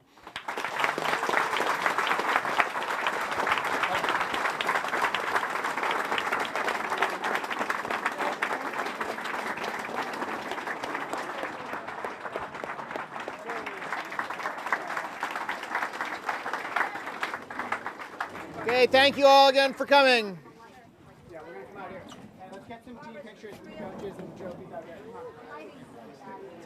Yeah, we can ask the top 3 to go out there.